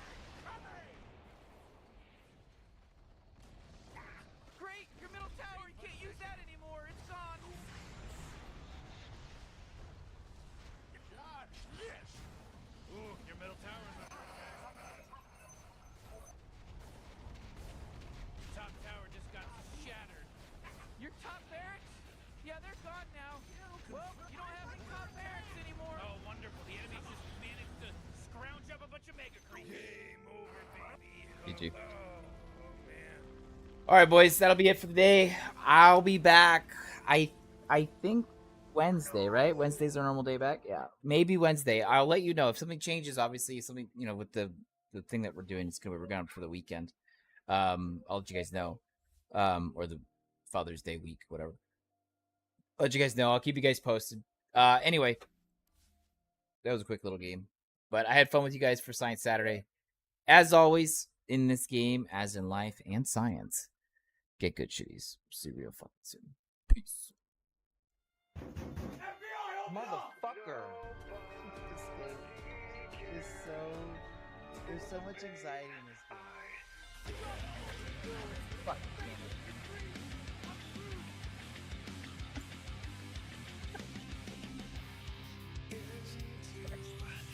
What you guys are doing is going to be